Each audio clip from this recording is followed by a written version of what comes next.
all of you to the first ever virtual edition of Spiritz Achievers Awards. It is our pleasure to welcome our esteemed guests, panelists and viewers to this live streaming. I'm sure all of you are looking forward to a great day, and trust me, we are equally excited where we will make sure that this becomes a fun-filled, engaging and unforgettable day for all of you. So let's get started with the ThinkPad Sessions.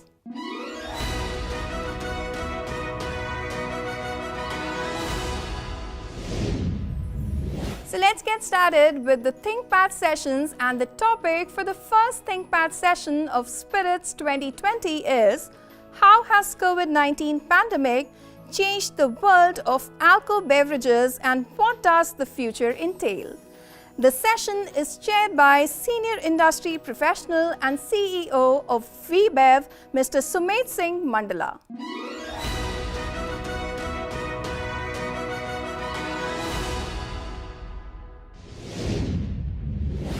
Today we have a esteemed panel of industry experts and the leaders covering various spectrums of alcoholic beverage industry in India.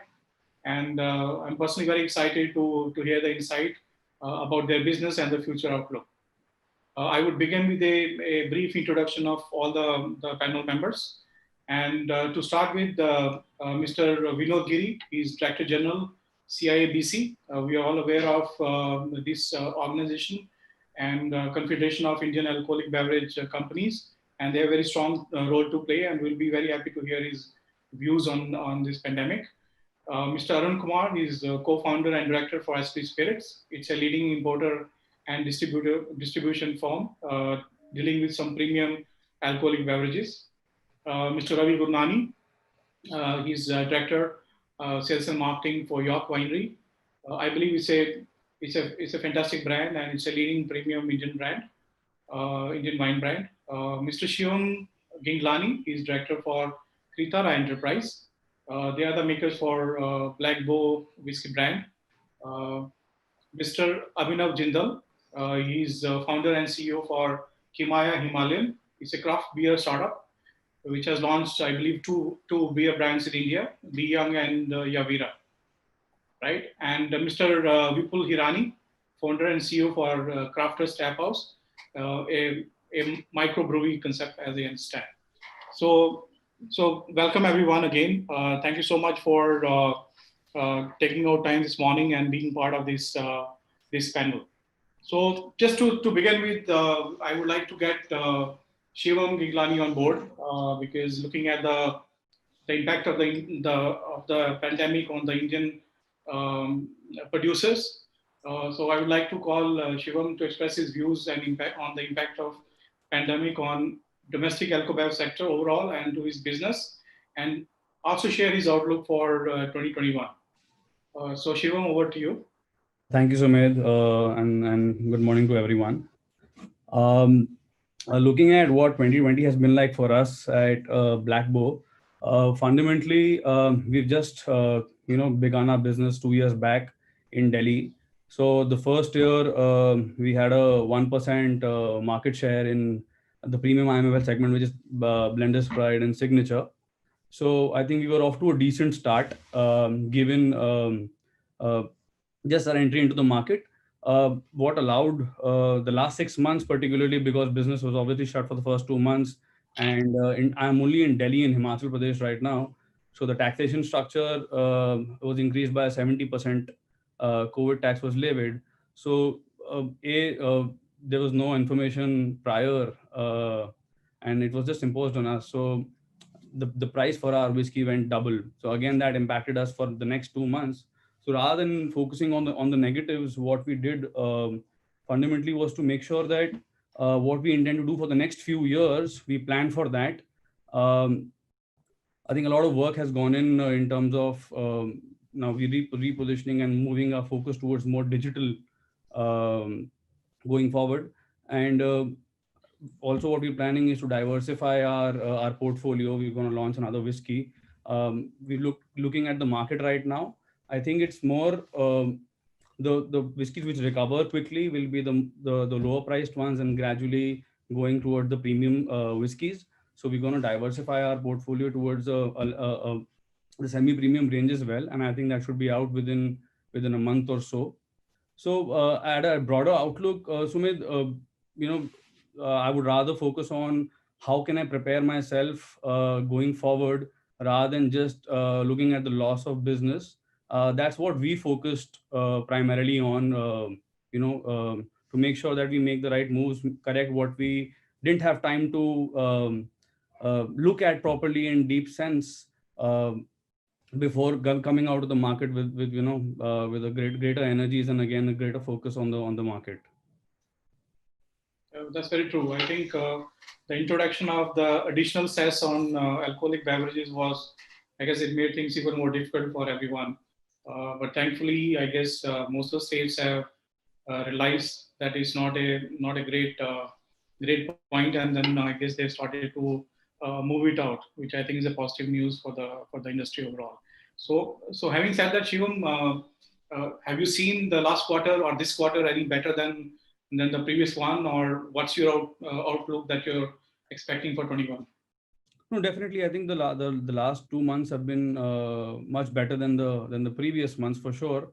I think fundamentally we have to look at if we look at the economy as a whole, if everyone has to recover, everyone's income levels have to go back to the same levels they were, and that's how the consumption will go up or the spending power will go up. Only it's a cycle. Everyone affects each other. If other businesses don't recover, they won't spend on their lifestyle, on food and beverages. So it's a self-fulfilling prophecy that once consumptions and income levels go up, people spend, and that's how every business will recover. We earn, we spend somewhere else, we spend on F&B and vice versa. So there has been recovery in the past 2 months, but for us particularly not 100% till now. Great. And 2021, how do you see it? I think it'll be a great year for us. We've very early on in our business seen probably the toughest time maybe since World War, and I think it's made sure that we keep our focus and on the basics, on the fundamentals. So I think it's gonna be a great year. We're coming out with the second whiskey, and look forward to sharing it with you all very soon. Good to hear that, Shivam. And good luck with that. I'll come back to you with some more thoughts. Right. So moving forward, I thought let's explore the world of international alcohol business in India. And I would like to invite Arun Kumar to share his insight on the impact of pandemic on the business. And Arun, any major disruptions in your plans for 2020, and what's your outlook as we move forward? Well, that's a good question, Sumedh. Everything is disrupted at the moment. It's been, I think, a very unusual year, but I think we had never expected in a lifetime we would see something like this happen. We had only heard about the flu and we had read it in historical sort of history books. But yeah, we've got hit with it, and all of us included, and it was just not India, but the whole world. So I think a lot of things have changed. 2020 has been a difficult year, especially in the imported segment as well, purely obviously, because I think we are on a different segment in terms of pricing. Secondly, our partners and all our colleagues from across the world also got severely impacted. So we were all in a bit of a shock, I think, initially.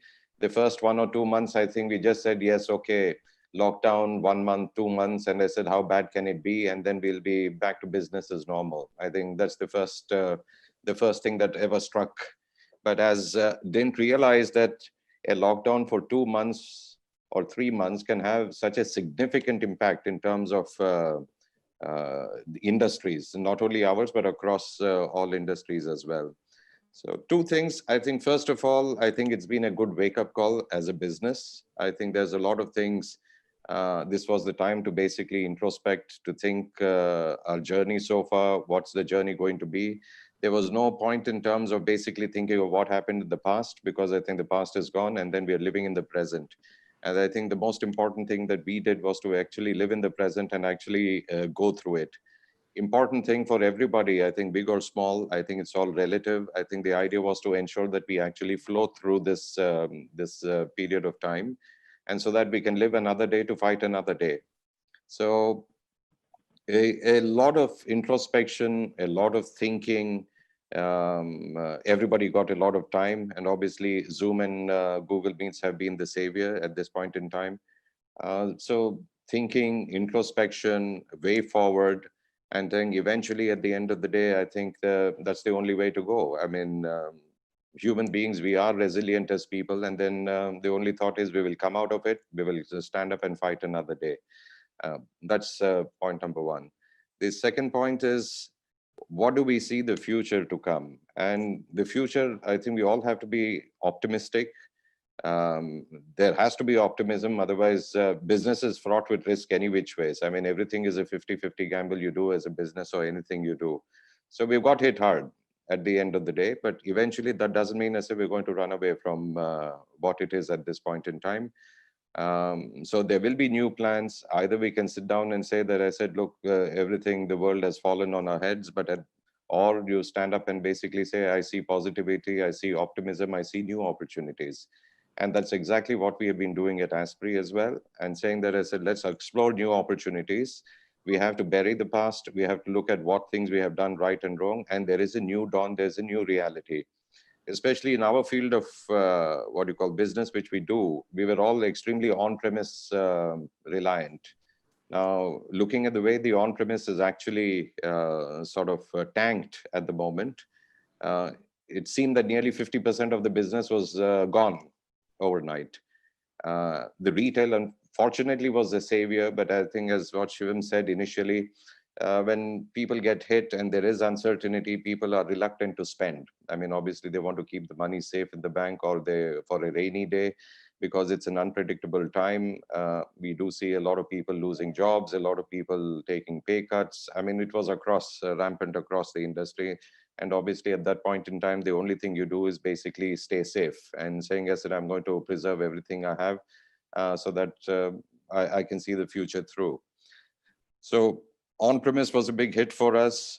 We were also very gung-ho on the airport duty-free businesses in the region. That obviously, because the travelers went out of the picture, so automatically we got hit there. The airports have still not reopened, apart from repatriation flights. But there is light at the end of the tunnel there. And as an Aspri, as a group, we are also in these other South Asian markets as well. I mean, the Maldives Islands, the Sri Lanka, the Nepal, the Bangladesh, the Bhutan as well. And we saw exactly the same thing across multiple markets in South Asia, exactly as we had seen in India. So all we have at this point in time is a new way of thinking. I think the consumption patterns also have changed. What used to be extremely on-premise driven, today we see a fair amount of increase in home consumption. So obviously we have to align ourselves and gear ourselves for a new reality as we speak. And there will be new brands. We will be introducing new brands in 2021. And yeah, it's optimism is the only way. So we are going to stand up and fight, and we'll be back on track. And the last 2 months have been encouraging. I mean, we are seeing some markets are obviously doing better than the rest. But I think it's just a matter of time. And most importantly, I think it's just a feel-good factor. I mean, vaccination is one psychological boost. I mean, at the end of the day, vaccines will come. I also believe the day people start traveling freely across within the country itself, I think that's the day when the confidence of a lot of people will come back. Now, I think a lot of people are sort of caged up in their own homes and, wondering as if I go out and I travel, I said, I'm going to get hit with COVID. The same thing I see with the bars and restaurants and the nightlife as well. Whilst they are open, they are struggling. The footfalls are very minimal, as we see. But it's just a confidence booster that we need. And the last 2 months, I think, has been a good sign. I think, as Shivam rightly put, yes, we have seen some signs of recovery. And we are hoping for the best December. I think the next 2 months will actually tell us the true story. But 2021 is a new awakening, a new beginning. So we'll have to forget the past and go aggressively into the future. Yeah, that is very thought-provoking, and I guess very encouraging to hear that 2021 should be a lot better than what we have seen 2020. And I do believe that this quarter, as we move from previous quarter to October, there is definitely a little positivity which is coming to business. So I guess that's being reflected, especially in the imported segment as well. So great. Thank you so much for your input, Arun. I will just come back to you in a minute. I will move forward with to the wine world, the Indian wine industry. I will invite Ravi Gurnani to share his insight about the year so far and the direction for the Indian wine industry as we move forward. Ravi, over to you. Yeah, thanks a lot, Sumedh. Good morning, everyone. Pleasure to be part of this platform, although in a different form. I concur with a lot of what Mr. Kumar said. There is no other way but to be positive and look forward. What is done is done. We not look back on what has been. The focus has to be on what we can do. When the lockdown kicked in at the end of March, we were quite fortunate that we had finished our harvest just in time. So, fortunately, we didn't have any grapes there waiting to be harvested or waiting to be crushed, unlike a lot of the wineries. So we were quite fortunate in that sense, although the local authorities were quite helpful to the other wineries in allowing them to continue at limited capacity in certain conditions. So overall, the domestic wine industry was everybody managed to crush their grapes on time, so there were not any significant losses. In fact, there was a lot of excess grapes that came into the market, which got absorbed by a lot of wineries with spare capacity. So that was something good to see. At least there was some sort of good understanding between wineries and farmers, commercials aside, that at least let the fruit not go waste. You can always figure out a way to sell that wine later. But it was a positive signal to the farmers that the industry will try and do what it can, to stand by them in these challenging times. So from a production point of view, fortunately, we were okay. Obviously, the first quarter was, it was close to nothing, for all of us. But one of the good things that has come out of this scenario for us in Maharashtra is the whole concept of home delivery, which is now official. So that has been something which has been very good.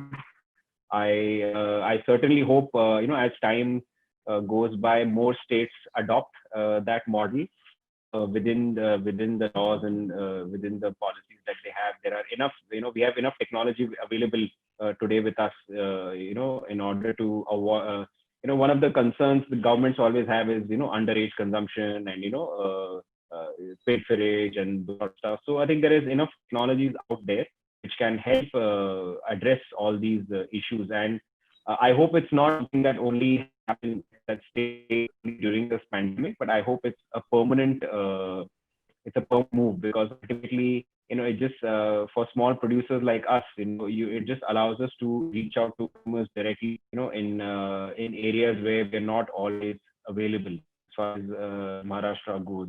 So one of the challenge now that because international travel is shut down, more or less. So one of the good things that seems to have come out is wine tourism seems to be getting a big boost. A lot of people are preferring to travel locally. I mean, we are in a space where people are always going to eat, drink, and want to eat, drink, and travel. Where they can. Obviously, going abroad is not an option for a lot of people. So I think local tourism will not only in Nashik, local tourism across the country will see a boost, because people there's so much time you can sit locked within your four walls. People need to change, people need to travel. It's part of our human nature. So that's one avenue which is going to boost Indian wineries. Wine tourism is going to increase even more. In fact, last November was actually one of our best months we've had of sales at the winery, and it was quite. We were quite surprised initially, but then when you think about the logic, it's quite simple. People want to travel out. People want to change. For the same budget, you go to Southeast Asia or Europe, you can come to Nashik or any other city multiple times over. So that is a welcome change. And again, we are in the F&B and the experience business. So if people go back with a good experience, it's like a ripple effect. You throw a stone in the water and the ripples are going to benefit you down the line. Obviously, the Horeca segment being down has been a big challenge. It kind of limits the marketing and the brand activations that we earlier used to do in restaurants. So that is a challenge. See, ultimately, wine like most alcohol is a product. You tasting it is the best way to experience it. You can yes, digital is a good channel right now, but ultimately you want to find as many ways for people to taste it, and restaurants and hotels was the easiest way to do that. So that channel being not available, or being down, is a problem, because then it hampers brand building. It hampers the ability to reach out to new consumers, or new drinkers, so to speak. One of the other challenges is in different states we have different license fee structures. Some states have been have extended some benefits to restaurants, where if they've lost out on 6 months of business or whatever, 4 months, they've reduced the license fees pro rata, but that's not happened for the producer. So suddenly we are having to amortize those license fee costs over a lower volume. So not only you take a hit on your sales, but you're also taking a hit on your license fee. So that is something that is challenging. And then in times like these, one starts evaluating, you become more focused. Like especially like we're actually looking at every market that we are in. We're actually asking ourselves questions about it. Is this sustainable? Is this something we should be doing? Is this something we want to be doing? It's very important to do things for the right reason, because it's not in regular times you can easily you can be very aggressive in growing markets and and opening new channels, etc. But in times like these, it's very important to be focused on what you really want to do and what really makes business sense. Otherwise you're just you're not working for yourself, and you're working for someone else. So yeah, those are the challenges. One of the good things with the home deliveries we've seen is customers have become a lot more sticky now.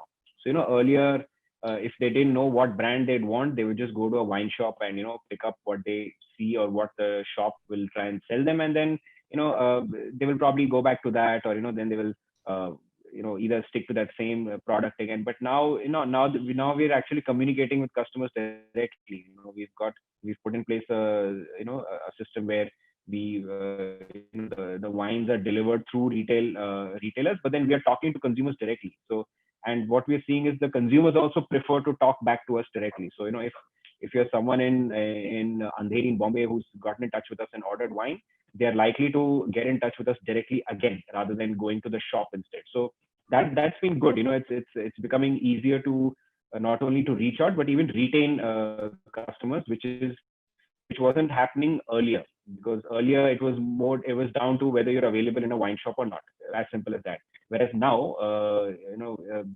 customers are actively seeking out brands, because they're not limited anymore by their geography. You can have say 3 wine shops around you in Andheri, and I don't need to have any of my wines available there, and I can still find a way to have it delivered to you, or I can convince a retailer to to stock my product because there is demand in that area. So that's one of the good things that has come out of this scenario.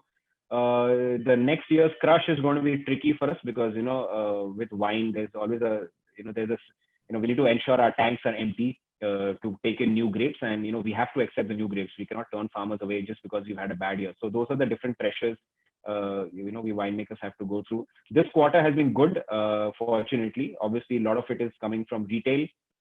Cheaper wines seem to be selling more, as is obvious when people have lesser money to spend. Certain consumption changes have been permanent, or rather, we don't know what change is going to be permanent and what change is temporary. We'll only know that in the next year. It's too early to draw any sweeping conclusions.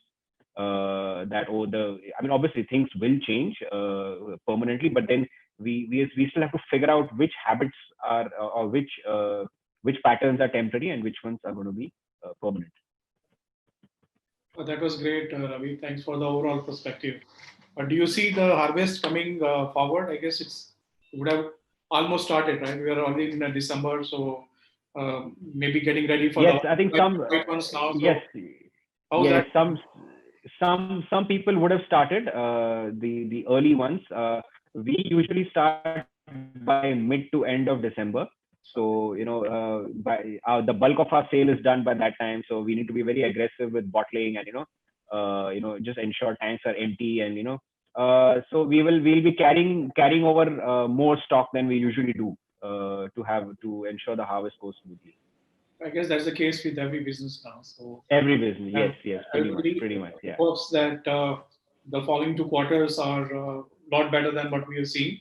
So I guess that's something which is going to help us to move forward. Well, thank you so much, Ravi, for your insight. Yeah, I'll move my focus to the beer segment now, and I would like to invite Abhinav Jindal. Abhinav, can you just take us through the journey so far for your brand, and how has pandemic impacted your growth plans? Over to you, Abhinav. Thank you so much, and a very good morning to everyone. Uh, where do I start? So, beer being the second largest selling category in the alcohol space was the worst hit during this pandemic. As we all realize that the date the lockdown was announced, we were almost hitting the season for this year. Everyone had grand plans, right from the largest to the young on the board craft brewer. And given that the entire season was wiped out, so when the stores opened and they started opening, you'd have missed already about 40% of the annual sales. Now, having said that, Horeca is still reeling under pressure, and as a lot of panelists have already spoken about how Horeca has upsetted the plans, and in the beer space, about 20% odd is contributed by the Horeca, and which still is not quite functional. Overall, we've seen an impact of a close. It started with about an 80% decline in sales to currently at about 30 odd percentage. Look at about a 40% decline for the entire year, given the fact that the last quarter kind of stands up and delivers some numbers. As far as we are concerned, we had launched in September of 2019, and currently, it was our first season. And given the fact that it was the first season, we had grand plans, there were stocks in pipeline, there were stocks in the market, there were floating stocks. The FTs were full, the factories were running at full capacity, the warehouses were full in the impending season. So we've had major issues realigning, reassessing, and kind of making sure that we kind of have minimal losses on account of expiry of stocks in the market. And I think every beer maker has faced this issue in the market. This is something that has taught us that disruption, one disruption which was, kind of a, what do we call a medical tragedy, has actually turned into a sort of a multiple disruption for this industry. So we had issues of market, we had issues of how the government responded to it. We had issues with how do you change plans? How do you move the material lying in the FTs because it's the lockdown? What do you do with all the beer, getting brewed? What do you do with all the raw material crushed?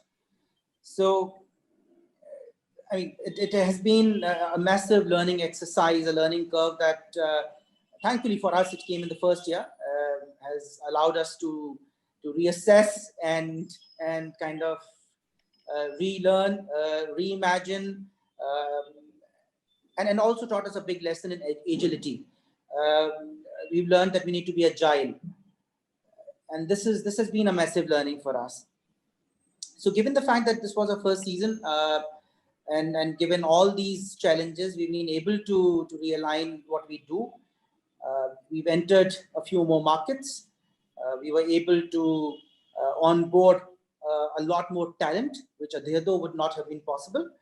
We've been hiring quite aggressively. We've been strengthening our team. We have been strengthening our marketing strategies. We've been looking at how we function. We've been able to also look at the entire value chain, kind of reassess what we need to do with our manufacturing, what we need to do with the route to market. Honestly, I think I feel it was a blessing in disguise that had it come later in the day, probably it would have cost us a lot more. So whatever it has costed us, I think I see a silver lining here, that it has been a massive learning for that cost. Also, thankfully, with all the effort and an extremely, I mean, we've been extremely lucky with a very, very passionate team. We did not have a very large history. So whatever numbers we had post-launch in September of 2019, we're growing massively. We have grown by over 150% for the same period this year. A lot of this growth has come from the existing markets. A lot of this growth has come from this realignment, this lesson in agility. And our other states in the northern markets have actually performed much, much beyond our expectations. Now, what do we take away from this is an urgent need for a body that represents the interests of this craft brewing, micro brewing, artisanal breweries. This community needs a body that kind of goes and represents its causes to various governments, to various bodies. What it also needs is an awareness to be floated around that. Beer is a fermented beverage. It needs to be treated differently. Current taxation, which is 2.5%, 250% or more vis-a-vis per ml of alcohol concerned, if you compare it to other IMFL or IFL, this needs to be brought down to parity. This will help the industry to grow. We directly linked to farmers. It will also help the cause of the, not just the consumers, getting to consume an alcohol which has less alcohol content, which is fermented, but also to a larger chain of suppliers, vendors, etc. Given now whatever has happened, we're looking at a massive opportunity in the shape of 2021. I think all the brewing community would be looking at 21 with a lot of expectations. The market is absolutely ready now, as I think Mr. Arun Kumar was pointing out. With the vaccine being there, a lot of sentiments getting improved, the market sentiments getting improved. This quarter has been an eye-opener. I've been seeing the numbers across the industry categories, IMFL, beer, wines. All the numbers have been kind of robust, getting back to track. So I think we can always look forward to a much better future in the coming days. Oh, that's very thoughtful. Thanks, Abhinav. I'm glad to know that the recent quarter is getting you in the direction of your growth plan. So it's a good news, and wish you good luck for the coming period. I'm sure things will get better. And actually, it must be a tough time, because I can understand that the peak business for the beer industry during summers actually was during lockdown. So it must have been a tough time. I know it's a tough time for the beer industry. That's why you see the numbers going down drastically for that period. But let's stay positive. It's a great, a great initiative, and the crowd segment is anyway growing. So wish you good luck. Yeah, and to come back to you, I'll come back to you, Vinod, again. Sure. So talking on the craft beer, I believe the craft beer and also freshly brewed beers are catching up the attention of the Indian consumer. So I would like to invite Vipul. He's been listening to everyone very patiently. Vipul, can you please take us through your journey as well? And also would like to know how adversely has the pandemic hit you. Everybody's been talking about the HoReCa segment being impacted a lot. So it will be really good to hear your point. So Vipul, over to you. Good morning, everyone, and thank you for making me a part of this panel. I've heard Shivam, I've heard Abhinav, I've heard Ravi, I've heard Mr. Kumar, and there are aspects of what all of them, all the four of them have said, and I relate to most of those aspects. Shivam spoke about being 1% of that IMFL category. We are 1% as an industry. We are 1% of the total beer sales. I'm sure Abhinav will relate to it, as in we were the hardest hit. The craft beer industry has been the hardest hit because we were 100% dependent on the Horeca segment or the restaurant segment, as you like it.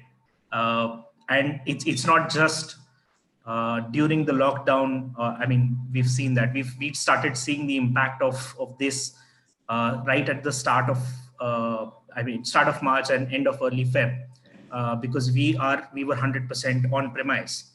And looking at what the restaurants are facing or are going to face in the coming times. I mean, the vaccine is going to come out sometime soon, but it's still going to take a lot of time for people to get over their fears of moving out and moving freely as they were doing before the pandemic. So restaurants will continue to be hit for the next 1 year at least, in our opinion. So the scenario is very challenging for the small breweries, for the small brewers. In the middle of all of this, as Mr. Kumar said, that we have to remain positive, we have to come out fighting. While that might be a luxury to some, for us, for craft breweries, we have no option. We are all into this.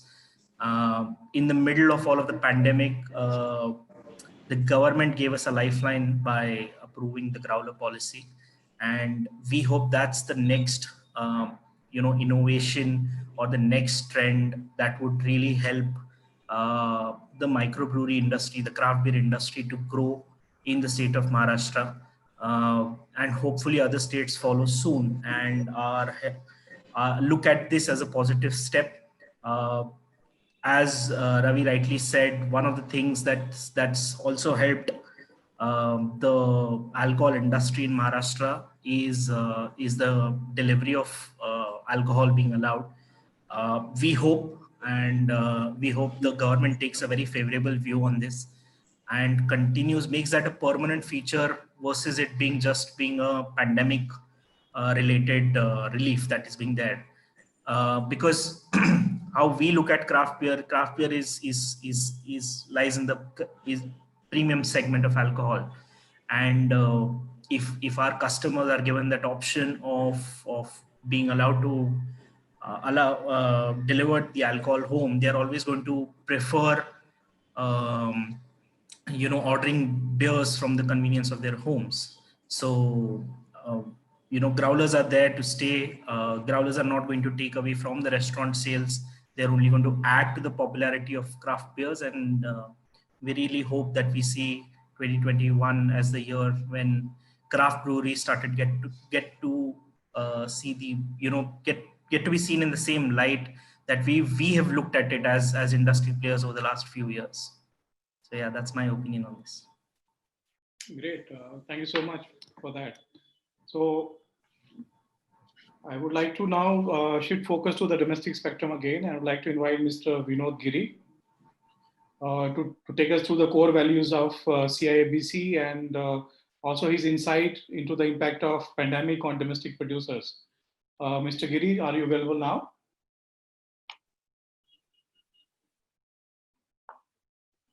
Can you hear me? Yes, we can hear you. Can you see me? Yes. Good to see you. Right. Good morning, good afternoon, everyone. Very good afternoon. And my apologies for not being visible. At least I heard everyone speak what they were saying. It's a very valuable thought. And from CIABC point of view, one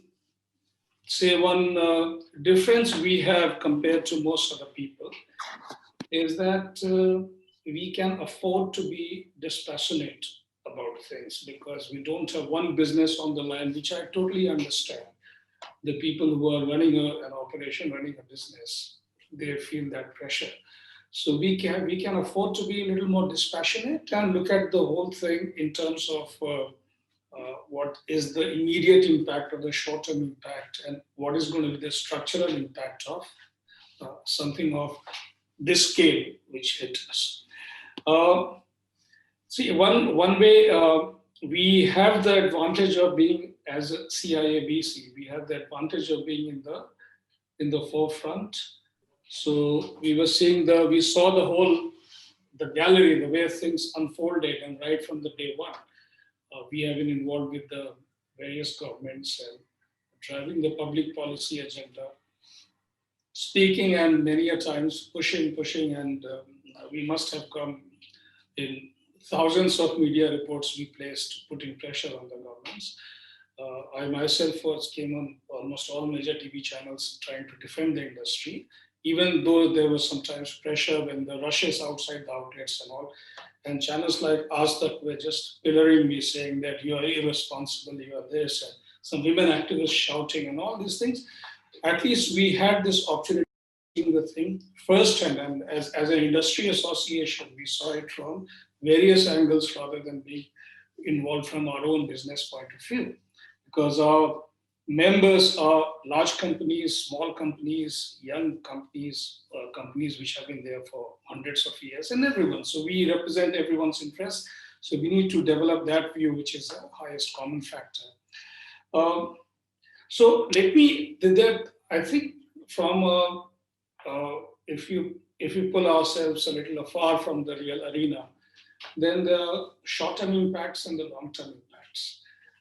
The short-term impact of something this big, obviously it's significant. There will be a shift between the companies. Some companies which had the strength to live through it survived. Some companies, unfortunately, would not be able to survive.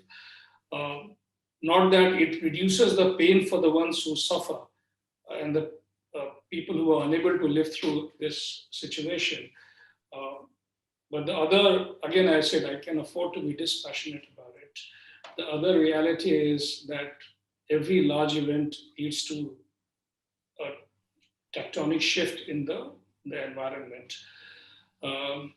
So some companies will live through it, some companies will die. That unfortunately is the nature of the beast, and that will happen. While my heart goes out for the hardworking entrepreneurs who started their venture, probably at the wrong time, a lot of them I know. But this is a kind of vagaries which a business environment presents. So there will be those companies, some companies suffered more, some companies suffered less.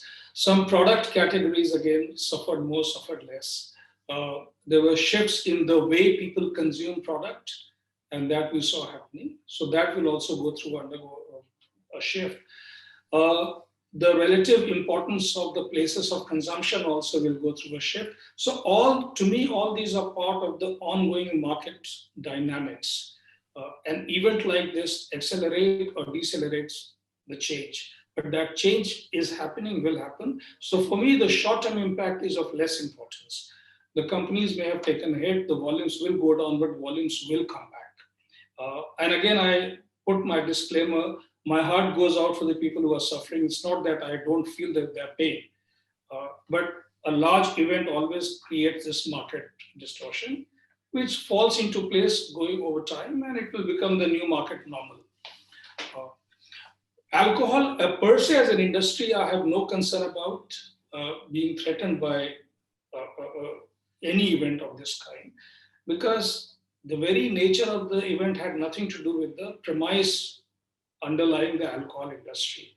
So, which means the industry will bounce back, and there's no two doubts about it. There's no two thoughts about it. Industry will bounce back and bounce back very soon. We already seeing the numbers are coming back to the last year level.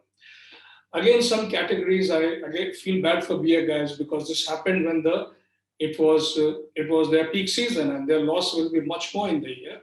But I'm sure by next year, summer, they will be selling back to the normal, probably much more than that. So they will also come back. So these short-term impact, I'm not concerned about so much about the industry, because industry will come back.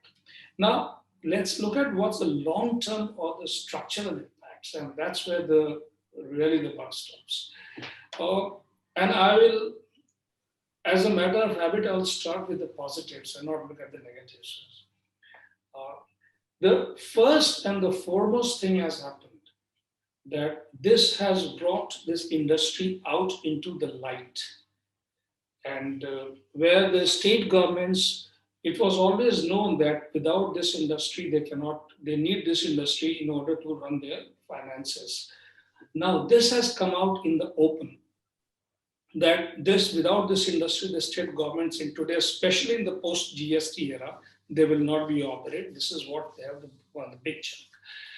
And when this whole thing started, after the first lockdown, when it got extended and there was a near panic, at that time, first time when we went to media objecting to it, that why this was happening. And after that, there were at least 5 to 6 state governments, which in fact got in touch with us, saying, why are you not creating a positive, narrative in favor of the industry so that we can push the cause? Because by that time, in a month's time, everyone had realized. In fact, the Delhi government also said that, listen, if it doesn't open by next month, then we won't have money to pay salaries. So something has to be done. So we responded from our side. We said, okay, fine, we'll give you a good, strong media narrative in favor, almost assuring that there will be hardly no negative story at least, which is being managed by us. And so all over country, in many states, we ran media campaigns supporting that. It's high time we open it and this thing. So the very fact that the government's approaching, and even at the political level making the approach, to enable them to work, or to provide support them with a favorable environment, was a big milestone for the industry, that they recognize that you matter. So alcohol matters, and that was a big recognition. In the times of all lives matter, this life matters, that life matters, let's also say alcohol matters to the governments. So that recognition was a huge. It also effectively meant that all conversation on prohibition pretty much went out of the window, because we must realize, and when you are in public policy advocacy, you realize the governments don't speak to each other. All of them work pretty much in their own silos, and their level of knowledge about other governments is not very high. And that may be sometimes surprising to the people who don't know how the government operates, but the government's policy making operates in silos. So for them to see many governments said, okay, it's not only I who is concerned, other state governments also are concerned about it, that starts getting a larger narrative starts building, saying that, okay, this is important. So people who are, say, anti-prohibition in their respective states, and there are many people who realize the reality of the finances. So to them, it gives a good handle. So we had situations also, states like Chhattisgarh, which had one of the promise of prohibition, that thing has gone out of the window.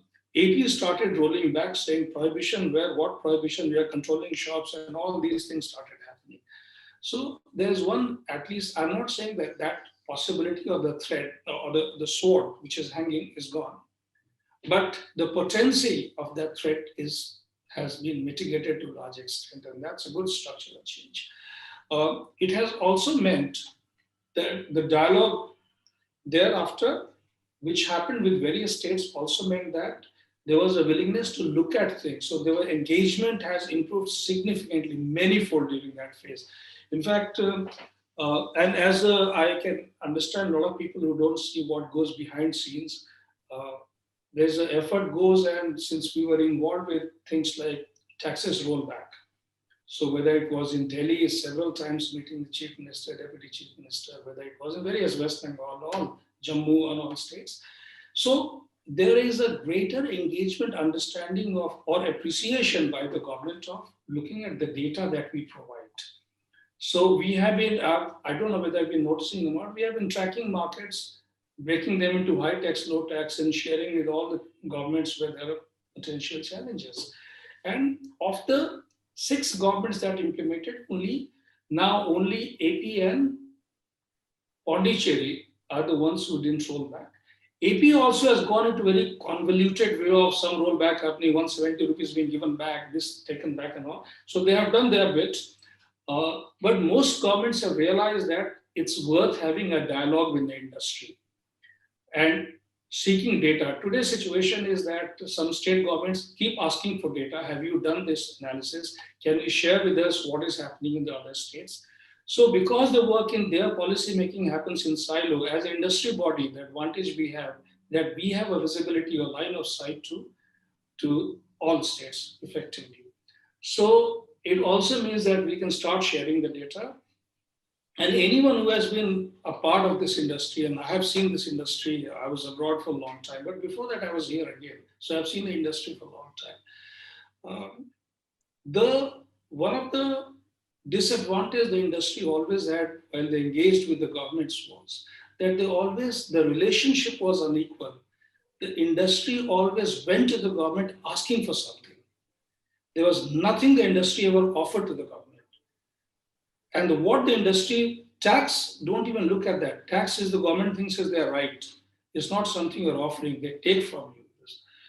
What you can offer to government is information that the government sorely need. And as more and more things becoming visible in the days of RTI and online digital world, they need information. And so that is, once that engagement begins, that you start giving something back to the government, then the relationship starts becoming little more equal.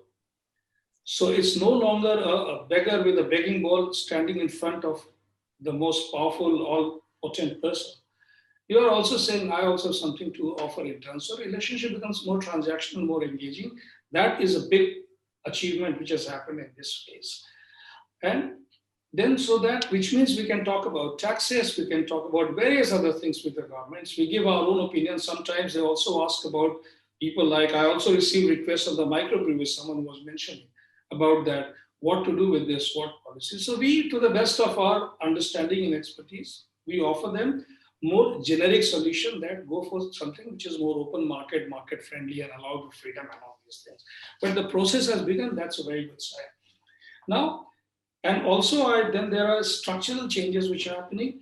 Now, I always believe that India has a very status quoist and revisionist society. We are not reform friendly. All reforms we do when we feel the pressure, when we are forced to do it. So right from the Dr. Manmohan Singh's economic reforms, which came out of that desperation, having no money. So reforms for us is a compulsion. This event has created another compulsion for the governments to start reforming. And things I will highlight, the biggest impact one is going forward. For many years, we have been talking about reducing the physical controls and moving on to the documentation control on this sector, alcohol industry, right from your production to your exporting out of a state, to all your licenses approval. We have been talking about in today's days and world, online controls are more secure. They are less prone to corruption. They are more efficient. There was no desire to hear about it so far. Now, increasingly in this phase, many governments are moving on to the online control price processing. And this year also, when we are talking to them about the next year's excise policy, many governments have already shown us the module that this is going to be online, all this will be approved, this will happen. And also, there's a significant move saying that now the button has been pressed. So the speed of this reform will be different in different states, but they are moving in that direction. And that's shifting to online controls will be a big thing for the industry, because that means you move away from the harassment by or the personal whims and fancies of people who are on ground. And things become world becomes more rule and order based rather than being the personal discretion based, which the earlier model was. So that is a significant shift happening. Then, of course, this also allowed opening of the courage came to the government about looking at other issues like route to market. This online, we knew that online sales are going to be limited. We have known right from the beginning. It will be limited and it's more event driven. The moment the availability becomes normal, you'll see things going back to the way things were. As I have often all the ET and everywhere I have said, that unless you look at it as a new channel, it will not have an impact. The challenge so far is being seen as a bolt-on channel, existing route to market, put it on top of it. It does not work like that, which means that people who have to earn value out of this channel, they are taking the value from someone else. Or in this case, consumer. Why should someone pay 100 rupees more for a bottle if he's ordering one bottle? No one is going to do that. So you have to create a separate value chain for this channel, which is comparable to other channels like the retail sale, on trade, off trade, and you create online sales. So till the time that happens, it will remain limited. But more importantly, it has revealed the government's willingness to look at it. If any of you in the industry some time back remember, 1.5 years back in Maharashtra, the excise minister mentioned about this, that we are going to allow online sale. Hue and cry happened. 3 days back, he was retracting his statement, saying, oh, I never said anything like that. That situation, you have gone over that. There's an acceptance that, okay, that we are willing to do that. So that fear has gone. So that's a great goalpost achieved. Thank you so much, Mr. Giri. I have just one follow-up question from you, and probably you are the best person to answer it. You know, we all understand in being in alcohol industry that how important is our industry in terms of taxes that we give back to the government and overall exchequer for every state. But in spite of that, during the difficult times like pandemic that we just are going through, while the government is giving a lot of benefits to many other industries, but when it came to alcohol industry, it all started by adding additional cess and duties. So how is that we can represent and probably get this thing sorted with the government that we are anyway contributing very heavy taxation to you, so this is a time where you should support us as a as an industry instead of levying extra duties on us. See, it's a question of engagement. There is a perception in many policy-making quarters that alcohol is price insensitive. And so no matter how much price you increase, people are going to keep drinking. Now, that dialogue has to change. They have to be shown that alcohol is as price sensitive. And it's not only the sales go down, also the consumers downtrade, which means the government not only earns total less tax, but they also earn less tax per bottle. So that's a dialogue we have been having for the last 3 months with the governments, saying that your tax increases are counterproductive. We always give a range at 5 to 10% is where you're going to benefit. Anything beyond that, you're going to lose. And we have enough data. We do all the charts and representation, everything we are presenting to the governments, state by state, how it's not working. We show them different, tax increase states. So that's an engagement exercise. It's not, that perception will not go away in 1 week or 1 month, 2 months time. People believe that's a perception we need to keep working on, so that in the next couple of years time, at least they start understanding it's as price sensitive as any other product. But that's a process has begun. I think the understanding is improving and will change. But they at least brought it back. Have you ever heard government rolling back taxes? Mr. Kejriwal has given us 1 month's time that if it doesn't change by that time, I'll roll back. That's my promise. He held on to his promise. And he rolled it back. And that's normally government rolling back tax is a rare thing. But they have done it because they have started realizing that it's counterproductive to overtax. Right. Well, thank you so much, Mr. Giri. Thank you for your insight. It was really, really wonderful. We are already running out of time. So just a few more thoughts that I would like to gather from other panel members as well. And before we close the session. So I'll go back to Shivam, one of the initial ones to start this discussion. So Shivam, being a young entrepreneur yourself, what's your advice for the young professionals in our industry to cope up with this pandemic? What are your thoughts, Shivam? Yeah, I think fundamentally we have to research well before we enter any space. And the problem with our industry is that there is a lack of information available when we go in. I cannot read policies of all the states in the country right now in 2020. Right? So if I want to enter a particular state, the policy isn't available properly online. So I think the government needs to make sure that if they want businesses to run properly and they are a contributor member, information needs to be made more accessible, which will help the younger companies, the younger people to understand what they're getting themselves into, and then accordingly plan their journey forward.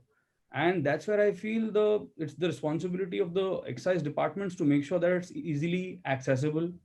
And if something is not if I don't understand something, there has to be some format, some chatbot where I can go and talk to people and understand what this rule means for me.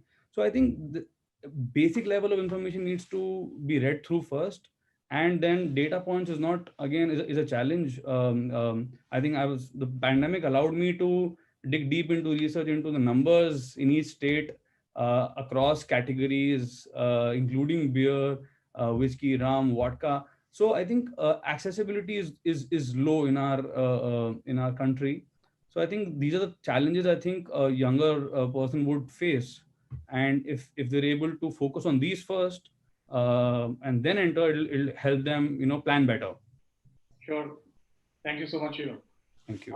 Arun, your few takes on the digital marketing. What we have seen during the last 6 to 8 months, that everybody has used the digital medium to communicate both with the trade as well as consumer. What's your take on that? Look, I think digital is the way forward. I mean, that there is no doubt about it. The whole world is going that way. Across industries, they're going that way. The only challenge we have where India is concerned, I mean, I see a different medium across, even in South Asia and many of the countries as well. The challenge in India is because it still seems to be a gray area. Now, the question is, digital is the way forward, but at the end of the day, the laws and policies, I said, we are always, as I always say, we are on an amber light. There is no clarity, because I do remember, got some frivolous notices from excise a couple of years ago that somebody had advertised some of the products we do on Zorba or Zorba.com. We had no idea that there was something, somebody had put up something, it's just like one of those yellow pages. And you got excise notices saying that you're actually advertising on a medium. Now, I think two things that would happen. Digital is the way forward, that's for sure. And I think I agree with Vinod, because we've been seeing that with our interaction with the various excises as well at our own level, where the international or the BIO portfolio is concerned, there is a willingness to listen. Yeah, how much of it they really want to implement, perhaps it's guided by political motives and whatever the scenario may be. But yes, they all need the money. And we have been talking about digital as well in our own levels as well. Now, I think somewhere going forward, whilst there is a willingness to listen, somewhere we need to actually come back and create, or together as an industry, be fairly firm that we really need to start crafting a policy which is fairly clear to. Otherwise, it is bound to happen that one day if some excise wakes up, I mean, it has happened in Delhi as well, it's happened in Maharashtra as well. So they'll just wake up and saying, you're doing Facebook. I mean, this is the kind of comments that one gets. So digital is the way forward. There's no two ways about it, but I think we need to get together as an industry, as the alcohol industry, so that we have clear-cut rules and defined rules which are simplistic and easy to follow. The entire premise is on excise and prohibition. Whilst we understand, I think that's the way it has been built over so many years. But I think for the 21st century, I think somewhere everybody has to wake up and smell the coffee.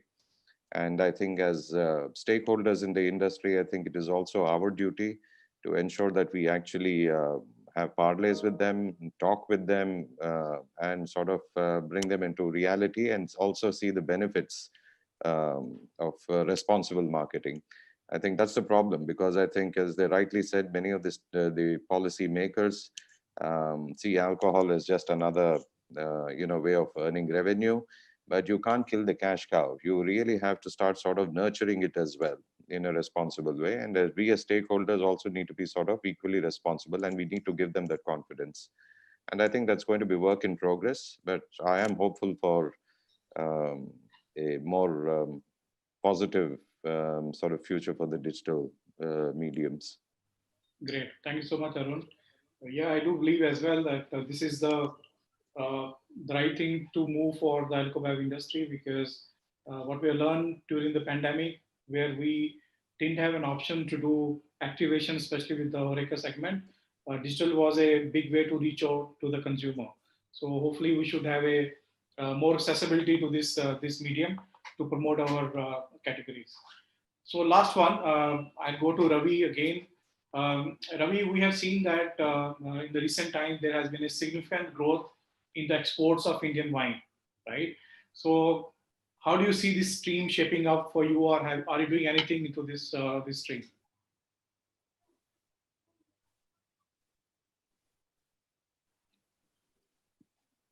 Ravi?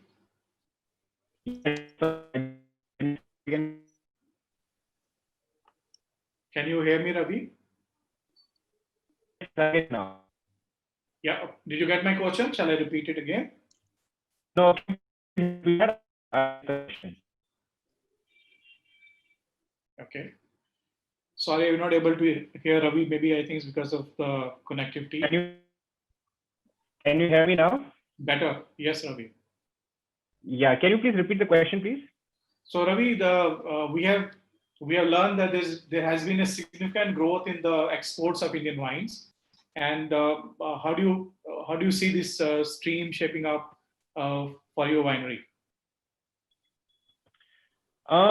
So we've always, over the years, we've not done a lot of exports. To be honest, it's been a very small part of our overall sales. I do agree with you. Yes, interest in Indian wine has been growing globally. We've not been in a position to kind of take benefit or benefit from that. We've had some markets which we've done work with. UK, last year, but also down to how well the trade supports it in that, ultimately, because it's a F&B product, and wine especially, it goes a lot. It requires a lot of investment, not just in terms of money, but in terms of time and effort to sell a product. If you a lot of countries today, when you tell them about India. Right. Well, thanks, Ravi. So, putting it closer to the session, I believe what comes out from the discussion with the panel members is that pandemic has made our environment very challenging during 2020. However, we all believe that there is a positive moment and news as we move forward, and we could expect things to normalize as we move into 2021. If not the first half, at least second half would be more brighter. So with that hope, I would like to wish everyone a great 2021 for all the businesses, for all the new avenues and ventures which have come up. So good luck to all. I would like to thank Spiritz for providing us with this platform to discuss an important current issue, and thanks to all the panel members for their valuable insights and sharing their thoughts. So once again, thanks Mr. Vinod Giri, Mr. Arun Kumar, Mr. Ravi Gurnani, Mr. Shivam Ginglani, Mr. Abhinav Jindal, and Mr. Vipul Hirani. Thank you so much for your time this morning, and wish you all a great year ahead. Thank you very much. Thank you so much.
the pandemic has hit us all very hard, but the worst hit is our hospitality industry.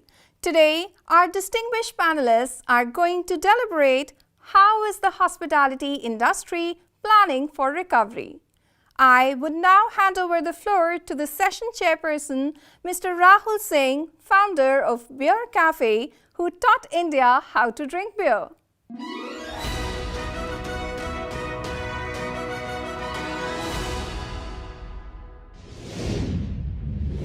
Okay, so we have 1 hour to all of us, and if Ashish joins, great. If he doesn't, we will probably, cover up his time. What I will do is to make it easier for viewers who are going to be seeing this telecast, we'll just go one by one and kind of give a little quick intro about what you do and what you've done, and then we'll just go into a series of questions and we'll basically keep it very interactive in any case. So, but as my grid shows, Sandeep will start with you. Good. So Rahul, I would like to first thank Ms. Shalini and Mr. Kumar. In fact, I've been known to them since the inception of the Spiritz during my Delhi times, and this is about, I think, in 2015 and 2014. So I'm a Delhi boy. In fact, Pune happened to me about a year and a half back. I had the operations at the Hyatt Regency Pune, which is a beautiful hotel right close to the airport. About 301 rooms, expanse of the banqueting space, combination of rooms and the apartments. So I've been in Pune for about 1.5 years, and I'm excited to be part of the panel here. And thank you for giving this opportunity to be part of the panel discussion. Thank you. Raju ji. Hi, I'm Raju Vaziraney. I've got about 37 years experience in liquor.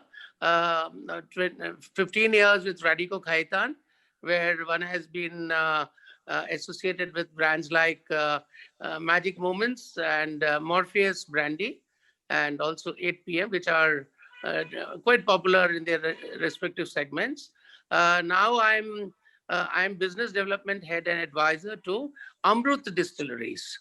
Amrut, as you know, is famous single malt. So my responsibility is to take Amrut all over the country. When I joined, there was a need, because Amrut is all sold out of the country.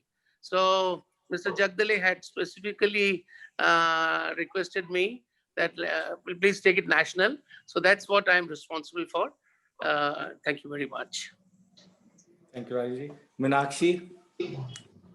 So, hi everyone. I'm super excited to be here and share my thoughts. And with the number of years of experience everybody brings, it's exciting to hear everyone. I'm also a hotel management kid, and then after that, I didn't join the hotels and actually moved to the liquor industry side of it. So I was part of Diageo, then Pernod Ricard, and after that, I met my current business partner, Young Lama, and we started our first bar in 2012 in Gurgaon. And then we launched our next bar, Sidecar, in Delhi in 2018. So far, so good. Everything's going great, apart from the pandemic. So yeah, happy to be here. Super, Meenakshi. Rajiv? Great. Thank you, everyone. And great to be in this panel. My name is Rajiv Kapoor. I'm the general manager at Fairmont Jaipur. Beautiful hotel with 245 keys in the lovely city of Jaipur. Very well known in the country for the luxury destination weddings, what we do. And also, amazing experiences of FITs, what we offer at the guest. The beauty of the palace is it's 35 minutes away from Jaipur. So, and on a Delhi-Jaipur highway, 3 hours, 4 hours, you are straight from Delhi to Gurgaon, straight to the hotel. So yeah, lovely to be part of this lovely panel and speaking to everyone. Awesome.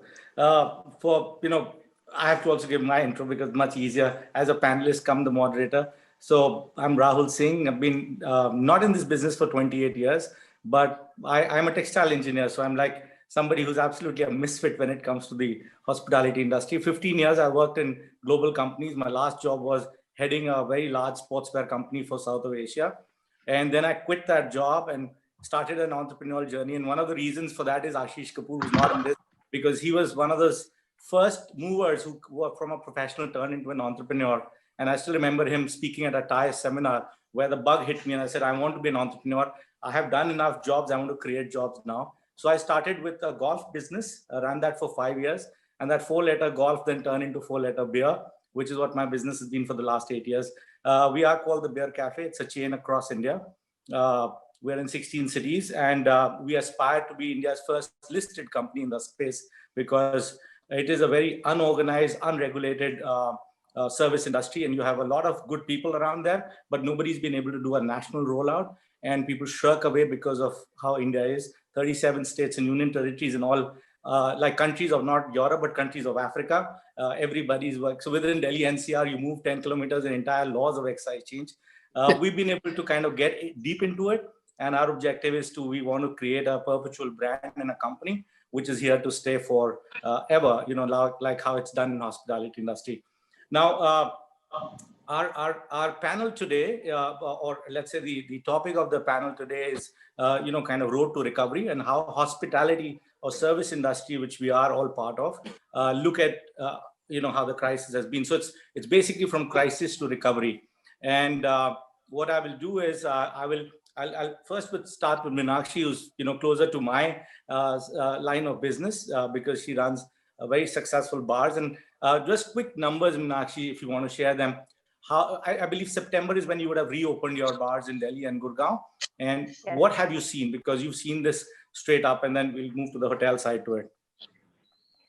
So, we were pretty hopeful that, as soon as bars opened, we were excited to see the numbers. We were getting some good news. I mean, we've been in touch with, some of our friends in Europe who are running bars in America, and, what are they going through? Their laws, of course, let them, say, do home delivery of liquor, premixes, cocktails, and stuff like that.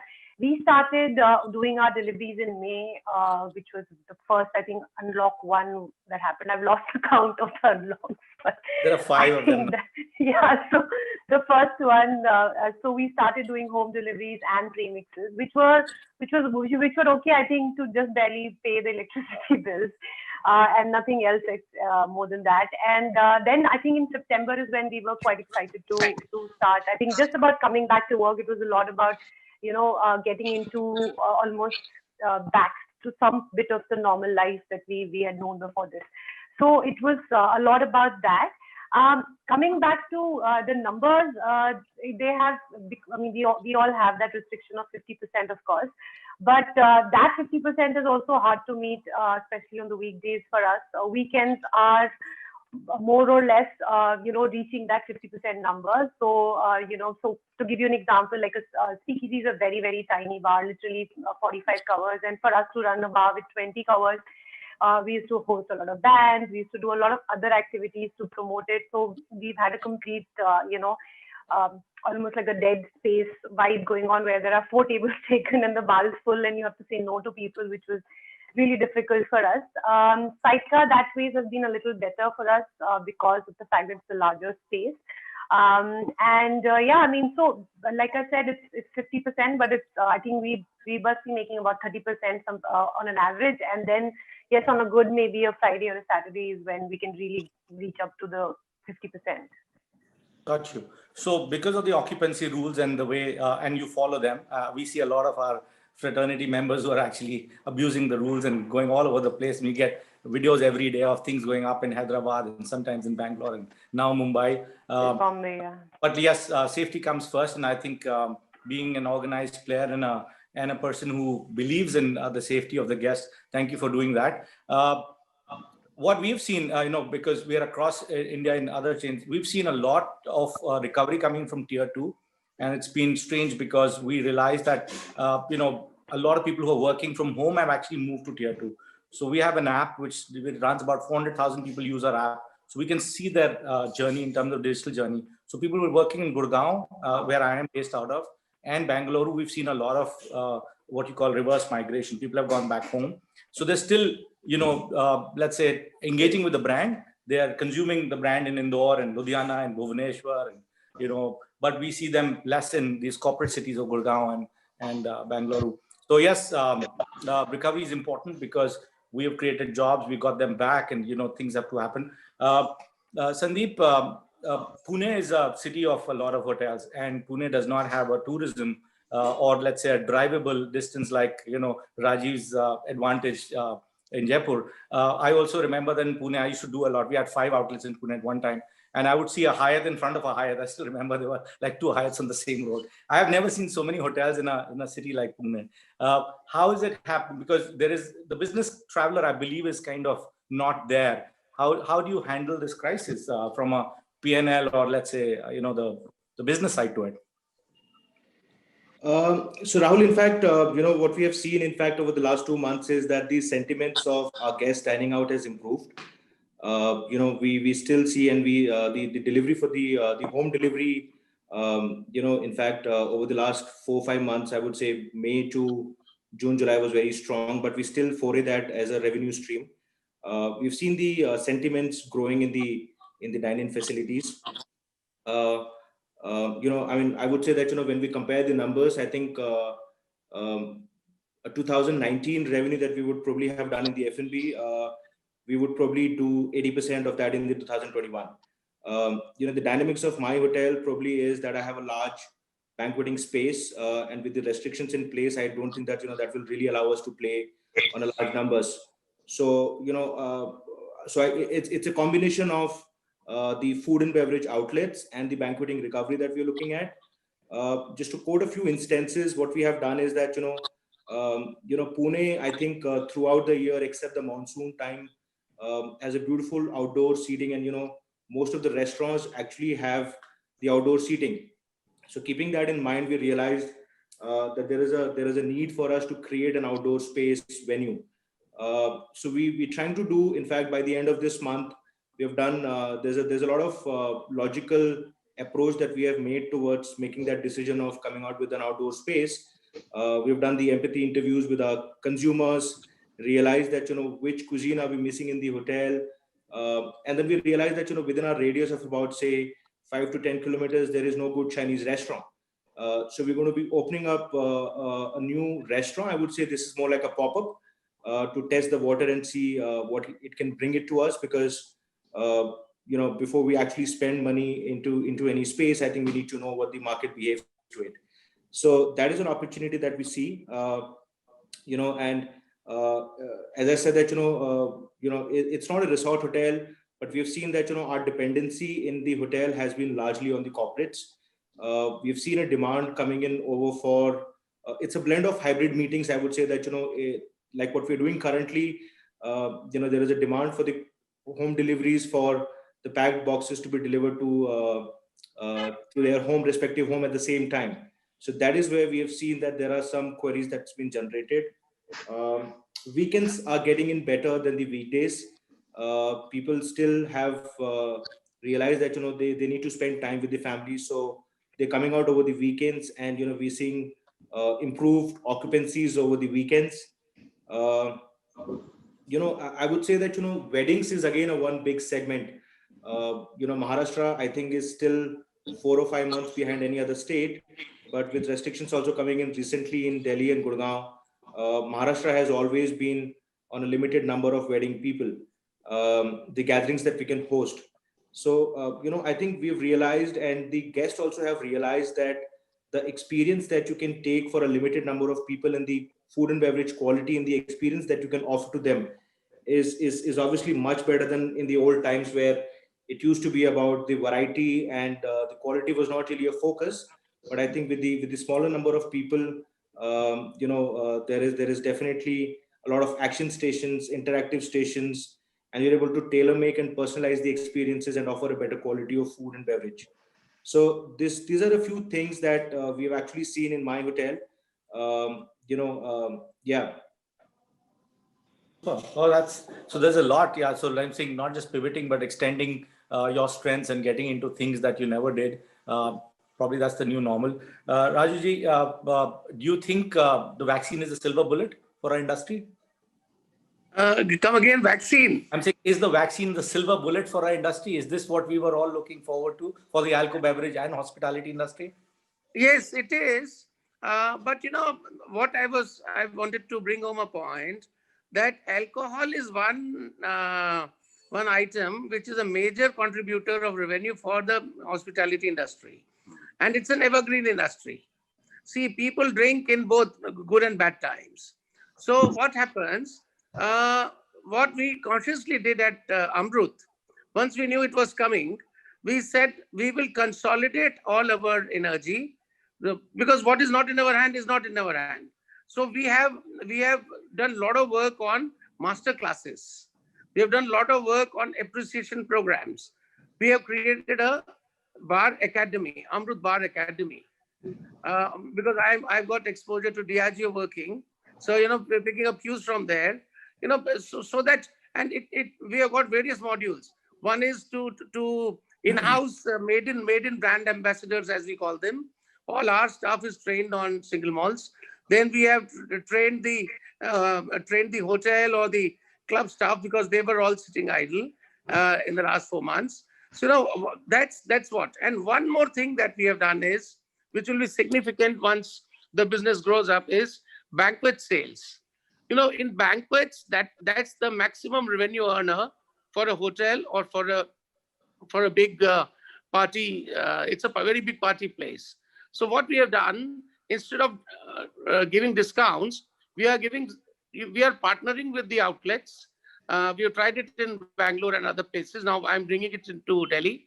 Once the business grows up, what we are doing is we are giving support, partnering with the outlet and giving support to the client. Suppose there's a 500 or 400 or 300 people party. Once restrictions are gone, we will be able to give them a lot of bartending support, bar support, accessories, bar collaterals, so as to give them an experience of its kinds. Amrut by nature is a very conservative but very innovative company. So we want to innovate all this and also offer them various expressions of our brands. Because, we all over the world, people want Amrut once they come back home, particularly the Indians, they want their Amrut and that particular expression of Amrut. So we want to increase our portfolio and offer, as we call it, price spectrum, various malts at various price spectrums. So I'm sure another couple of months, now that vaccine is in sight and things are slightly normalizing and government wants revenue all the time. So I'm sure we will be able to tide over this. One more point I want to make, particularly for the hospitality industry. Like in Delhi in September, till September, there is a lot of exemption of license fees and other things by Delhi Excise. So, we need to work together, liquor and maybe hospitality industry, to work with the government authorities, particularly excise, to give a lot of concessions to you people. Because, luxury malls or luxury whiskies like we have or Diageo has, we can't do away with on-trade business. On-trade is a very, very important business for us. So we have to partner together and work with the regulatory authorities for them to see reason to give a lot of exemptions to the hospitality industry, so that once it normalizes, say early next year, the business grows up. Last point I wanted to make was, as per IWSR data, IWSR chairman comes for primary research all over in India every year. I'm sure Rahul Singh and other people, you must be meeting them. So they come here and they meet the captains of the industry and collate data, and all over the world, IWSR data is the most accredited data which Pernod, Diageo, Radico, all big companies use. I'm sure the hospitality industry also will be using. According to them, they had forecasted 20% degrowth in the business in this year. The latest IWSR data shows that only 8% degrowth may be there. So all is not lost.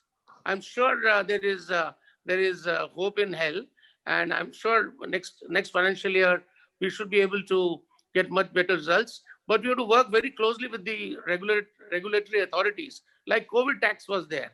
So once CIABC, which we are a member, it's an association, we fought vehemently with Delhi Excise, with various excise authorities, and the COVID tax is gone. Most of the states have removed the COVID tax while the COVID is on. So we must make them see reason that if we collapse, you won't earn, you will also collapse. So we must support each other, particularly the regulatory authorities. And for this, hospitality industry as well as the liquor industry need to partner. We've got two associations. One is AIBA, All India Brewers Association, because beer is a very, very important part of your business, and also CIABC. I'll be more than happy to introduce you people, or Rahul Singh, particularly you, because you are a leader in your in your space, so that we can jointly work and give them suggestions for next policy. We must take advantage of all these meetings that we have. Otherwise, I would not meet a Meenakshi or a Rahul Singh or Sandeep very often. But we must take we must take good points from each other and use it for the for the reforms to be brought in the industry, particularly in COVID times. So this is what I would like to work upon, co-partner with you guys, and maybe through our association, so that we are heard. No, that absolutely, sir. I think it starts with where does our industry actually sit in. So, not just the hotel industry, as well as the restaurant industry, or what we call the food service sector. We don't have a ministry. And just to let you know that, I've been part of the NREI for the last 6 to 7 years. I was the past president. Now I'm the current trustee. And one of the roles of a trustee is I'm not operationally involved on a day-to-day basis, but it gives me time to actually go and do a lot of advocacy. One thing we realize is we do not have a ministry. There are 51 ministries in India. And just to name some of them, there's a Ministry of Ayush. There's a Ministry of Earth Sciences. I don't know what Earth Sciences means, but I'm a science student. There's a Ministry of Jal Shakti, but we don't have a ministry for hotels and restaurants. We're loosely come under DPIIT from a Commerce Ministry for Internal Trade. We loosely come under Tourism Ministry because that's what we're seen as. And there is nobody whom we actually can go and, what you call bell the cat, which actually gives us a lot of problems. So we have to go from one department to another. And anybody who runs a hotel or runs a restaurant knows how many departments you have to deal with on a daily basis. It's a nightmare. Just to keep a record of that, I have a digital tool to actually keep a record of licenses. We file 586 returns for a small company like us every year. So it's just unbelievable the amount of compliances and the cost that goes in. And you don't want to do this business because you end up saying, why am I doing this business for? Having said that, I think what's happened is the COVID's kind of given a awakening call to all the states. If I specifically speak about the liquor business, which is a very big part of the hospitality industry, being a state subject, every state realizes that they're not going to get their revenues from GST as much because the GST collections went down, and the finance minister went on record saying it's kind of an act of God, so you might never get your GST compensation. So all the states we met with, and what we did was we went from one state to another. I personally met Punjab, I met Haryana, I met Delhi and Maharashtra.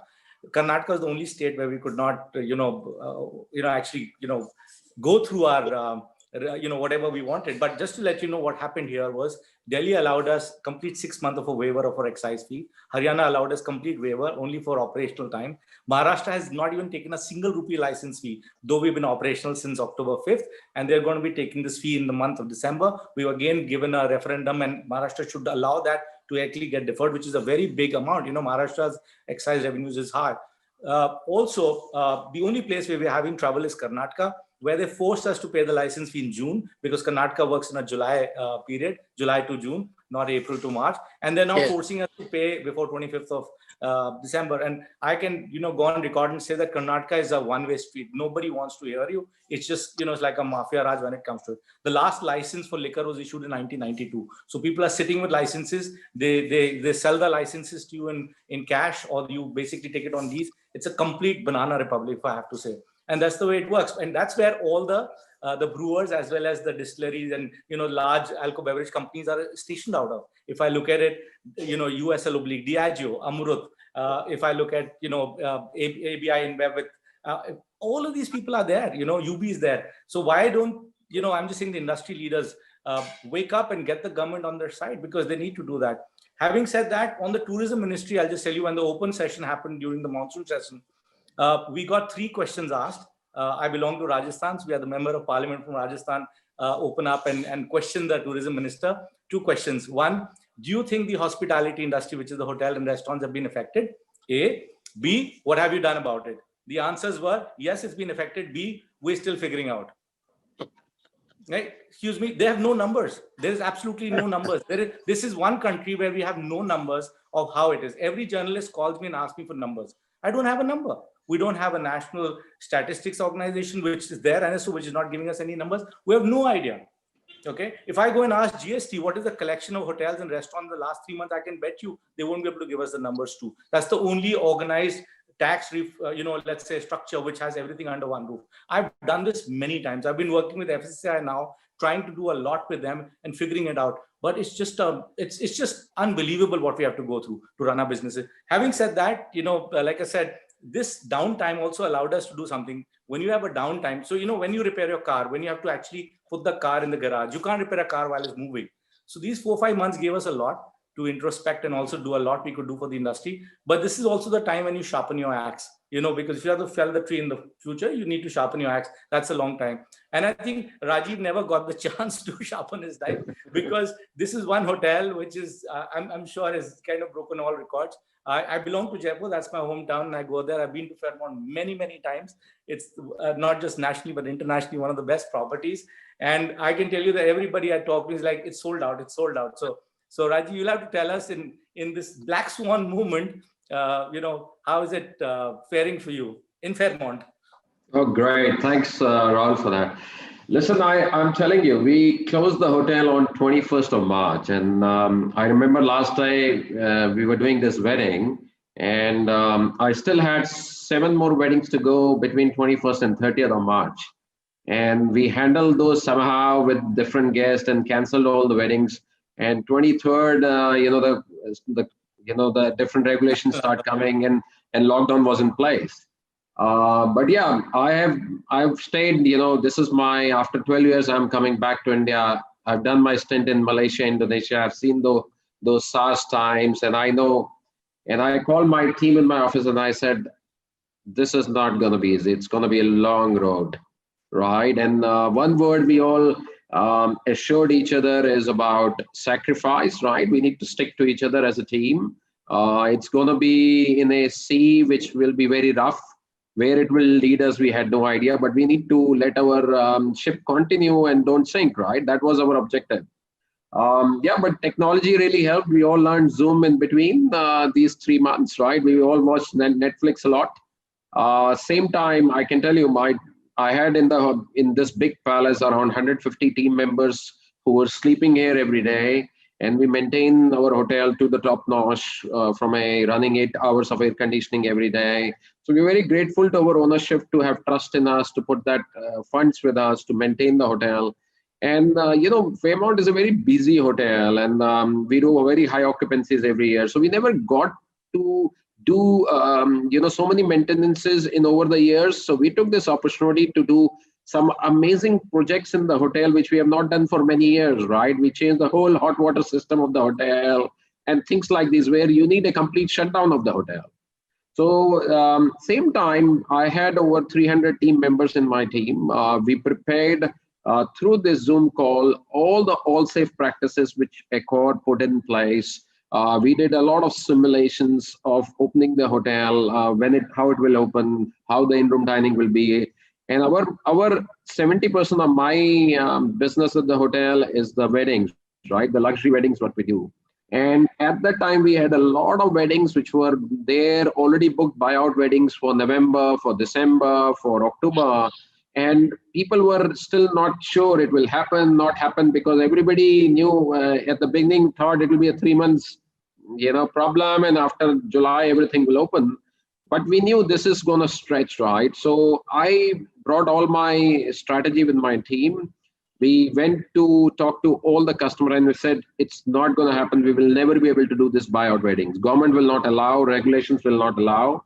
So the beauty about this beautiful hotel is we got so many venues. We got lovely poolside, rooftop, huge ballrooms, so many restaurants, different banqueting areas, over 15,000 square feet.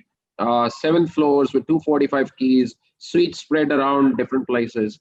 So what we did, we went to all these customers who had weddings and we asked them, do you want to do a smaller wedding or do you want to ship the wedding to next year? So we were able to clear all our buyout weddings, and we came with a new strategy that let's split the hotel into two. We will not take any FIT customers during this wedding season in November, December. And we will do 2 weddings every day of 100 packs or different, we kept in between floors, different floors empty. And between November and December, we've done over 22 weddings, right?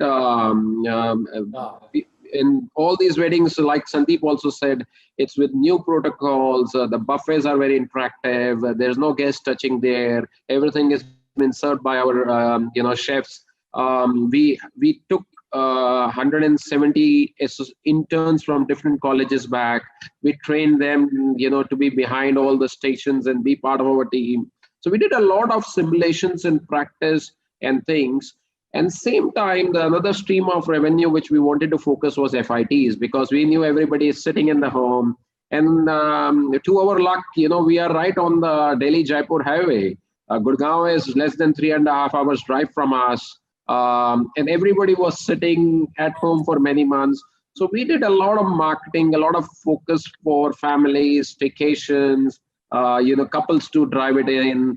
So we have a smaller wedding of 50 people or 70 people going on in one side of the hotel. We have a lot of staycation guests coming in. Now the challenge as a hotelier was you have no poolside because pools are closed, spa is closed, kids club is closed. And you need to entertain your FIT customer who have been sitting in the rooms for many months, right? So we never wanted them to sit just in the room. We wanted to provide them the all safe environment. So we did a lot of unique dining setups for families, a couple. And the beauty of the palace is you've got so many areas in the whole palace, at the poolside, at rooftop, sunset place, sunrise places. And we created these experiences for every family because our focus was simple, right? We will be behind the mask. Let's showcase our personalization. Let's turn every moment into memories for every guest come in. The most important is give them a confidence of being safe. In my hotel, we have 10 people doing, this sterilization throughout, the hotel 24 hours, right?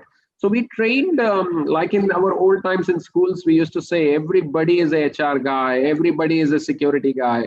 So today we all are the safety champions of the hotel. Anywhere we go, we wear our mask.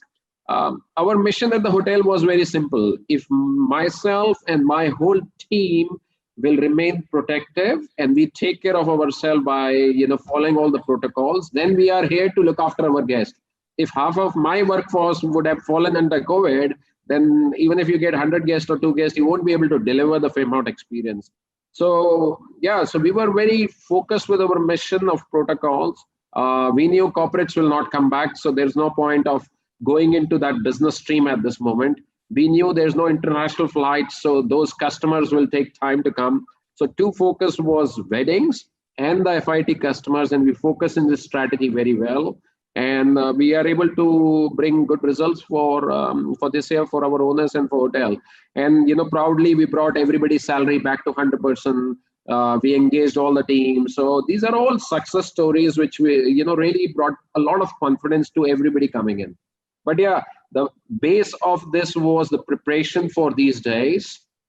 We knew there will be 2 wedding setups or 3 wedding setups. So we bought a lot of equipment so that we don't need to rush for setups, right? We work very handy with a lot of event managers which work with us because, it's not only your force of the hotel. There is a lot of people from decorators and, light guys. They come into your hotel and they're touching all the touch points. So we have to put a lot of protocols to control on those sides. So that was the whole journey till now.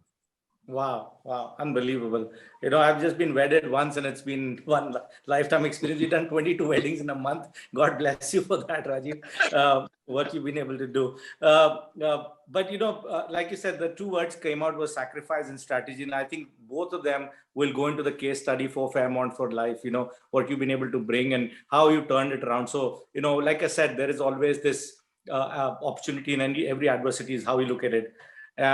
But, not everybody is very fortunate. They don't have a management bandwidth or they do not have the ownership or the funds and, that kind of, let's say, let's play this storm.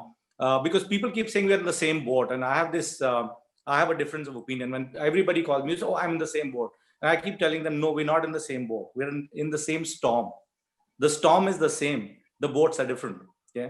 My boat, and there are some people who built mega ships in this storm, like the Reliance Group. They made more money in this storm than anybody would have made, or anybody like that. So, our boats are different size. And I know Meenakshi's boat is like mine. It's a small boat. We are not, we don't have an ownership which will allow us to fund us and go through this storm. Meenakshi, sacrifice, I'm sure you've put in all, being a professional turned entrepreneur.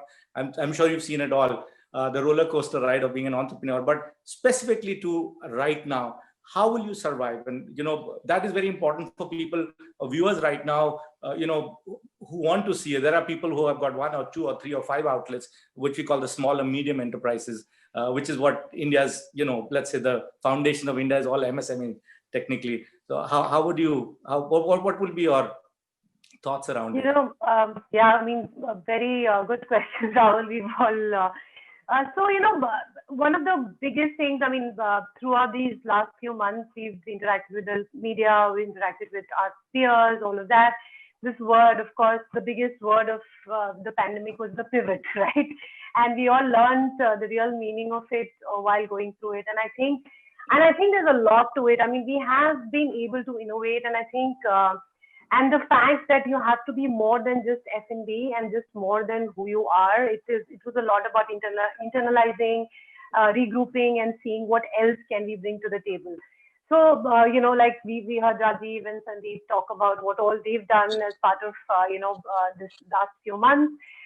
We've had our own little, obviously, at a smaller level, similar struggles where we've gone through a bunch of innovations and a lot of ideation. In fact, the number of PowerPoint presentations and pictures that I've done to liquor companies in the last, I think, 2 to 3, 5 months that have gone by, I've never done in my life. So we never pitches after pitches talking about, this is what we can do. We can create these many, marketing promotions, campaigns, all of that. So we brought back a lot of things that we were known for and could do. You would know that, we also train, Yangdok also is a trainer. He also does a lot of cocktail workshops. That was something that we took to another level where, the number of Zoom birthday parties at 12 o'clock in the night, sitting and, looking at people doing exactly what we're doing right now, but, bringing on a musician online. We've done cocktail workshops. So innovation galore was really the key surviving point for us. And going forward also, we realized that it has to be more than just what we're doing. So it was constantly about looking at what else and what next. And digital was where everything is happening, and we all have, we've seen, signs of it. It's right here. We've been able to innovate ourselves. We've created a YouTube channel, which actually is monetizing, which is amazing that we never thought it would. And things like that. So it was a lot about innovation, looking internally, bringing the team together, a whole lot of impetus on training. We've done a lot of upskilling within ourselves as well, taken a bunch of courses ourselves, the things that we couldn't do otherwise on a normal day-to-day basis. So yeah, a lot about that. So, and I think going forward, it has to be exactly that.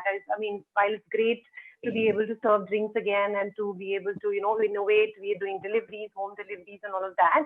But there has to be more than that for all of us here. And I like you said, like everybody's boat is different. So, you would be doing something else for your boat to not let it sink in this storm. Yeah. True. Absolutely. Sandeep, one of the things that I also learned as a new word, apart from obviously seeing Zoom for the first time and, being my master of Zoom now, was something called a stress PNL. I don't know if that's the word used in the Hyatt group, but stress PNL, I made so many stress PNLs over the last 6 months. Every time a new stress PNL comes, I get stressed out making PNLs. And, the hotel industry, and I have, friends and family in the hotel industry. And I see that there's a lot of work that you have to do in your room, apart from, being with the guest, and especially, running the hotel as a general manager. You really have a lot of work to do with, Excel sheets. So looking at the Excel sheet and looking at the PNL, the stress PNL for your ownership, for the chain that you work for, what do you think is your forecast for next year? Are you going to be burning money? Are you going to be earning money? So Rahul, in fact, it's always as a hotel, there are a lot of fixed assets that we have. Fixed cost is something that you can't really deny of. And that was one of the reasons that we actually never shut down the hotel. And as I said that, we had about a lot of guests staying in the hotel. Our ownership actually, the decision was that, we're going to continue with the hotel. We had a lot of long stays staying in our apartment side, and we could have actually very conveniently moved the guests to the other hotel. But I think the decision was that, we want to continue with the operating of the hotel. But as you said that, stress P&Ls, I think we look at those numbers very closely and we monitor them every expense. I think these times have been a great opportunity for us to relook at every cost that we have at the hotel, whether it's variable, whether it's manpower. I think manpower has always been a non-variable cost, but in these times, I think we've realized that, that's one cost that we can still monitor, and, we can call the people as per the need. And we very closely monitor right now, and we have a very prudent approach in terms of what we really need to spend. But as I said that, it's really for us to get the hotel going. There are a lot of fixed assets, as Mr. Kapoor already mentioned, that, to ensure that, your public areas are maintained and the hotel upkeep and the maintenance. You need to still run the air conditioning and be mindful of a fact that, it's not really marring the experience of the guest coming up to the hotel. Otherwise, the property start looking jaded. We don't really want that. I mean, otherwise, the perception is the most important part. But I think we're closely monitoring our every expenses. Yeah, and we've realized that obviously that there is enough and more demand in the food and beverage. I think when we were making our strategies in about 3-4 months back, I think we were saying that the confidence of a consumer on the standalones will be fairly lower than the hotels. I see a flip side to it when I actually go out and see the standalone restaurants being packed, and we said that why don't we really fish where there is fish, and spend our energies in the F&B. But obviously F&B comes at a lower profitability. So that's one approach that we obviously have, and our focus is completely on the food and beverage in the hotel. That still remains as food and beverage decides the perception of a hotel, and it has to still remain the best address for a hotel. But coming back to the cost, obviously yes, there is a lot of focus. We very minutely, very closely monitor every expense. There is a forecast that's done at the start of a month, then we relook at the reforecast. I think you need to police every expense to an extent to ensure that there is no abuse or there is no misuse of any services. And I think it doesn't only come from the leadership team or for me, but I think the entire team contributes to it, because every penny that you save obviously will actually be able to assist us in the GOL and the GOPs. I know you bang on, because as a business owner, money saved is money earned, and especially in today's time, cash is king, because if you don't have that, you're definitely going to be sinking very soon. I think the big A word used by a prime minister was Atmanirbhar. I also added another one to my team, and I said, ya to Atmanirbhar hai, otherwise Atmasamarpan hai. So there are only 2 A's. You just have 2 choice. So this is now the call that you have to take, and we all sat together, and we have 700 people working for us and in the company, and we actually went and said, you know what, we're not going to give up, we're going to take it up. And I think the key word which you used was controls and policing. I think policing is important, because our industry also lets loose very easily. It's we go with the flow, and I think we've been more efficient than ever. Today my costs have come down to the point I would have never imagined. And I think this is a new normal in a way. It's again a very abused word, but the new normal tells us that there are ways to actually become more efficient. I see cafes across the world where 2 or 3 people man the entire cafe, and here we need 2 people just to pick a plate. Sometimes I have a bulb change in my house. There are 4 people coming. I like, God, guys, go away. I'll change the bulb myself, because that is how we are, inefficient in our own way, extremely loaded with staff. And then it creeps in. And when you have a machine which is running continuously, I think you don't get the time to mend it. I think this, downtime allowed us to mend. In Rajiv's case, he could change the hot water as an example, but I think a lot was done. I mended by actually closing my office and getting 52 people in my corporate team booted out. So it was my mind. I said, I've had enough of this corporate structure. Let me just go back to the way it's done, hands on, and let's do it. And I can tell you that we will make money in the next quarter than we would have never made. So my estimate has completely changed. Yeah. So next quarter we should be big. Even this quarter recovery has been pretty decent to the point of recovery because of occupancy norms, but tier 2, tier 3 supporting a lot. But I see Jan, Feb, March with the vaccine and the overall, let's say, fed up of the whole virus in 2021. If I hope no Chinese is eating something right now, which creates a 21 of another world. But if they're not eating anything gory at this point in time, I think 21 for all of us should be a good one. And Rajuji, in that respect, because you've run such large companies and you've seen almost every possible. Is this the mother of all crises you ever seen, or you think this is just a blip, or let's say it's just a bend in the road, not the end of the road? How do you see this? Actually, it is mother of all. Okay. It has severely affected. See, not only one is that we will recover after 1 year or 2 years, but the fear that has got into the minds of the people. Today cinema halls are open, but we are not going. Yeah. Today metro is there, but we are not traveling by metro. Today, we are not going to a Gulati restaurant for a meal because there's fear. So that is what has affected us very severely. And the stress and the anxiety that has got into people, that is very, very, it is going to damage our mind if we are not strong, and particularly among the children. So, but as you rightly said, we must take it as an opportunity to remove our excess fat and to be lean and hungry, and to strive for the best. I mean, one has to be positive about it. There's not much we can do about the COVID because it is not in our hands. But we can always become more efficient, and we can ensure that we achieve our objectives. But it has to be done in a collaborative manner. That meaningless competition and mindless competition, cutthroat competition has to go out of the mind. We have to become mature, like all developed economies, and we must focus on our business. And I'm sure another 1 year or another 6 months, things should turn around. You're bang on, sir, because what I've learned about this industry in this short time is that I think obviously the COVID's been a leveler for all of us, but oversupply is a bigger disaster than what we've seen. An oversupply of inventory, oversupply of restaurants, oversupply of hotels. Demographically, we don't change that much, and suddenly a place has 10 bars and it can only take 5 bars in my industry, for example, or hotel industry, and it actually is very difficult to come back. And I think this will be a leveler. So people who are strong, who have the foundation, who believe in the industry will continue.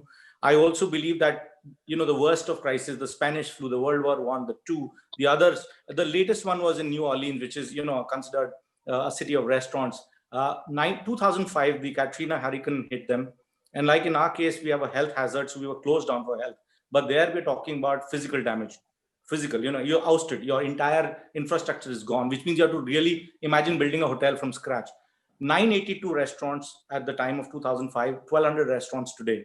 So I'm just saying it's just been 15 years and, life's back, and obviously now it's gone through COVID. But where I'm coming from is our industry has this. The hospitality industry is perpetual, evergreen, and it'll always be there. Who's going to be running it? Who's going to be owning it is a matter of opinion, because obviously people will change. So New York, which have so many restaurants, all of them have shut down. The indoors have been shut down by the mayor and governor, which is really strange. And, friends in New York are really, really upset. And outdoor is not as much as, and it's tough. And these are all single stations, standalone, people on their own. But I can bet a year, 2 years down the line, whenever, let's say, normalcy hits us, you'll have the same number of restaurants again. Who's going to be owning them is a matter of conversation. But, there's a contra view to it. And that's where I'll bring Rajiv. And one thing I've realized is, yes, it's a mindset. It's in our mind, because COVID can happen to anyone and any time. It can happen. Even the safest of people I know have been hit by the disease for, whatever reason. I don't know. Nobody knows why it hits you and why it comes to you. Same household, 5 people, only 2 get it. But one thing I realized is that people are not doing their large travels because they're not traveling outside the country. They're not doing big purchases. So they're postponing their gratification, but they have the money. Look at where the market is hitting. Why is the market hitting in terms of talking about the browsers or the capital market? Why? Because people have the money.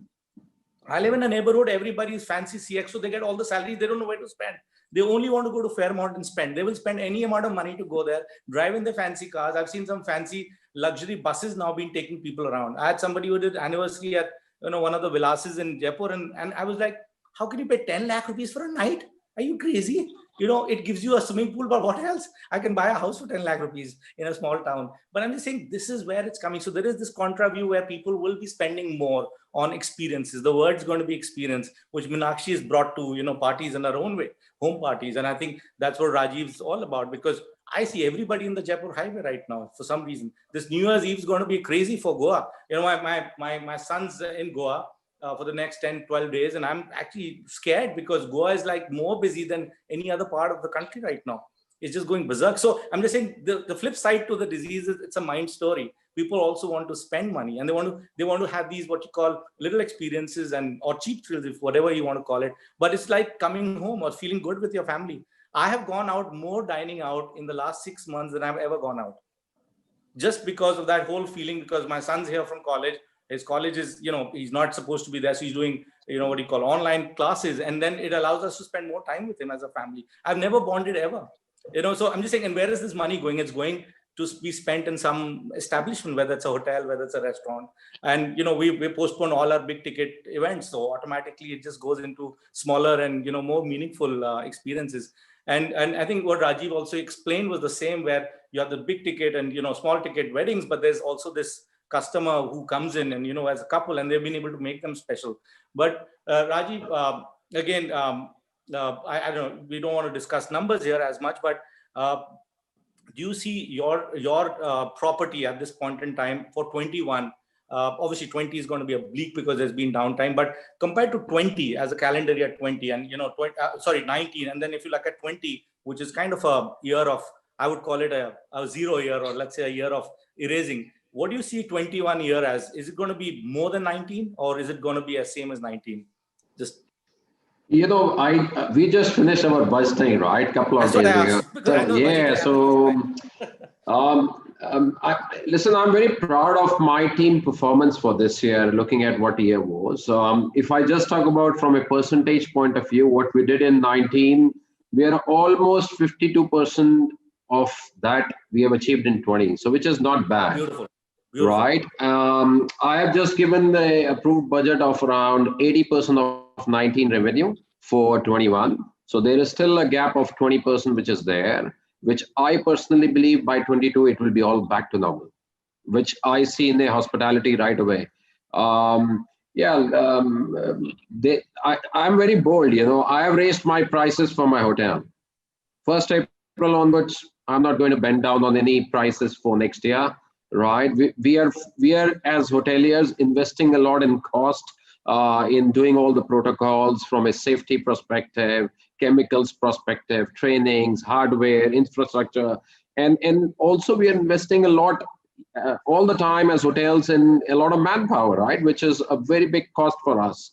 And I personally believe economy has to run, right? I'm saying if I start cutting in and then the hotels start cutting in, and luxury is all about experiences and giving, right?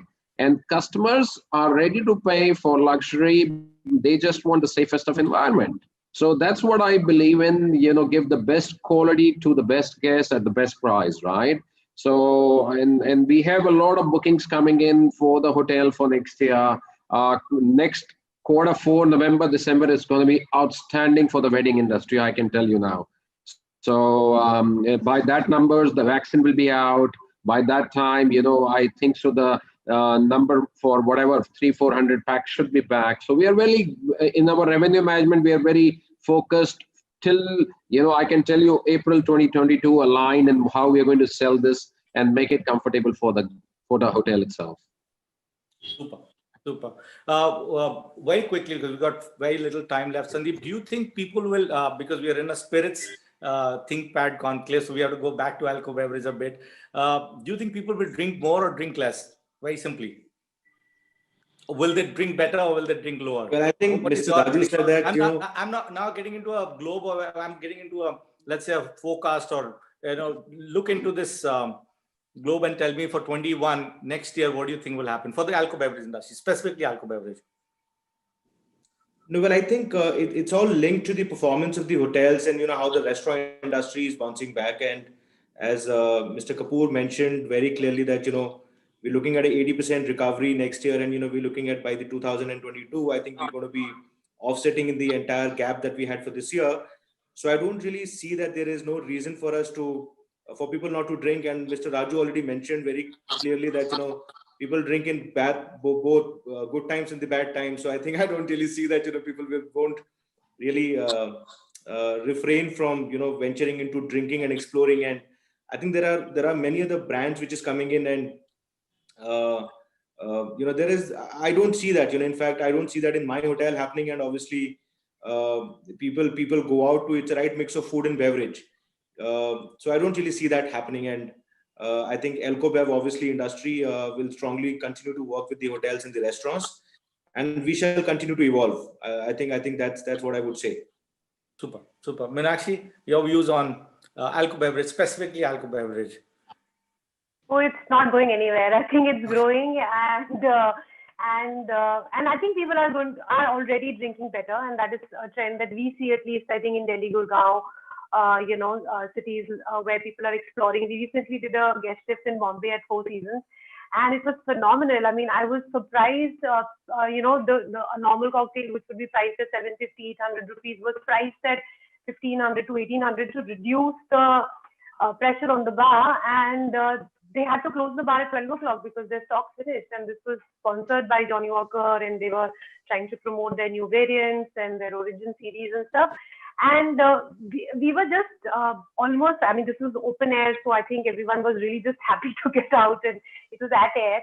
So, but otherwise, I mean, it's very, very clearly people are drinking better, definitely better quality, of alcohol beverage experiences as well. So that is definitely coming. And it's been coming a long time. It's not that it's because of COVID. It's been happening for a while now. You've been part of that journey very much, Rahul. So you know how much we are drinking much better now. So yeah.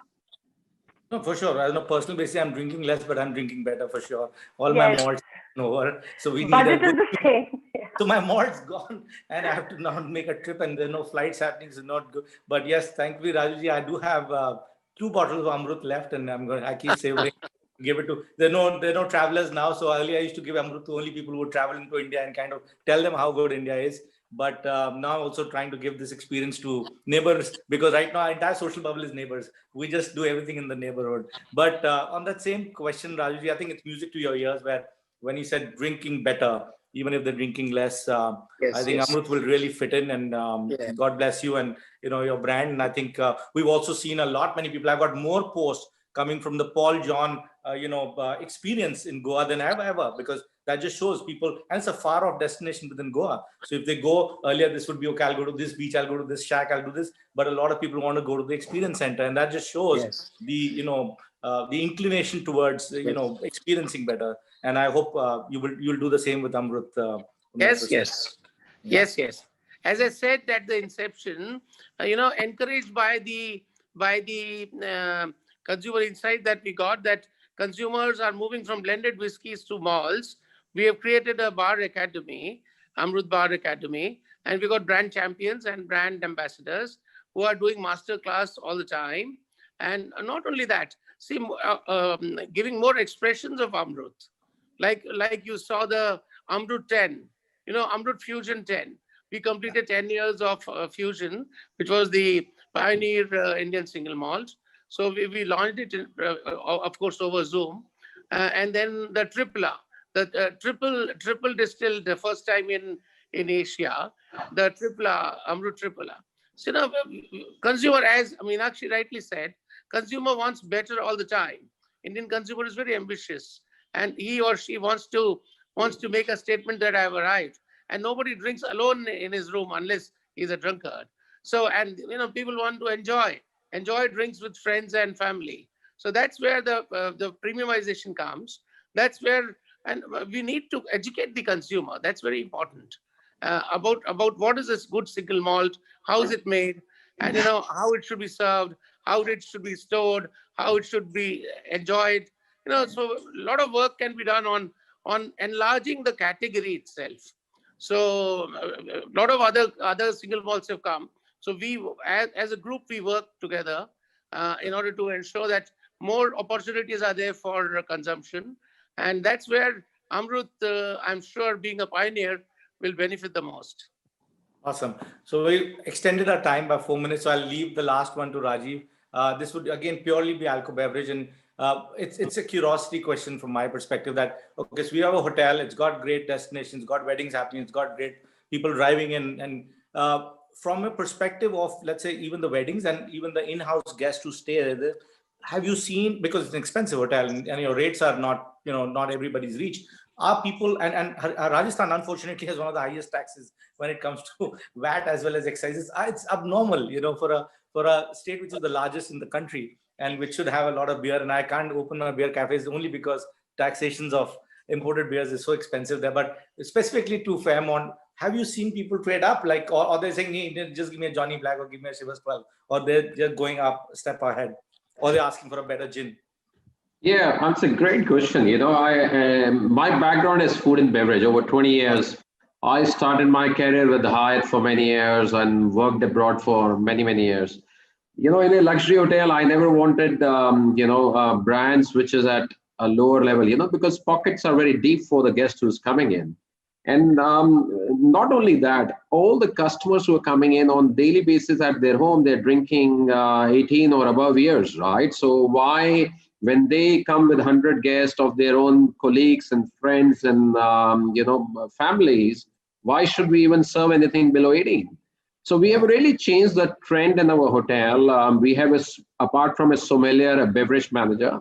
For every event, what we do, there is a 3 to 5 months of planning which goes in, right? So like every hotel do a lot of food tastings for a food, we do the beverage tastings in our hotel for our guests. For the people who have never heard of 18, we make them experience, it's a little cost for the hotel, but it has a lot of returns, right? We make them experience and showcase and make them comfortable. But our idea is not to make just money out of them, but to give a value. So of course, the higher the years goes, the lower the profitability goes in those bottles. And we have done a lot of menu engineering and calculations so that it fits their pocket. It does not cross their budget, but gives them the luxury. Awesome. Very nice. So we are the highest 18 years and above whiskey or any other collection in Rajasthan for sure. I don't know India. I can tell you that. I can bet on that for sure. Definitely.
times, millions of people have lost jobs, salaries are cut. This has led to many changes in consumer preferences. The long shutdown and painfully slow opening of hotels and restaurants has made things much more difficult for brands. Today, some senior industry leaders are here to talk on the evolving marketing strategies in these uncertain times. Let's welcome our chairperson of the session and other panelists.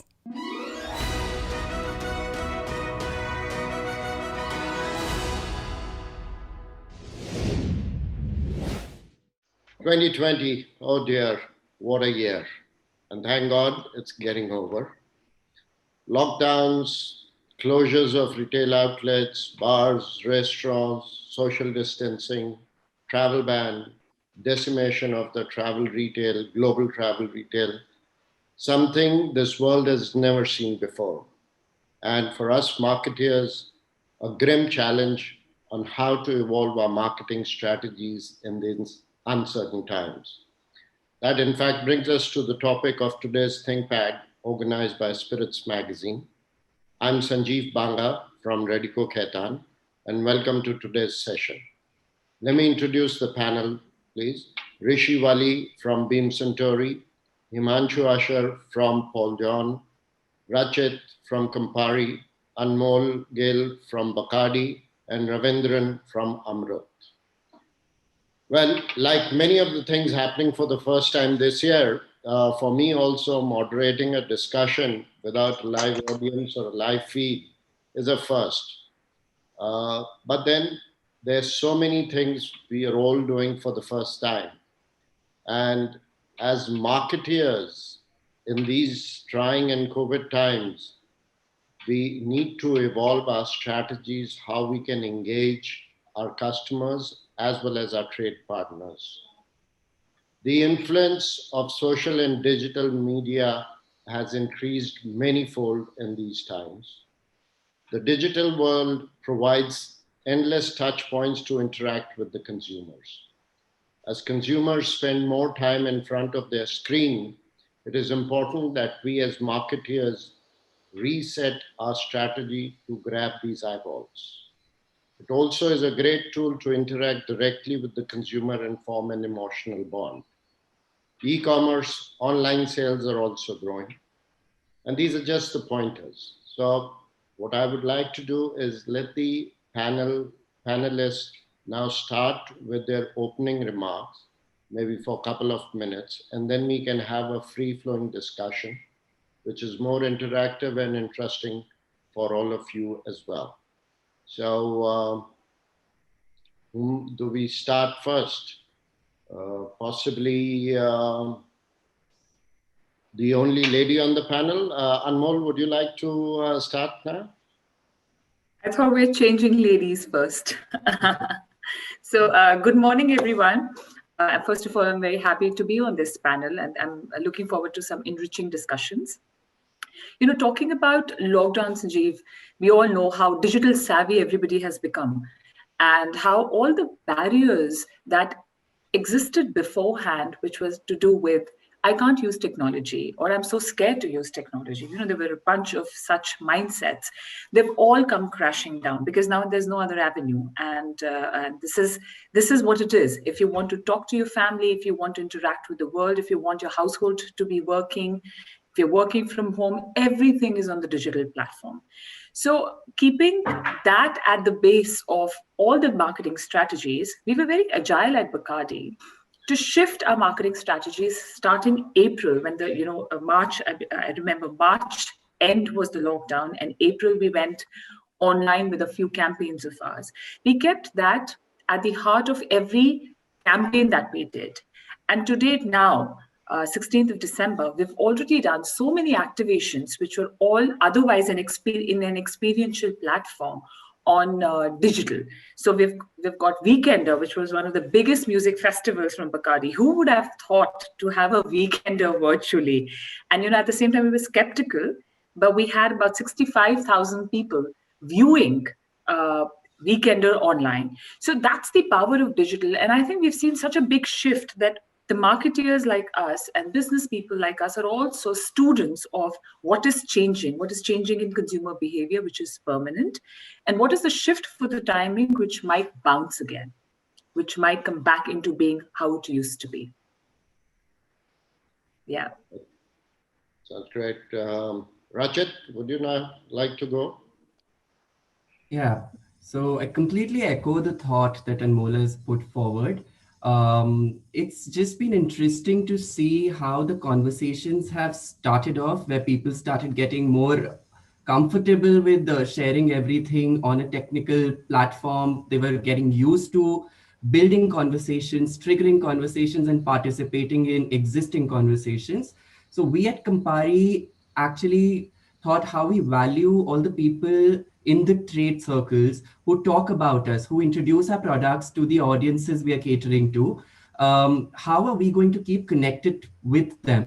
How are we going to get them to keep talking about us? People are not going to be visiting the bars. People are not going to be talking to them over a bar as to how to consume a Campari or what's the new cocktail with Aperol. So it was very important for us to see that those conversations are still coming out with all honesty, and those gatekeepers per se are still advocating your products in the right channels, in the right space of mind. So a huge initiative from our end used to be masterclasses with the trade community, getting the bartenders to start speaking Campari. It just became very imperative for us to have a very strong take back from all of those digital initiatives which were around masterclasses. So connecting them with a wider network and taking them deeper into the drink space became our huge understanding of evolving it, and just keeping the bars going even though there was a downtime.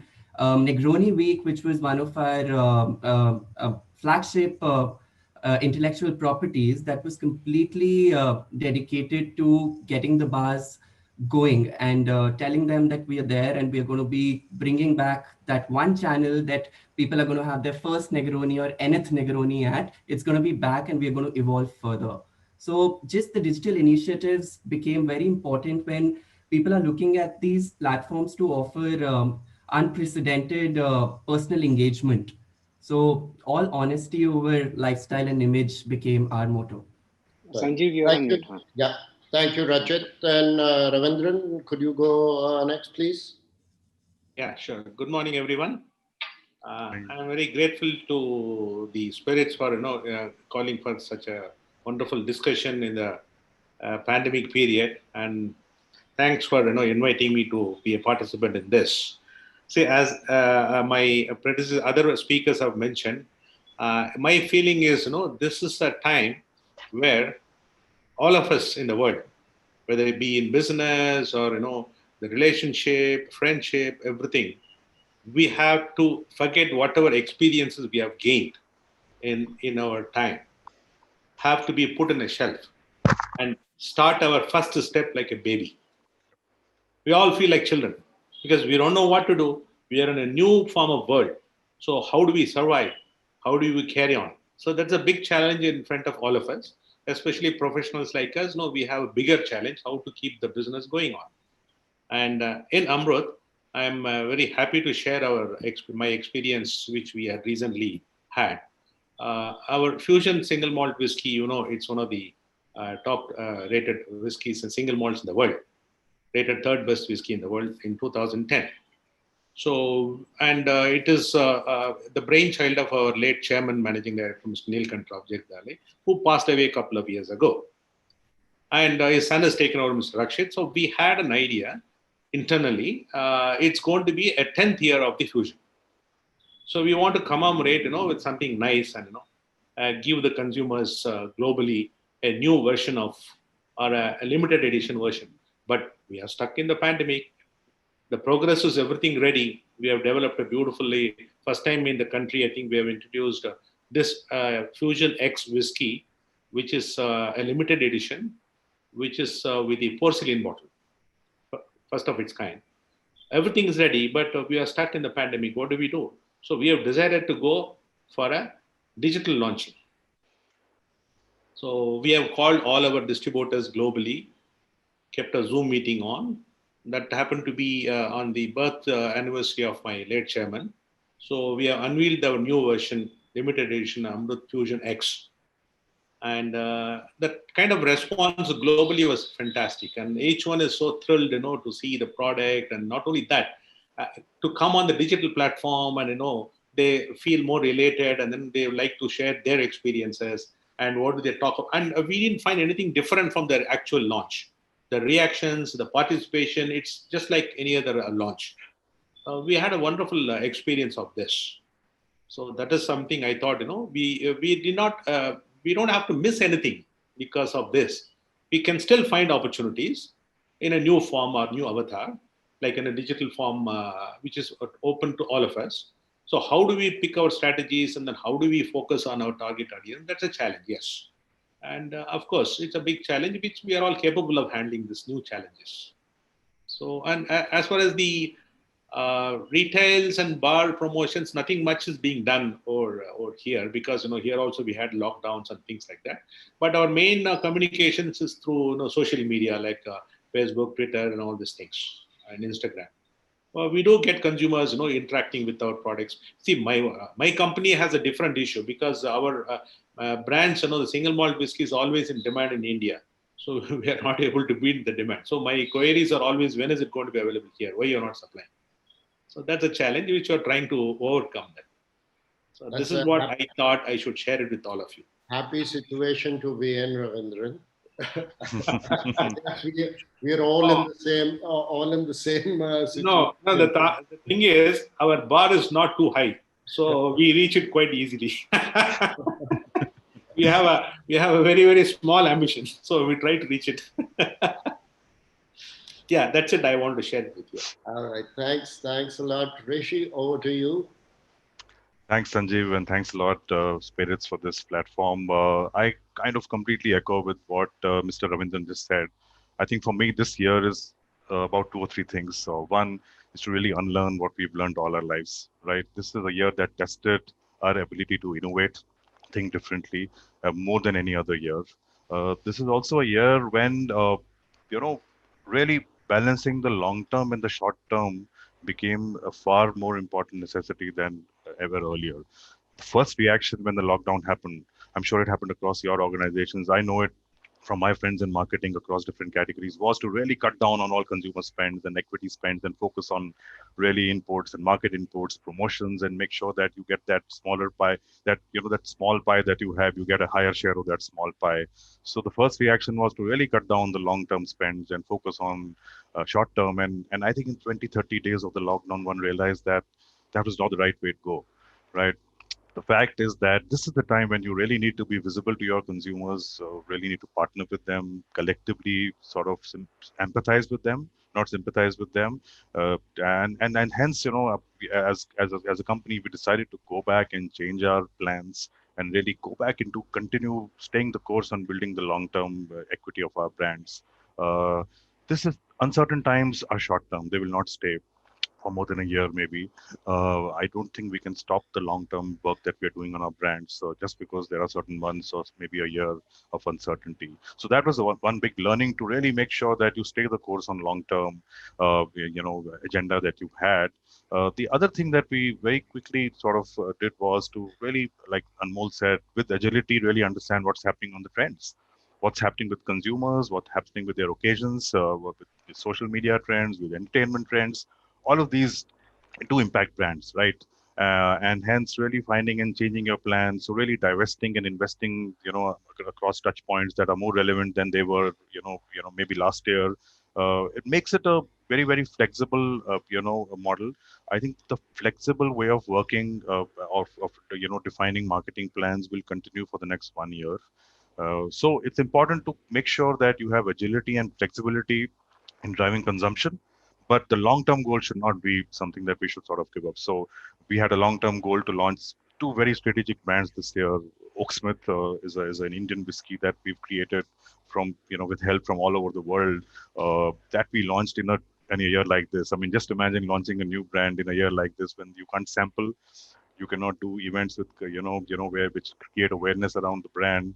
But we found ways to engage with consumers, whether digitally, through customers, again digitally, and ensure that there was awareness created. And then towards the end of the year, we launched another brand called Toki, which is a Japanese whiskey that we just introduced in India. Now, again, going and creating, awareness for a new concept of a whiskey. We are all Scotch lovers, malt lovers in India. Japanese whiskey is a new concept. To really talk to trade without a launch event, to make them understand the benefit of this whiskey and to consumers is a challenge. So I think the learning for us has been that the unlearning of all these years of experience is something that needs to continue for the next 1 year, as Mr. Ravindran said. And for us, that's what we will continue to do as long as there is uncertainty. That's what I had to sort of add. Thanks, Rishi. Himanshu, your call. Yes. Well, I really echo what Mr. Ravindran said, that, we were like children. We really had to pivot, learn, oh, okay, this is not working, or this is too hot, or this is not doable. And, Rishi, you're right. How do you launch brands during this time? And I mean, I think some parts where Sanjeev and Mr. Ravindran would echo with me would be the international markets, where they are going on to their second lockdowns, particularly which happens to be the core markets for all three of us. There are rising cases, and then there are distributors. We have some releases which we time for Christmas, and that's the supply and the logistics issue of reaching it to the shelf become challenges. So in all of this, obviously, we had to harness the digital media, as Anmol and Rachit said, that how we reach out as an awareness plan. And I think you did wonderfully well, Rishi, with Oaksmith as well. All that, and I do remember the Fusion 10 with a complaint that I could not get a bottle on my collection. So I messaged Ashok as well, how does one get it? And he did not even give me any inkling of hope. Don't worry. I will take it up today and ask him to reply to you. It's up to him to decide. Send it to no, he's responded without a promise. And I think even Sanjeev, you launched the Asava as well around this time. So I mean, the game is to find the new continuum. In IT parlance, they say redundancy plan. Like if this server goes down, what is that? I think we just realize what our redundancy plan should be and make that as the first line of offense. So yeah, and I think we, like the Weekender, we did curated an IP which we had. So we realized what all is not active. So our distillery tours were not active because of the industrial zone. So we made into virtual distillery tours. We had the entire on-premise team on ground, nothing to visit. So we made them as our team that could reach out our virtual tasting kits to the consumers. So we had the virtual distillery tour followed by a virtual tasting, and we could do that even internationally because thankfully the infrastructure and the legal framework allows alcohol to be couriered to the homes. So our virtual distillery tours are now actually our biggest storytellers, and they are live. So it's not a recorded. So there's, our tour guides are taking with the phones and taking to a tour of distillery. And gentlemen, I think would welcome you to do it in person whenever you are in Goa.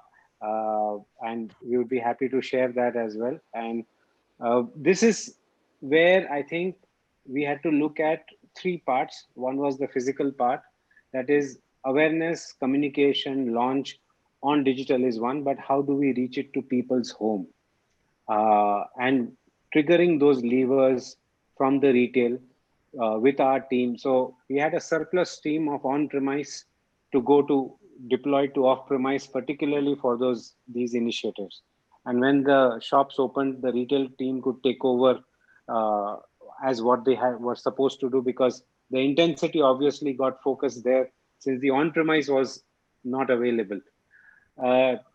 in some states, the on-premise became off-premise as well.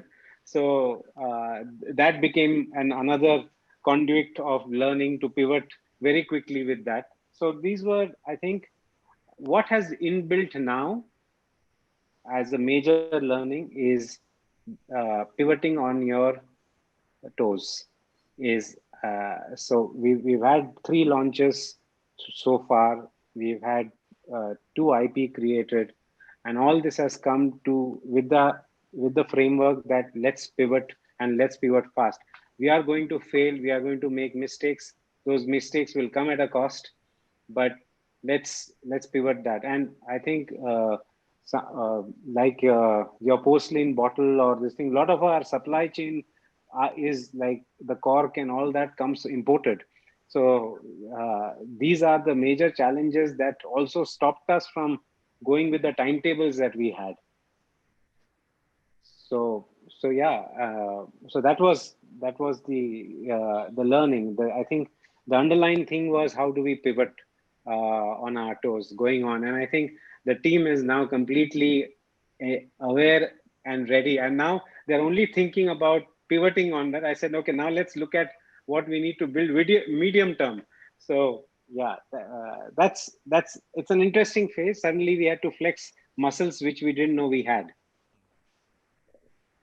Thank you, Himanshu. Yeah, I think we're all in agreement. These are extremely challenging times for all of us, not only in the beverage alcohol industry, but across FMCG or anywhere else. And digital and social media seems to be the new normal. And it's so heartening to see all our new launch plans did not get impacted. Yes, the way we launched changed, yes, for sure. But that did not impact us from launching, going to the market with new products itself.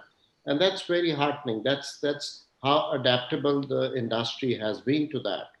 Now, to give you an example, as Himanshu mentioned, we were planning to launch our newest expression of Rampur Asava at ProWine in March, and that's when the whole lockdown thing started. And we were kind of initially, what are we going to do about it? And then eventually we launched it at the Whiskey Show in London, which was now for the first time a virtual show, which was fantastic. You could do a lot by sending in the tasting kits in advance. As Himanshu mentioned, the laws over there, the rules are much more flexible. And we had enormous response with the consumers over there. Having said that, I personally still feel the personal touch was missing, which we all know how important it is in all those trade shows that we do. But yes, this is the new norm. This is the new normal. So we need to adapt, evolve. And that's exactly, I think, a lot of us have been doing is master classes, the virtual master classes. Again, you're not physically there, but everyone's got the product. You're talking about it. The master blenders are educating the consumers. So in all these, for me, if I was to take the main takeaway is to keep your emotional connect with the consumer. Since they're spending far greater time at home, use it to increase their knowledge, not only about your brand, but as a category itself and what the newer things are happening over there. Also, it also provides an opportunity to connect with the bartending community, because they've been through a really, really rough patch, a lot of them. So what we did, especially with our Jaisalmer gin, we used to have these do-it-yourself cocktails, where we would have the bartenders kind of sharing their cocktails with an audience. And then you do your own concoctions as well and interact over there. So this is something that's ease for the consumer. It's also roping in the bartending. So there's a bond. You know, in all this, and I'm sure all of us agree, these bad times are not going to last for long. The good times are going to come back. But the consumers, the trade, would view positively the companies and the brands which supported them in their hard time.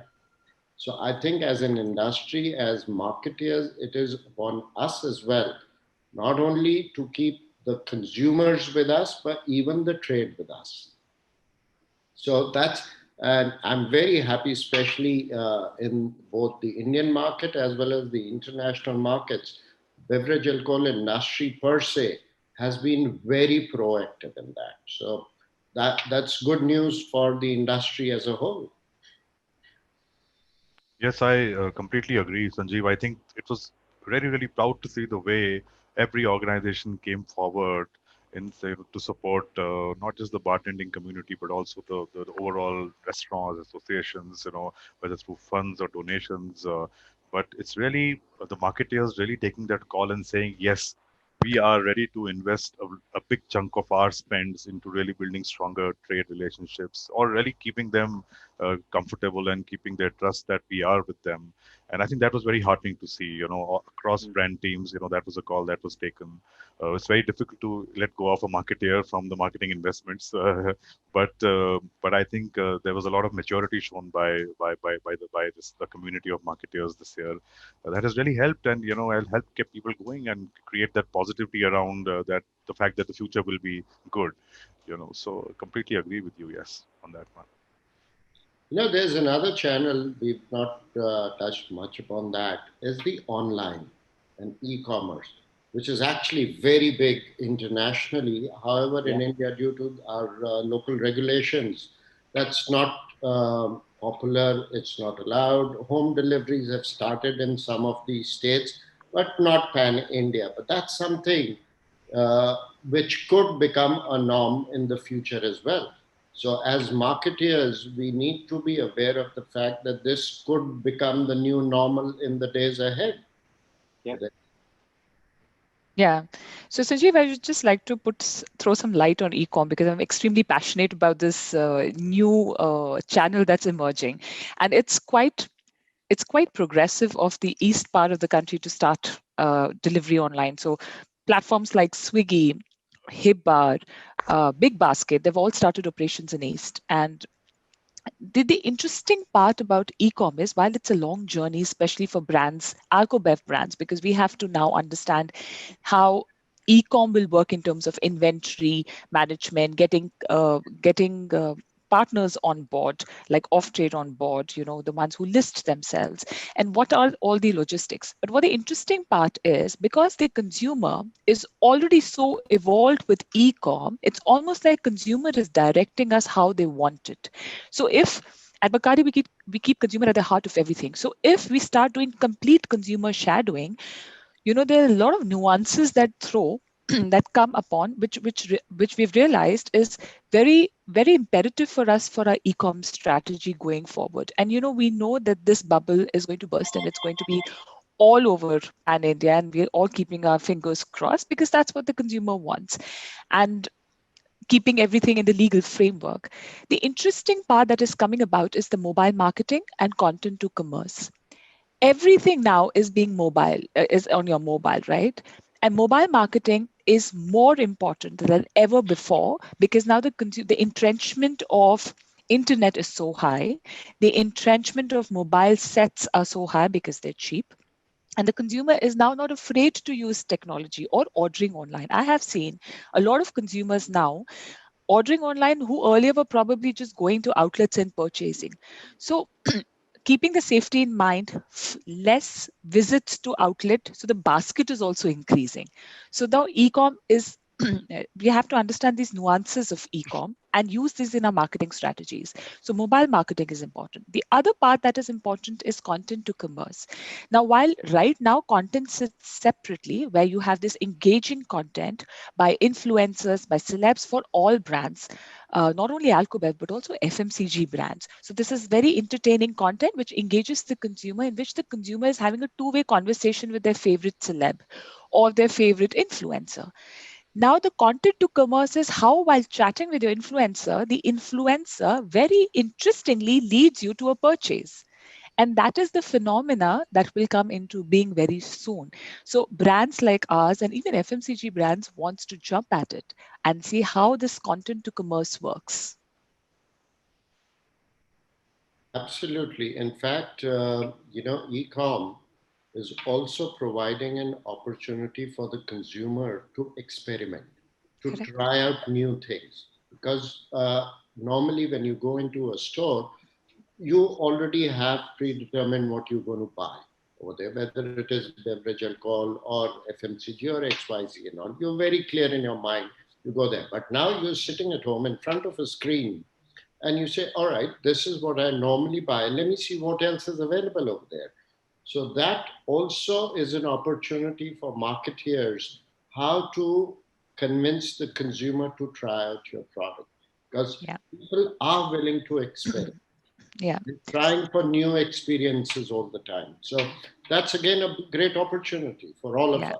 Yeah. So consumer reviews become very important then. So all these nuances of e-com are extremely, I think FMCG brands have learned it, but now it's for the Alcobev brands to quickly grab onto what the learnings have been.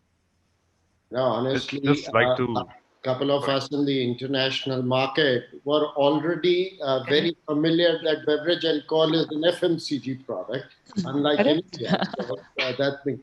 Yeah, Rishi, you were No, saying. I just had one point. I mean, while we all clearly agree that e-commerce is going to be the future, we've seen how it's changed the category in Europe and parts of the world. But just the caution and warning there on, the way we want to engage as a category in e-commerce.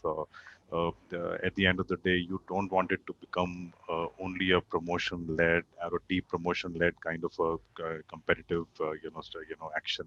At the end of the day, you don't want brands, wanting to invest more and more towards, driving more consumption, because that also will come under the legal or lens of really solicitation. So we have to be very careful in the way we manage e-commerce. I mean, demand generation has to come from the nuances or the values of the brand more than the promotional offers. And you get stuck into this. We've seen other categories. Once you enter e-commerce, then it's a very, very difficult game to get out of. We've seen that in modern retail across FMCG and now seeing it in e-commerce. So I think as marketers, we have to be very careful that the reasons people are buying from e-commerce are true to what the brand really, the brand benefit that the brand really delivers, and not something that is purely financial or a promotional-led kind of an activity. Otherwise, then you don't then you're not leveraging the channel for brand building. Then it becomes another channel for driving faster depletions or consumption.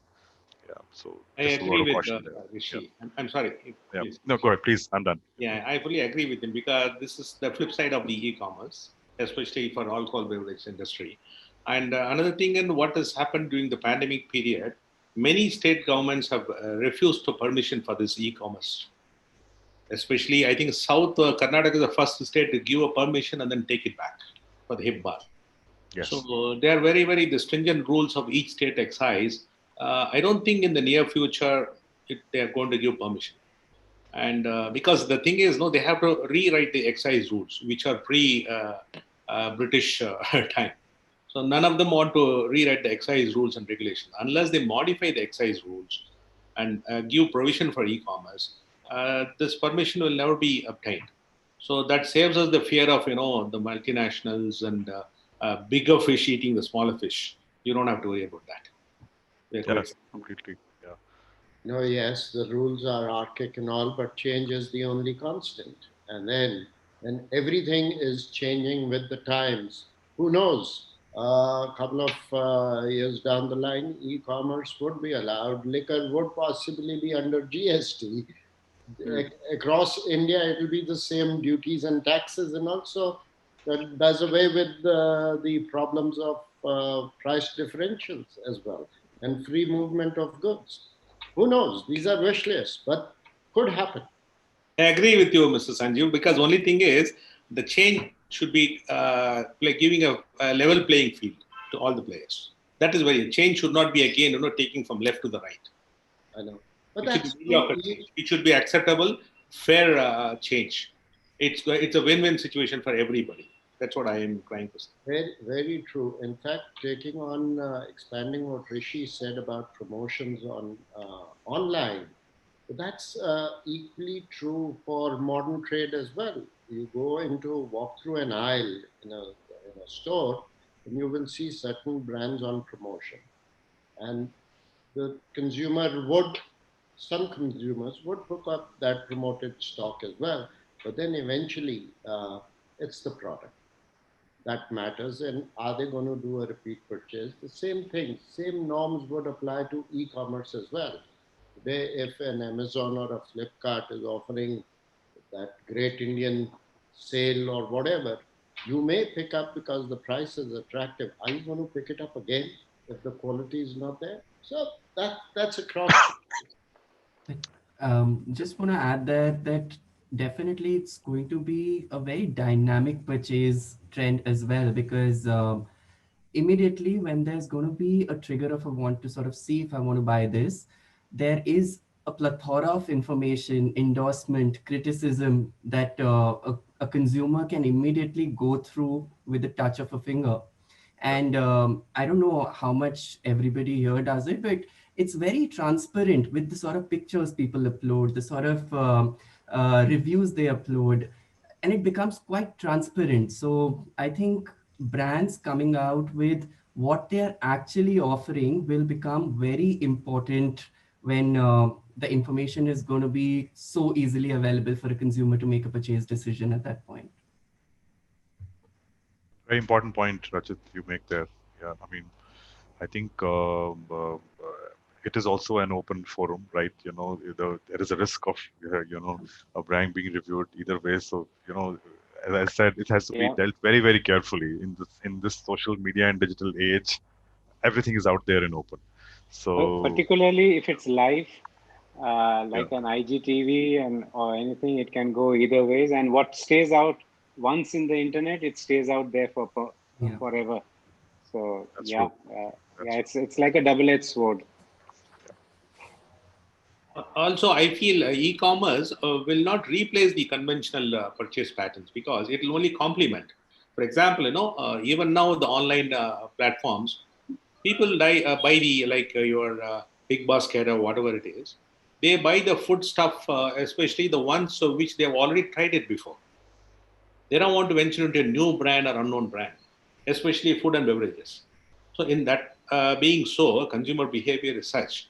So especially the food items, they would like to try it out first, maybe physically, or sample it out. Then they will continue on e-commerce. So both are going to coexist. It cannot be, one replaces the other. It's a good platform for us to sell our products to far-reaching places, where our distribution channels may not reach. It's a good concept, but it will always support the existing channels of distribution. That's what I feel. I agree, Ravindran. The brick and mortar is not going to go away, especially in our industry. That is definitely going to stay over there as well. But then, yes, e-commerce is definitely going to support and complement that channel as well. I think the more we continue to sort of drive the message of responsible drinking, the better it will be for e-commerce also to expand, because how many households in India still find it comfortable to consume alcohol at home? I mean, it's still very out of home, especially in the lower price tiers or lower tier 2 towns. You're not very comfortable, receiving a bottle of spirit or at home. So it'll take time for consumers to sort of get used to, and it'll all come with the work we all are doing towards responsible drinking. It's okay to drink at home in the right quantity. So it's going to be a slower change, probably more in the metros for some years, and also in the higher price segments, because we don't see a lot of incidents of in-home consumption in the lower price segments. Yeah. So, Rishi, I would just like to add, you're absolutely right. And to Mr. Ravindran's point, I just want to add, if we keep a close eye on changing consumer behavior, we'll see how these channels are going to evolve basis consumer behavior. Until half a decade ago, none of us thought we would give up our OTTs, our regular channels for Netflix. right? But a large chunk of consumer now is watching their regular series and their traditional TV all on Netflix, Amazon Prime, etc. And a lot of people don't even have cable anymore. And cable, I mean, at least half a decade ago, I myself didn't imagine cable vanishing. So now what has happened is the concentration of cable has changed. It is still in the metro. It still exists in the metros, but not as at large concentration, maybe more tier 2, tier 3 towns, because the consumer behavior has changed. So if the consumer behavior changes, the channels are going to evolve accordingly in those pockets. So whether e-com stays or not also depends largely on, of course, regulations given. But if regulations are permitted, then how the consumer has started behaving post-pandemic is how the channels are going to now function. A lot of off-trade, for example, now, I mean, at least I see it in Haryana, are looking like GTR stores. Suddenly, overnight, they've all turned into these beautiful GTR stores because the off-trade has realized consumer is not going to on-trade, consumer is not going to GTR, consumer is coming here. So now let's expand. So that's again, changing consumer behavior that's led off-trade, at least here, to look like GTR. Absolutely. I stay in Gurgaon as well, and I share what Anmol's saying. Those are as good, those stores are as good as anywhere in the world. Now, just a poser, home consumption till now still is a taboo. But just your thoughts. Has the lockdown reduced those taboos, those barriers? Because a lot of people were at home and a lot of do drink on a regular basis. So more acceptance level at home that, okay, you're drinking. Also, possibly if you're drinking at home with the family around, you're more responsible on the quantum that you're drinking. Any thoughts on that? I'll share some of the information which I got from down south, especially in Tamil Nadu. There in the cheaper category, a lot of the misbehaviors are there. The people get drunk, abuse the women folk in the house. That is a past history. Now, what I hear from the newspapers is, since he started drinking at home, he forces his wife also drink. So the wife drinks, and then now she is giving it back to him, what he was giving to her all these years. So now he is so scared. Why did I make a drink? Start drinking. So the fight is on equal now. They are hitting each other. So as you say, yes, people drinking at home has increased in even the medium segment. Also, I see because especially most of the clubs are not serving liquor. So the middle income group people who frequently visit the clubs, now they are quite comfortable, drinking at home with friends and then family members.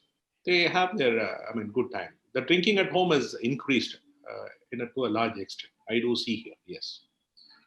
The other factor that I've noticed more so globally is since you're drinking at home, you're drinking less, you've upscaled yourself. You're drinking more premium. Correct. Yes. Rather than going out in a bar or a restaurant with a bunch of friends, yes, you're missing out on the socializing factor, but then you're drinking, since it's only you or maybe one more member of your family who's drinking, you've upped the brands that you're drinking. Yeah. I fully agree with you, 100% right. Yeah, Sanjeev, I'll just add two things to this. I'll build on what you've just said. What has happened is because of the pandemic, irrespective of pay cuts and reduction in pay, the total expenditure has reduced and your net savings probably in a lot of middle class income has increased because you're not going out, you're not spending money as much as you were. Now, of course, the lockdown is opening, the scene is changing a bit. So if your net spends on a evening out with your friends, etc., was say 2,000 per head, and there you were drinking only about 2 pegs. Now you still have those 2,000 or maybe lesser, but you can afford a better product. So now, also because of this entire lockdown situation, everybody's scooped up in this space. They want to have indulgence. So now it is also a matter of indulgence. I want to treat myself. I want to have a good product. I want to sip premium. I didn't try this. And when I was going out with friends, I was always wary of the spends. Now I want to try an expensive product and feel good, pamper myself in this pandemic. So of course, that one point is there for sure. The other point is the occasions have shrunk. The outdoor occasions, the occasions to go out have it with your friends, family, your work colleagues, all those occasions have shrunk. Because the occasions have shrunk, a lot of products, at least I see that in our category, a lot of products, and I would say even beer for that matter, saw a slowdown, because then there was no particular occasion for you to sit with your friends and drink beer. So depending upon the category, the price point of the product, I think different products have seen different kind of variations in pandemic. Very true, very true, and especially the draft beer, which was just an on-trade thing category, went through very, very bad times. One more point also I would like to highlight here. See, during this pandemic time, what happened as socializing, meeting the friends and families has completely stopped. So a person is supposed to drink at home, and his consumption quantum also has come down drastically. Because whenever he goes on a Friday or a Saturday with his friends, he will end up with 3 packs or 4 packs. That's a minimum. But now, since he's drinking at home, he is drinking by himself, he puts an end, control to himself. Whereas, when you're in a peer group, you want to finish it with the 2, the friend says, no, come on, let's have one more. That force is not there, peer force is not there. So you restrict yourself and go for high value products, try all the premium brands, but drink responsibly. So that in a way, it increases the health factor also in the long run. And the family pressure is there. Yeah. The dinner is ready. Stop. Dinner is ready, yes.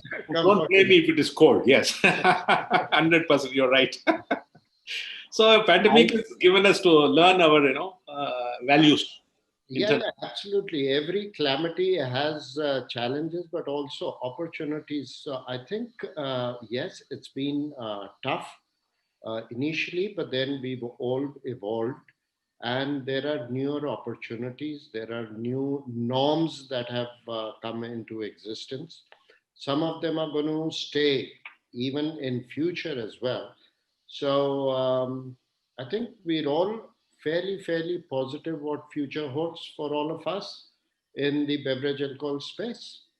Yeah. And like Anmol said, no, yes, since the expenditures in the normal time has totally stopped, he need not go with the family for a movie which will cost him minimum of 5,000 rupees. So he has got a lot of, though his income level has been cut down, his expenditure is equally cut down. So he has got some money which he can afford to spend. Nowadays, I see people buying a lot of premium liquor. They spend it on liquor now. Right. In Bangalore, you see the purchases of all the premium, super premium volumes have gone up drastically. I'm surprised. Right. Maybe in other metros also must be the same. Also, I just want to mention, like, with the consumer also and the whole situation, it's going to be the 5 stages of acceptance. So I think we're still waiting for the consumer to put it out very transparently. This is what I want. These are the occasions I have defined. This is when I'll be consuming, and this is when I'll be buying your product.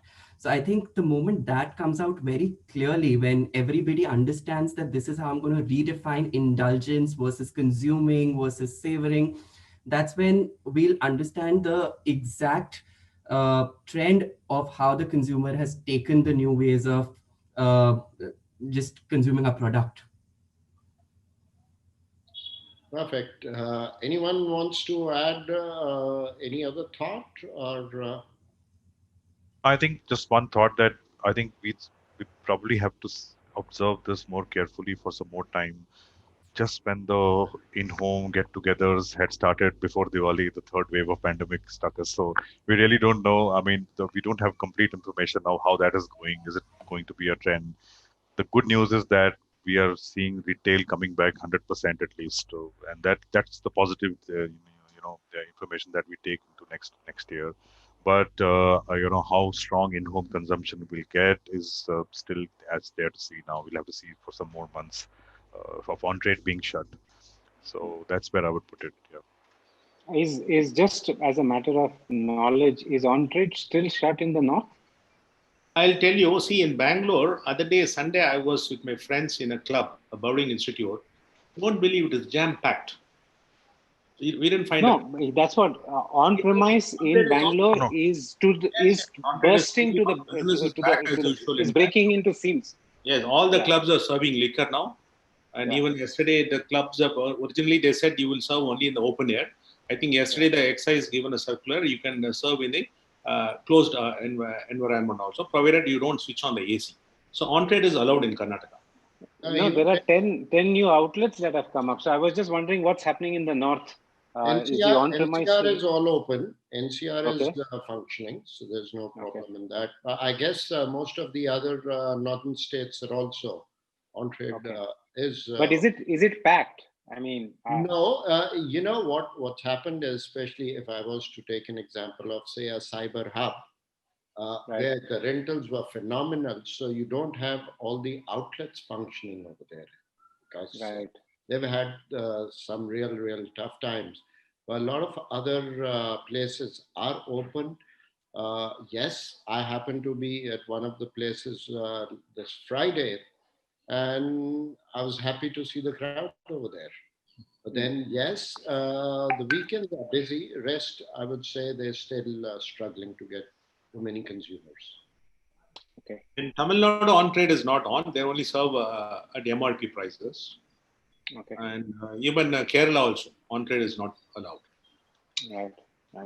So it's still sectoral. It's not everywhere. Yeah. Only Karnataka has been very fast and liberal. They have just allowed everybody to go out, do what they want.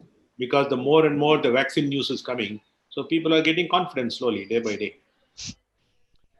All right. So on that positive note of vaccine being available very soon, let's close this discussion, and thank you very much, all of you, for your valuable insights, and wishing you all a Merry Christmas and a very happy New Year and a fantastic 2021. Thank you, and wish you the same. Thank you. Wish you all the same. Thank you. Thank you, everyone. Take care. Thank you, everyone. Bye-bye. See you. Bye. Bye.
At the last session of the ThinkPad this year, which is very interesting and highly topical. Some top names of bartending world are here to share their thoughts on how mentors are passing the shaker.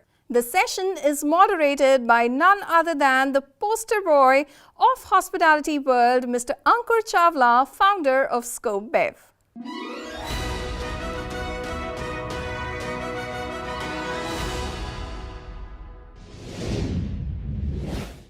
Hello everyone. It's so good to see you all. I'm sure from different parts of the country that we are joining in, thanks to the technology, which is good at times. But yeah, on a serious note, it is very good to see you all. I think it's been very long that we've all come together and had a drink. So I think hopefully very soon we should be having one. With regards to the agenda, I think individually I have spoken with most of you, and we have discussed a little bit. The topic of the day is passing the shaker. This is literally passing the shaker to the next generation.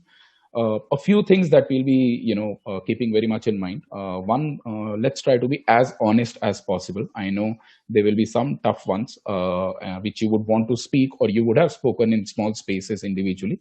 But I think bringing it out in the open would be, something that we'll be looking out for. The agenda is for the betterment of the industry rather than pinpointing on anybody. So it's absolutely fine even if there is an issue. We're not saying that let's address the issue. I'm just saying that let's at least bring out and accept the fact that there is an issue in case there is something. Not that I'm trying to raise any controversies over here. But yeah, so that's the agenda. And that is what I think I'm sure with regards to Lama sir, Sandy sir, Shakti ma'am, it should not be a big issue. But these youngsters, I think, again, we've spoken individually. I, again, would want to request you that please feel free. There is, with all due humility and respect, make sure that you can put your point across, because you are representing the entire generation for a matter, not only yourself. Yeah. So cool. There are two major things that we'll be talking about that I wanted to bring it on. Again, very open to discussions. One is that the first generation bartenders, Shakti ma'am, Youngdoop sir, Sandy sir, and a lot others, you guys have been inspiring for a lot of us. And no doubts, because of you guys, a lot of careers have been made. Some not so good, but yeah, most of them have been made very well. So, so the idea is that is the shaker being passed nicely to the new generation? Because I'm sure we all, at a particular thing, you from the holistic point of view, you would have seen a lot of guys, and you have definitely helped a lot. You've created leaders for tomorrow, but these youngsters' point of view is also something that we'll take. Also, I wanted to understand from your point of view that are the new generation, or is the new generation worth of taking the shaker nicely as well? Are they really up there? You would have learned from a lot of mentors yourself, or you would have done a lot of struggles in your life to learn, be it from books, be it from other places. And you would have worked a lot harder than I'm sure a lot of us now. So do you see that potential, in the coming generation? Also, is the shaker being passed, there are a lot of times when these guys individually keep complaining about a lot of things, which they don't say in front of you a lot of times. So that's one part of the agenda. The second part is about the issues. So I'll tell you very frankly where this second part comes from. Back in the days when I was working in the hotels, I was speaking to a lot of chefs, and I used to tell the chefs that, with all due respect, your kitchens and your chef industry on a whole is very political, and you have a lot of issues in your industry. From the beverage industry, I feel very happy because everybody is everybody's friend, and we all try to help each other. With all due respect, I'm not very old, but now I see, when I speak with a lot of these bartenders, I know there are a lot of these small WhatsApp groups that have started, a lot of these groups which are getting made, and there are a few things that these guys speak on a personal level, not really in an open level. So the idea is just to bring that and see if there is any gap, and in case we can fill it up in a nice way. So starting with the person who has the most content on it, which is what we feel all. But yeah, I'm sure Sandy sir. I'm sure we had a small chat, and I'm sure you have a lot to talk about on this. You've seen, you've created leaders yourself. You've seen a lot of these new guys, which is amazing to see post-pandemic, that a lot of these small, businesses suddenly coming up, people, working on either premixes, or, we discussed about the person who was making poppers at their home, and so on and so forth. And you have obviously, I still remember the fact that you also went back to a few of those guys whom you were very harsh on back in the days, to say sorry, which was sort of weird and, and interesting at the same time. So what is your take on it? Do you think, these guys are also passing on the shaker accordingly, or do you think they have taken the shaker, so to speak? Your thoughts. Okay, Ankur, when we started accidentally because of the passion. And what got into it, got us going was the instant recognition, fame, name, and the money is coming in. So the first generation, me, Shaddi, Andu, we had to create opportunities. There were no opportunities. Today's world, there's a lot of competition. It has exponentially grown. So what we did was, initially we were learning along the way. And I, not being from the management school, I learned the management along the way, and I realized a lot of factors. The biggest thing we needed to do was change management along the time. The changes were happening all the time, and we did not focus on change management. We were also working on our insecurities to get business to sustain. Sustainability to stay afloat was the first thing.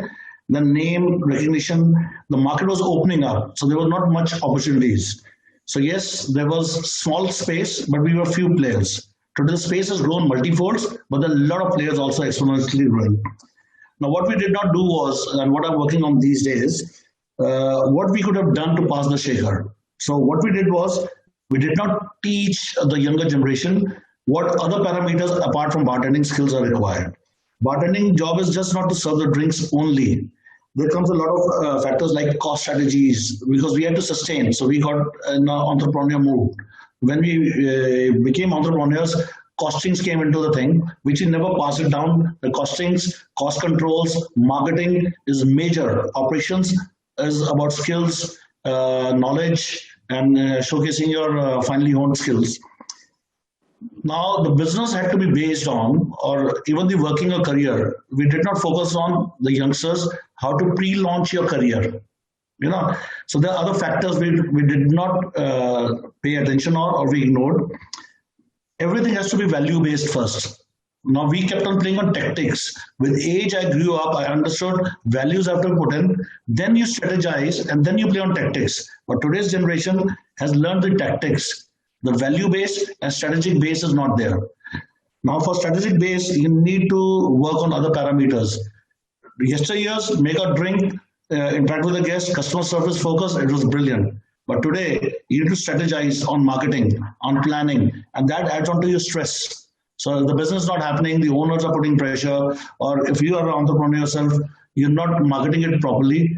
Now we don't understand marketing properly. A lot of bartenders, when they come to me, they don't know computers. Now the basic need, without Excel or PPT, you cannot advance in your career. And that adds to the stress to the young generation. They think they've done some flavoring, they've tossed some bottles, they've learned the harmony of flavors and aromas, and they're done. No, that's just a superfluous need. You have to build something around it.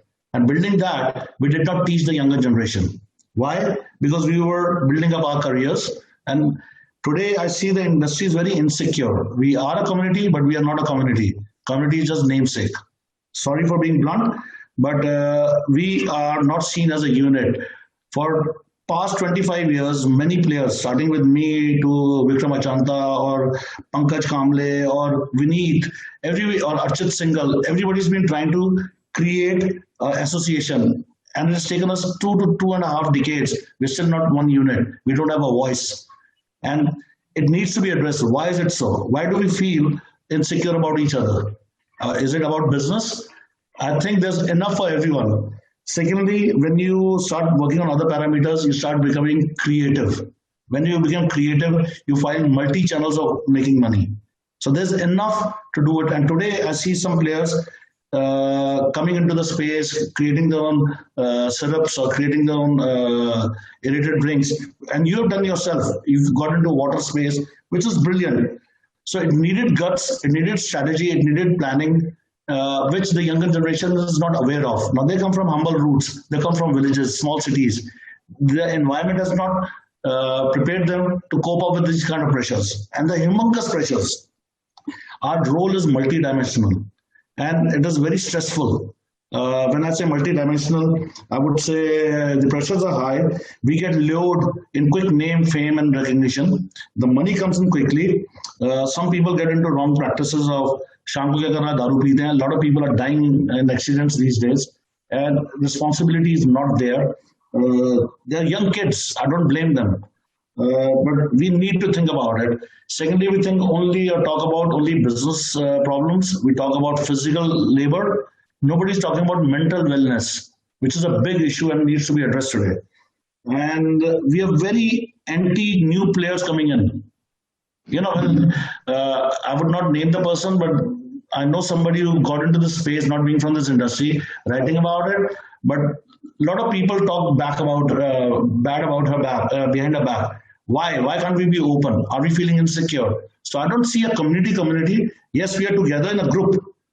We do assist in small things, but somebody like a game changer, we need to create game changers here. We need to get more management people managing the industry, controlling the industry rather than just being a skilled person.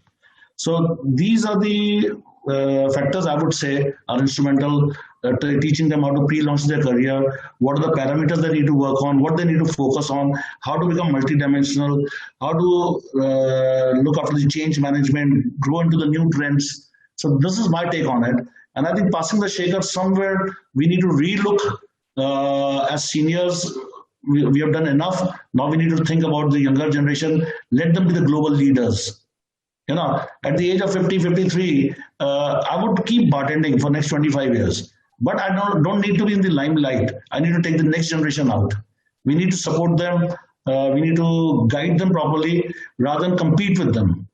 So the first generation needs to give it back and take a back seat. The next generation needs to take the third generation out and make them stars of today. And I think my success parameters, if my generation surpasses me, that's my success parameter. How many leaders can I create? So for me, I'm proud to say when I look back, but yes, I've done my mistakes. And that was one of the reasons while I was growing, I was young, I got a bit egoistic or I was very flamboyant. And I did not care in the process of impressing the customer or doing more business or being multidimensional. I was harsh on certain guys. Being disciplined or harsh is right, but I think I crossed my limits with certain people. So I flew down to certain places saying sorry to them. And I think they deserve it. If you realize your mistake and you're wrong, there's no harm in, and it doesn't belittle you by saying sorry.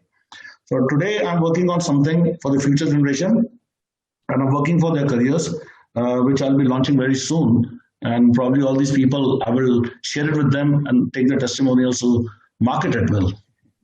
I love how you did a lot of bashing on this generation, and then you suddenly diplomatically covered it very nicely.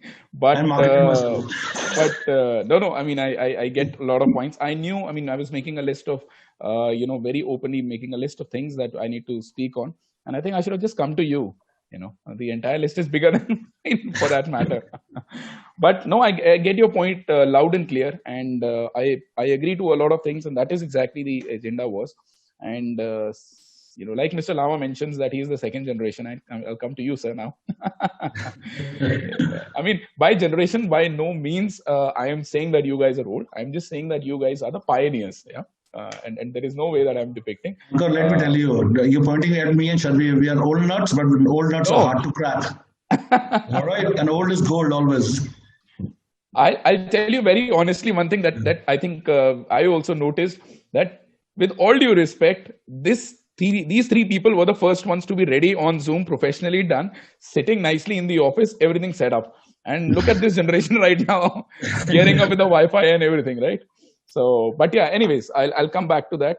But yeah, I get your point. There was a lot of bashing for this new generation, but there is a lot of things that needs to be done as well from your side as well. Lama sir, you, I know, have been a mentor or a go-to person again for a lot of people.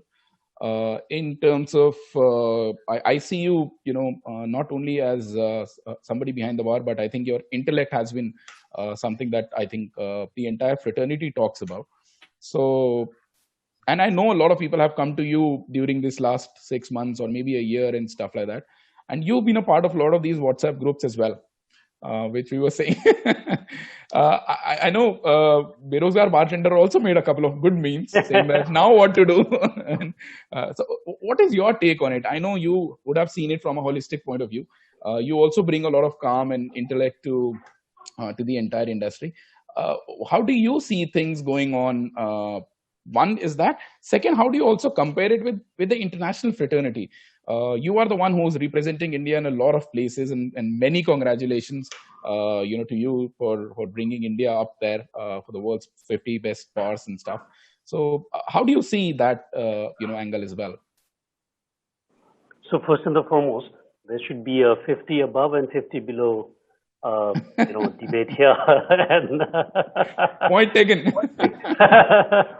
Okay, so coming to the topic, what I feel is, and what I've understood and I've seen over the years, especially with the present generation of bartenders, I think they are on cloud nine. They are amazingly, on the top of the game at this point in time.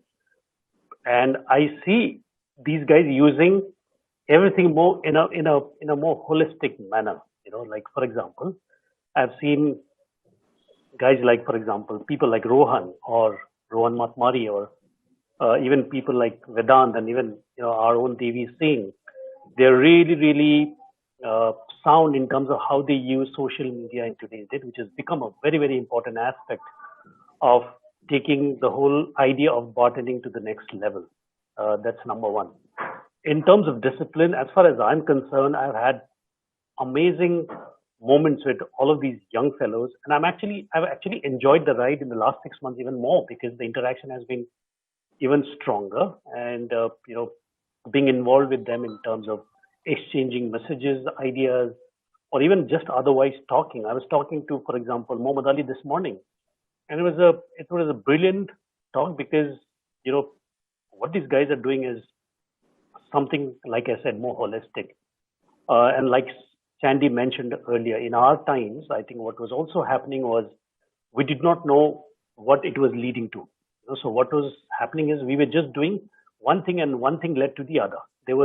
One could not plan. At least in my case, I could not plan. When I left hotels and started freelance bartending, I just knew that I had to do weddings, and I had to do more of it to be able to sustain myself and build a career. And I did not even think that I would start a bartending school. I was always interested in training, but I never thought that I would start a bartending school. And then much later, I didn't even, until 2005, because that was my first consulting assignment for Bacardi. And I still remember, until 2005, I did not know that I could work with brands or spirit companies, right? So what was happening in our case was also you were in the process of discovery. So what that led to was you were always discovering something else. For example, I was not, if I look back at it today, if I was born in today's generation, I would never have been a wedding bartender, because that I realized it much later that was not me.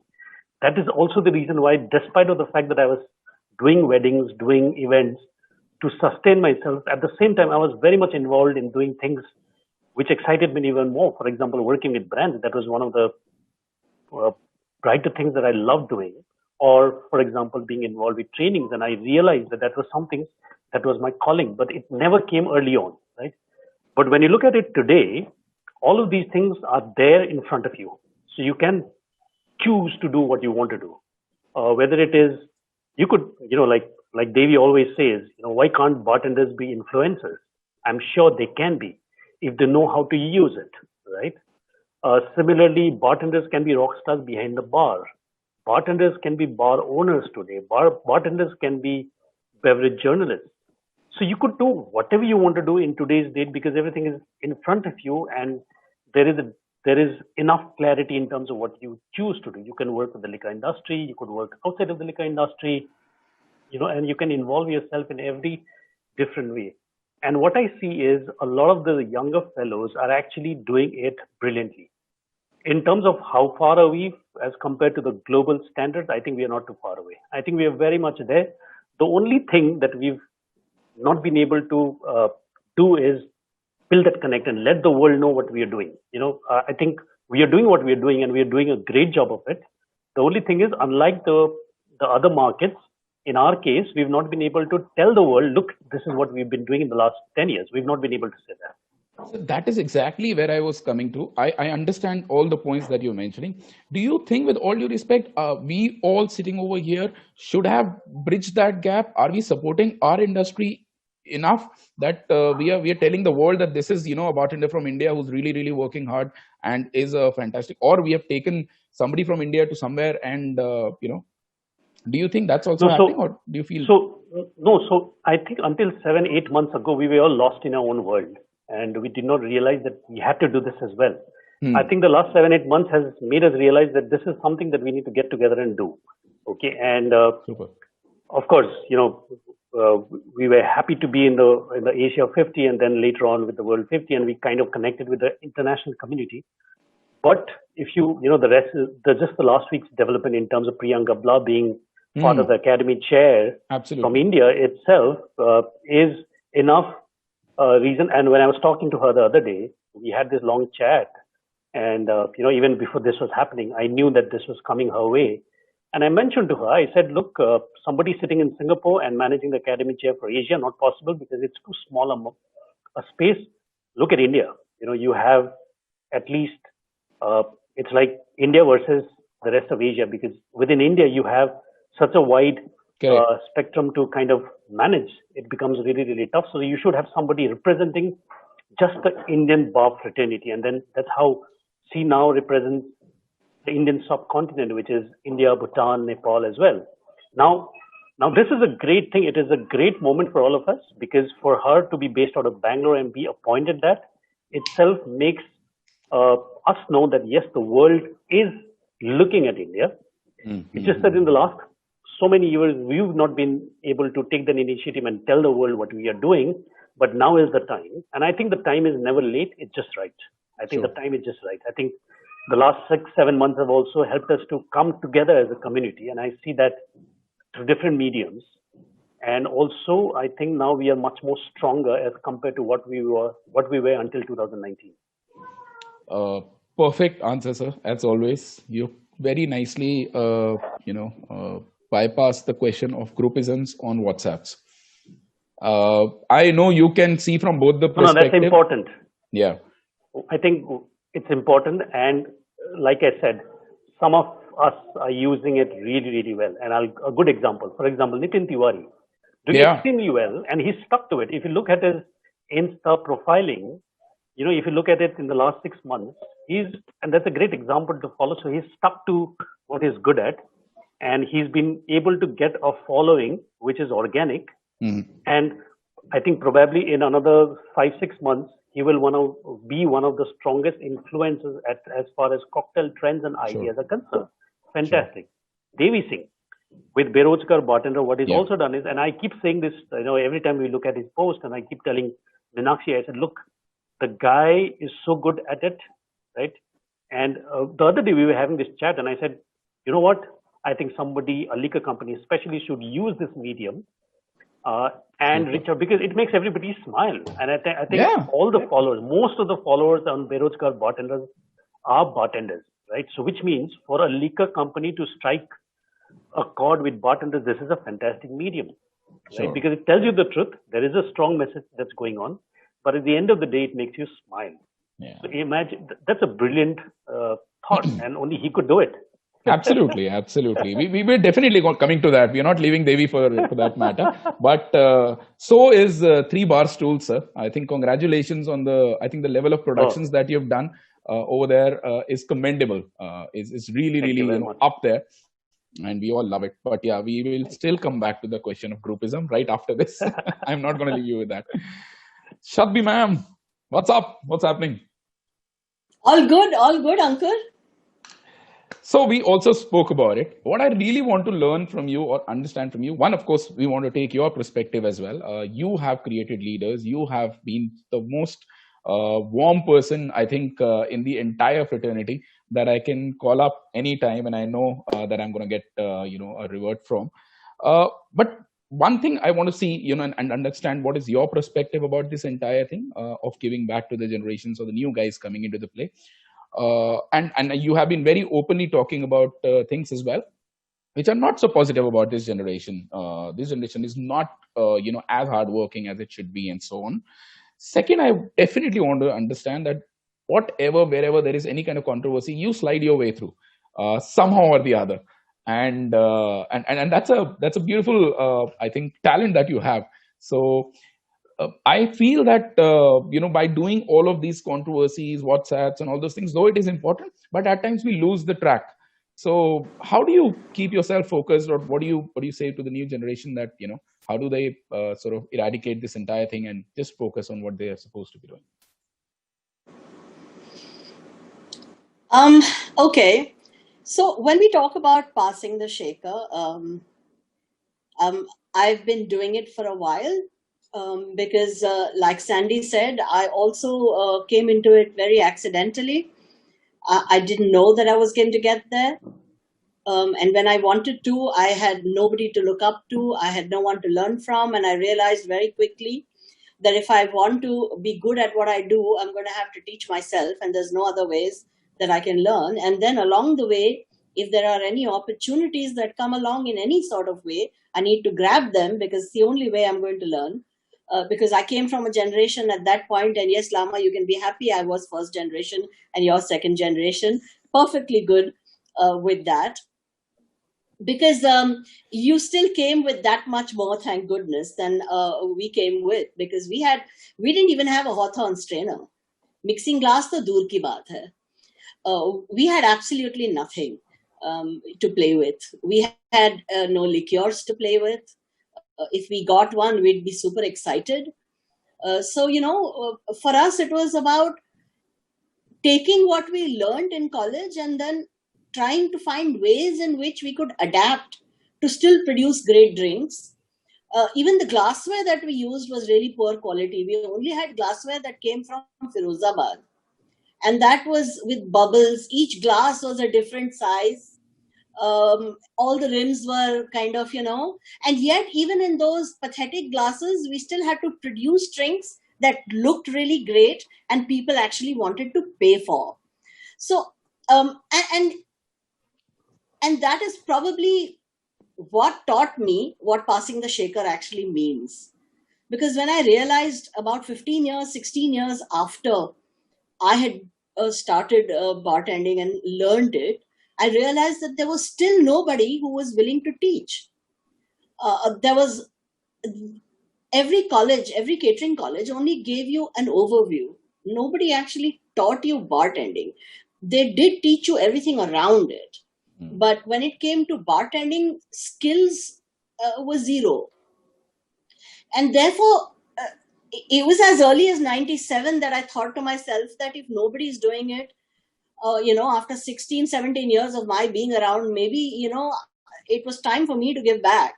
Yeah. Whatever I knew, whatever I had learned along the way, if I didn't give it back, and if I didn't start teaching a generation, because I could still see that the values were still not there. The hotels and restaurants didn't have any respect or didn't value a bartender. They still called him a waiter behind the bar. Even the designation bartender did not exist even with 5-star hotels. And that was something that I thought was pathetic, and I wanted to change it really badly. And that's how I began the process. The process involved learning first whether or not there was a need. B, whether people actually wanted to work and train to become good bartenders and wanted the knowledge. And so I kind of started it as a research project in 97 with my platform Stir, the official meet for bartenders, as a 1-day conference and a 2 or 3 day competition. And I realized that, yes, people did want to learn. And therefore, I started teaching in 2000. And Stir Academy was born in, December of 99. And that's when we started teaching. And when we started teaching, one of the few things we kept in mind was that obviously when I started looking around the world for inspiration for curriculum, I realized that nothing in the world had anything to meet what we needed.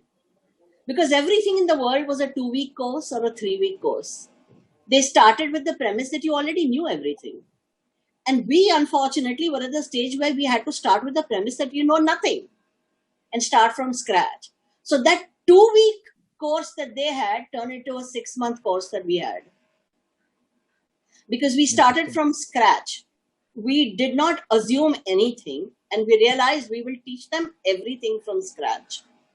And the other thing that was key is that we wanted the industry to recognize them as bartenders, and therefore we said that once they pass out from our school, unless you give them the designation of bartender, we will not give them to you at all.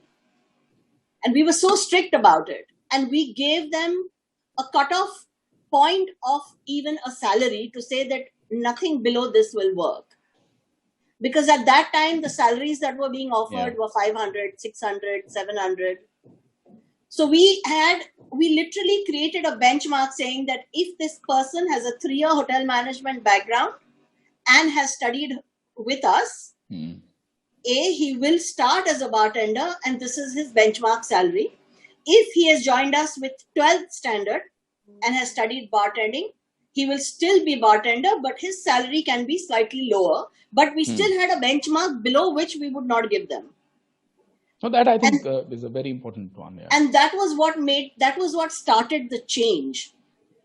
And that was where we started the change of being skilled and showing them that bartending is a skill and we need to have respect for it. And that is the message that we passed on to the generation that trained with us. That you need to have respect for yourself. You are there behind the bar to serve, but you are nobody's servant. You have skills that the other person who comes to your bar does not have. That is your strength. They have money, your strength is skill. And when you have that kind of skill, it puts you on an equal footing. Because each one of you have your own strengths, and that's about it. So that is the message we passed on to our generation, from our generation to the next generation that trained with us, that you need to be proud of yourself. You need to understand every aspect of bartending, not one. It has to be holistic from all points, whether it was just the skills of bartending, whether it was knowledge behind the bottles, whether it was communication skills, whether it was how to work in a bar, whether it was marketing your menu, how to talk to a customer, how to get through to them, how to work as a team without putting each other down, instead bringing everyone up to the same level, and how to be politically correct when you're working in a new bar with somebody who has not been trained, but has been senior, how to make sure that you are able to survive with them, because in those days, people would look down upon you very quickly, or the attitude was, chal dekhte hain isko kitna aata hai. That was very prevalent at that time. And we used to literally teach them how to be, how to pass that barrier, and how to make sure that you never argued with somebody who was senior, never put your ideas forward in the beginning, learned what they were doing, and then even if they wanted to showcase their skill or they wanted their ideas to actually, because they knew that they were good ideas, whether it was in the drink itself, in the technique, in the garnish, how they should channel that idea through the senior guy to make sure that it felt like it came from him at the end. So that is something that we liked to pass on, and that is what we passed on. We wanted, them to become strong bartenders. We wanted them to be skilled people and strong, confident people. And that was our mantra to them. The more you know, the more confident you will become. Even your language barriers will go away. Even your lack of communication skills will go away once you have knowledge. Because that will give you the confidence to speak, because you have something to talk about. And I think that over a period of time, I find that message has kind of taken a backseat. Very often I find that message has gone away. We went through a phase when a bartending school turned more into a business proposition rather than really a school, where the thought of the bartender studying with you was the last thing on your mind. And that was a scary period of time, because that was not good for anybody. It was not good for us. It was not good for the bartenders. It was not good for the fraternity. It was not good for the industry. But hopefully there's been a bit of a turnaround, and I see that people are now looking at it from a different perspective again. I think the younger generation, and I would say there are two generations that I'm looking at, have now both. I see a great young group of people who are doing fantastically well, who are putting everything they have into what they do. Sometimes I'm so afraid that I think they take themselves way too seriously. And I sometimes have to tell them to take a back seat and say, hey, stop. You know, bartending is not about having this horribly serious face in the bar like you're a scientist. You know, bartending is also about smiling in the bar, about having a conversation, about enjoying a little bit of a joke. If I go to a bar and if I see a guy who's doing a brilliant job making fabulous cocktails, but I don't see a smile on his face, I see zero eye contact, I don't enjoy it. I'm not going to enjoy it. And that is what the younger generation are missing out on. They are getting so serious, so involved, that they are forgetting. If I were to ask even one of them to say, when was the last time you did a trick on your bar and made your customer smile? There would be zero. Never.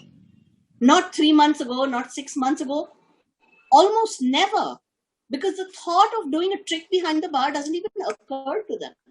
I still do it, even now. Every once in a while, I will still do it.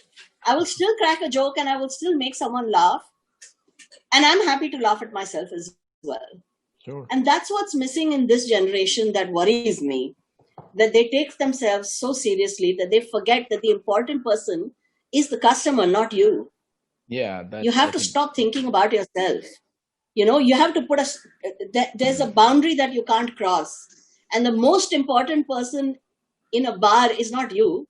It's the guy who comes to your bar, pays for your drinks. You owe him that.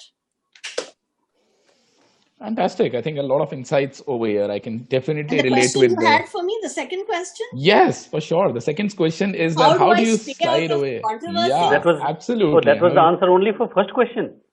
हाँ यार लामा, क्या करूं मैं? देखना.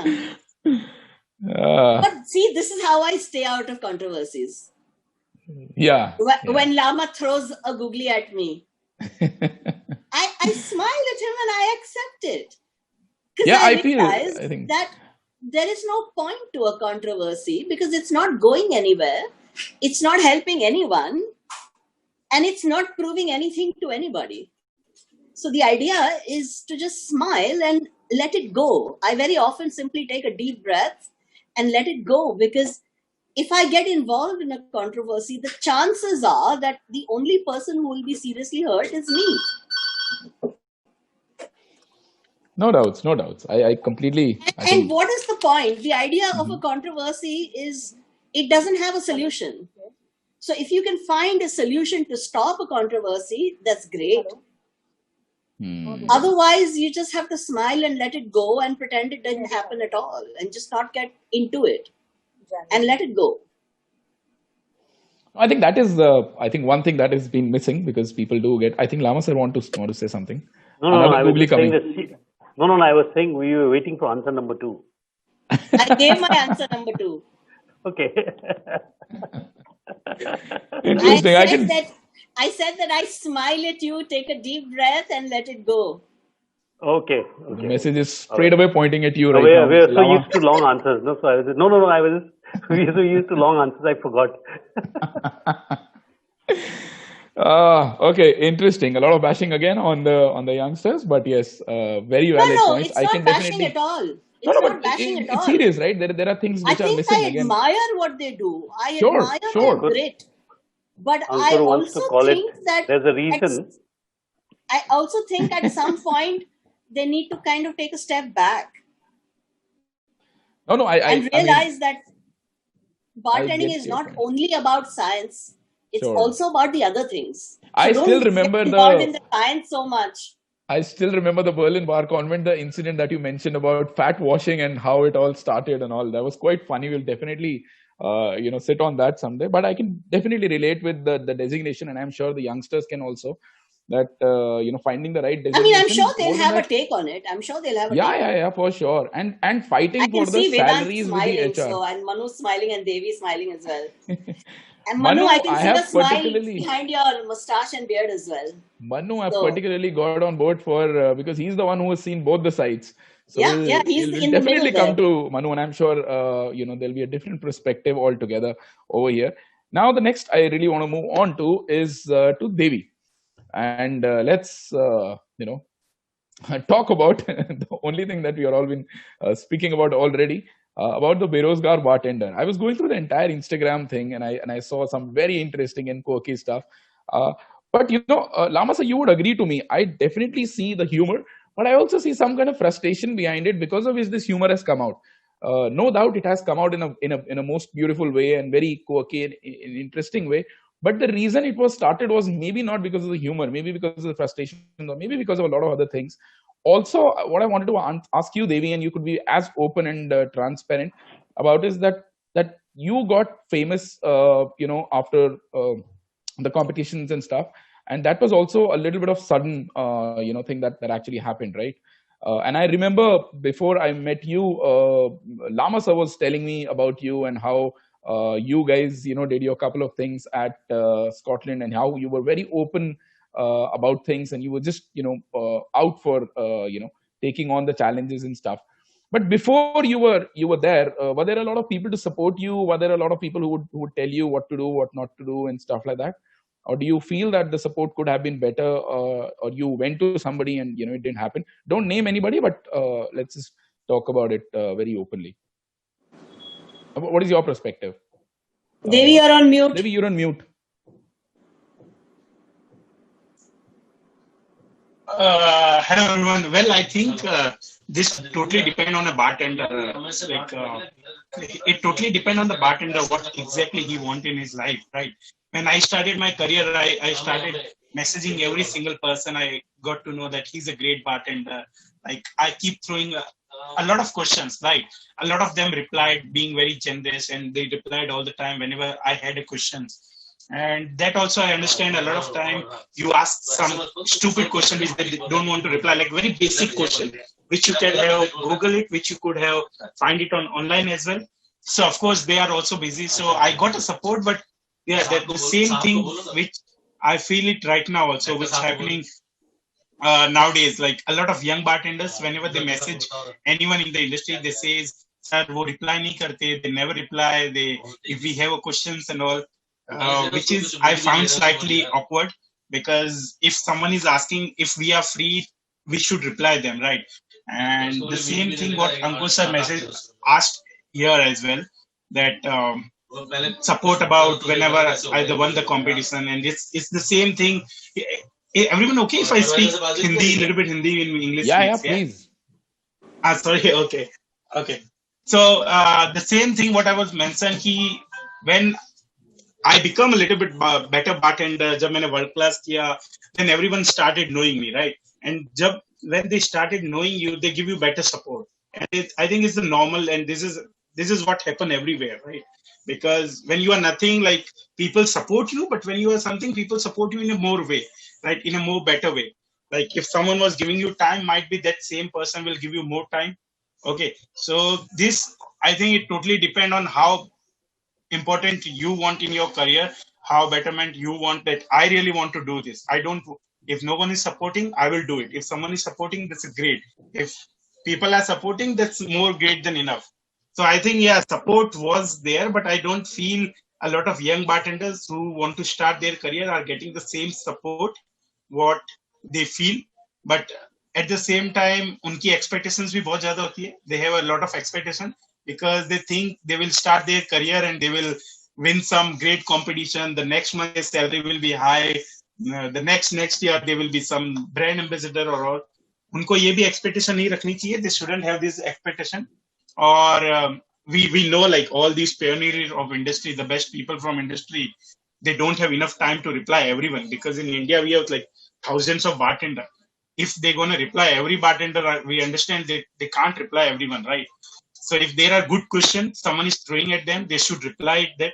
Agar us time nahi hai, they should reply like later on whenever they will be free. But they shouldn't ignore those messages, right? Because then later on that guy become better bartender. They people know, oh, okay, I know him, and they started giving more support, which is great thing, right? But at the same time, jo bhi naye bartenders hai, who are starting their career, they have a lot of time they have a question. Like sometimes they ask you, like, sir, how to make a syrup, which is a basic question, right? They could have Googled it. but never ignore, because when you will ignore it, they will demotivate by themselves. कि यार मैंने तो देवी sir को message किया, उन्होंने तो reply भी नहीं किया. So he have a little bit of, he's arrogant. They will, basically these bartenders will create an image in their mind, which is wrong, I think. Maybe we could have say them in a slightly better way. Ki bhai, you can Google it. It's a very basic, and or maybe you can ask your bar manager or senior supervisor. He can let you know about it. So I think, yeah, there's the one small issue I would like to take mention here. And how about Berozgar bartender? Let's come to that now. So Berozgar happened. It's a very funny story. Someone called me during lockdown, and I was not working anywhere. Like I was not with any brand and all. And last year, very honestly, when I won world class, I had so many dreams. Like, okay, now the life is sad. Now everything is sad. But when the reality comes to you, it's totally different, right? This COVID happens and all, and someone called me and he said, "Yaar, teri kya dikkat hai? Tu to India's best bartender hai." Like very good friend. And I just in a fun way I said, "Ki nahi yaar, berozgar hu abhi, berozgar bartender hu."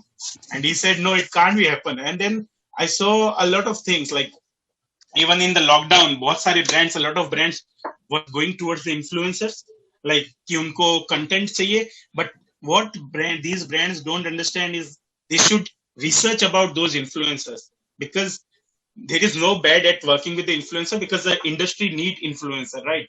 But you need good people, because it's same like when you open a bar, you hire a bartender and you research about that bartender, what kind of bartender it is, what work he do or where he worked and all, right? You don't pick up a random bartender and pay a lot of money, like, okay, you come and you work at my bar. You research about them. So brands should research about those influencers, about their content, that what kind of content they are doing, or maybe hire some companies. There are few companies in the market which tells you if these are organic, if they have an organic follower or not. So they should they should research about those influencers and not pay a lot of budget, like they should research about those people with whom they are working on, right? And in the lockdown, when I saw like every brand is going to the influencers, and a lot of we are bartenders, every day we used to talk on video call, like 10 bartenders at one time, and we used to like talk about different people, right? And then we got to know a lot of things which was going on in the industry. Like we bartenders don't have work at the moment, like most of the bartenders who was at the home, they don't have work and they have nothing to do. So we were just talking in a fun way ki yaar, pure saal we sell booze at our bar, we promote them, and we don't have anything to do with the brands right now. So he said ki this is, a lot of bartenders might agree ki this is going on totally in a wrong way. Then we used to roast, but in our community. So I thought might be let's do it, and now the meme trend is going on a lot and all over the world. And I thought, okay, like I used to enjoy memes a lot. So I thought, okay, might be in a if someone took it very personally and all things happens. And but it's just this whole vibes was everyone was going from the bad time. Look at the meme, understand what actually I want to say. If maybe someone from a brand or influencer, laugh and forget it. If you want to take a stand out of it, take a stand, do it for the improvement. And these things are good. Like as Sapti ma'am mentioned here, like the controversies, I have an opinion that, ma'am, sometimes controversies are slightly important because it will improve the things. That's what I feel like. Yeah, a lot of time it can mess up the things, but maybe 2 times out of 10 it can improve a lot of things, right? Because okay, this is what's happening, why it's happening. So maybe we all can work towards with the brands more. Like it can't be something like someone is coming to the industry and buying a lots of follower and then working with the brands, and then they are the one who are working with the bartenders. It's a great thing. Like bartenders are getting some opportunities as well. But yeah, it's at the same time we need to speak up about this issue. As Sandy sir also mentioned in the earlier, he mentioned that about, like, I would not like to name, as Sandy sir mentioned, but this is the problem, sir. I think we should come out and we should speak up about this. Who's that person and why is this happening and all. I know everyone want to be, no one want to do this thing, but as if we say everyone want to save their work or save their like. No, I get you. But I think I think we need to speak. We need to come out, because if not we, then who will be coming? Who will come and who will speak up about those, right? And slowly, these people who are not doing a great content and not putting beverage industry in a right way in front of people, they will, I think, misuse this opportunity in next coming 1 or 2 years, because in next 3-4 years, what we feel is it's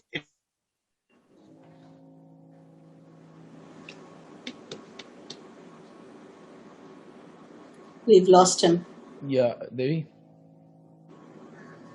Okay, I think, yeah, I really get the point loud and clear. And I see, I mean, with all due respect, though he's talking very nicely and in a very smiling way, and though it has come out humorously, but I also see that, the issue is much bigger than what we see. And I'm sure a lot of bartenders keep on discussing about it.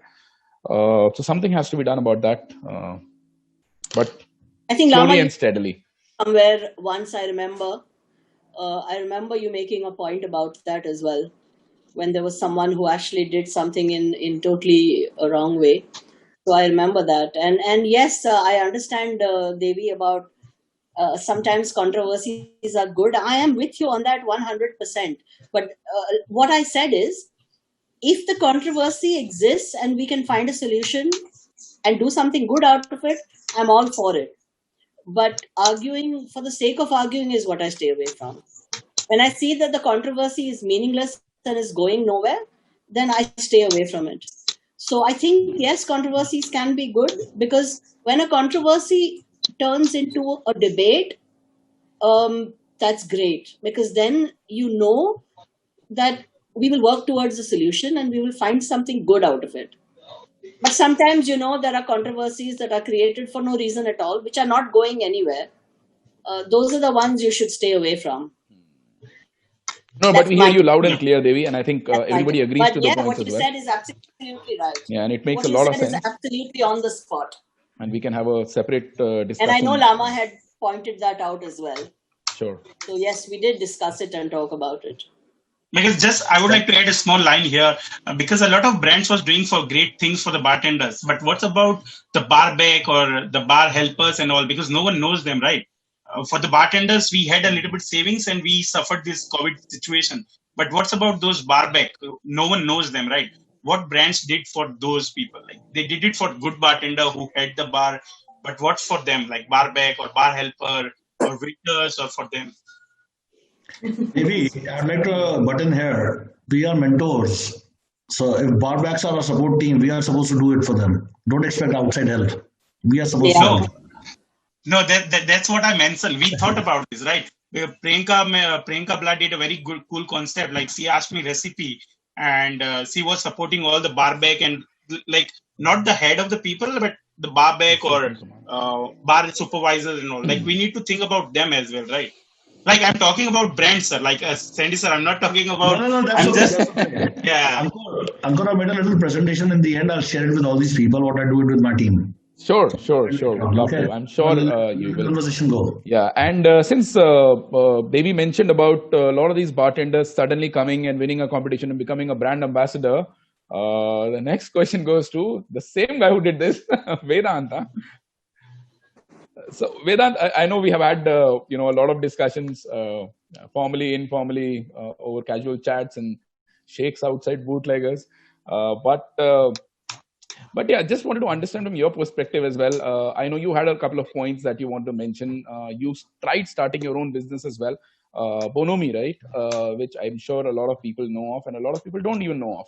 And the other day I was having a chat with Sandy sir also. There are a lot of these new guys who are starting off their own businesses and stuff. But do you see a lot of support, or do you feel that there is a gap, or do you see that that could be a great option, but everybody has their own choices to make? I mean, when you're starting your own, I did it with a couple of friends. So it's not completely my own thing. It's being headed by somebody else. I was helping out for a while. I'm still a part of it. But I think we need to get over this. I don't want to say the wrong word, but this begging attitude of support karo. Like, kuch chalao na. Like if you like even coming back to people's point about brands, right? Now I'm on this side of the game. I've been on both sides of, like, for a short while only. I'm probably the most least experienced person here, but I think we need to stop this hand, like laying out your hand and saying kuch deo. I mean, why are we always on the receiving end of brands should help us, or why are brands not helping us? Like even they went through stuff, right? Even they had lockdown, even they had COVID, even they went through sale loss. They had to pay their salaries. Why are we looking at it in a negative way? That, or even if you start, like suppose with Bonomi, people are asking me like, you use a connect chat, pull some strings, get some stuff done for us. I'm like, dude, you build a good product, people will come. Why are we trying to lay our hand out and say, meko do, meko do? Just because you started up this doesn't mean everyone has to come and support you, right? Support is a very wrong term. I feel it's a good word, but it's being used different. Support doesn't mean, aap mere ko de do.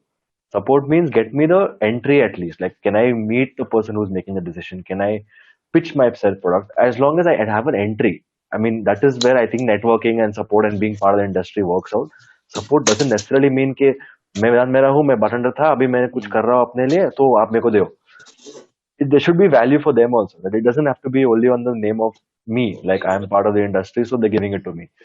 Are they getting value from it? If they're not getting value from it, there's no point. So even with the responsible, for example, I called you and said मेरे को stock चाहिए. I didn't say कि मेरे को free में दो. Okay, अगर मैं बोलता आप दे भी देते, क्योंकि आप भी नया शुरू करो, मैं भी नया शुरू. But what's the point? I mean, we have a business plan in place, so things should happen the way it should happen. There's no need to just ask for things and say कि help me because you're a big brand. Like I could have said, responsible looks like a much bigger brand than what Bonomi will ever is currently, or might not be also. So आप senior भी हो मेरे से, आप you are been there for 10 years, आप मेरे को free में दो ना. That doesn't make sense. There's no value for you. Why would you do it just because of my name? There's no that doesn't make, even with like coming back to Devi's point about influencers, and that's what is the topic right now. I think even brand like a bar who had hired the bar back should have taken care of the bar back, and not a brand which sells them. A brand is selling them, they are paying them money, the deal is done. That's a short-lived thing, right? But the bar who's hired those guys should probably think of them more than the brand. Or the bar manager, or the head chef can maybe pitch it. Whoever has the capacity to take care of them should take care of them, and not depend on soft beverage brand or alcohol brand के अभी क्या है, हम आपका माल बेचते तो हमारा ध्यान रखो. माल बेचा, उसका पैसा लिया ना, it's pretty much done. That's what I would think about that whole thing. But yeah, I hope I I'm answered. completely get it, and I'm sure you've kind of stirred up the conversation a little bit, and given us a completely new perspective, which is also completely your perspective, and I'm completely game for it. Yeah, 100%. You need to do it yourself. But when you entered the industry, you were obviously somebody would have. I'm not saying given you everything, but I remember back in the days you were mentioning about Shreyas and all supporting you so much. Without that support, you would not have been where you are, right? So I'm just trying to understand that, did you get the similar kind of support from the industry, or are you even giving the similar kind of support to the coming generations? That is where I'm coming from. Me and everything is commercials is something which is very secondary. And I think what Devi wanted to say, Devi, correct me if I'm wrong, is that if a brand can give it to an influencer, why not give it to the person who's already selling the brands? I think my that was point, the perspective, which is I think Vedant took my point in a different.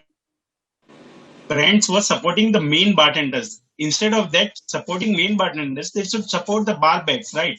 That was my point. So that is completely another discussion that we can have. But yeah, I get your point loud and clear. But coming back to the point. Yeah, but might be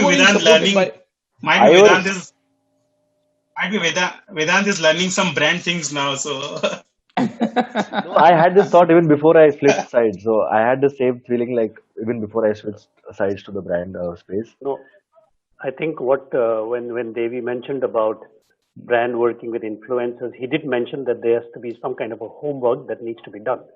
So Definitely. he was correct in the fact that we need, in order to promote the community, in order to promote the trade, we need everybody to come together. But the right people coming together makes a lot of sense. I'm sure 100%. Within the influencer group also, there are some people who makes a lot of difference.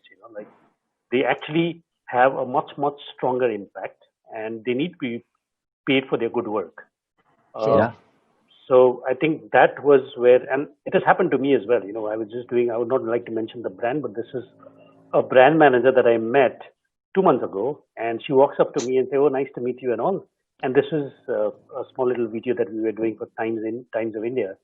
And then she walks up to me and she says, "Oh, we see you on Insta, but you're not very active."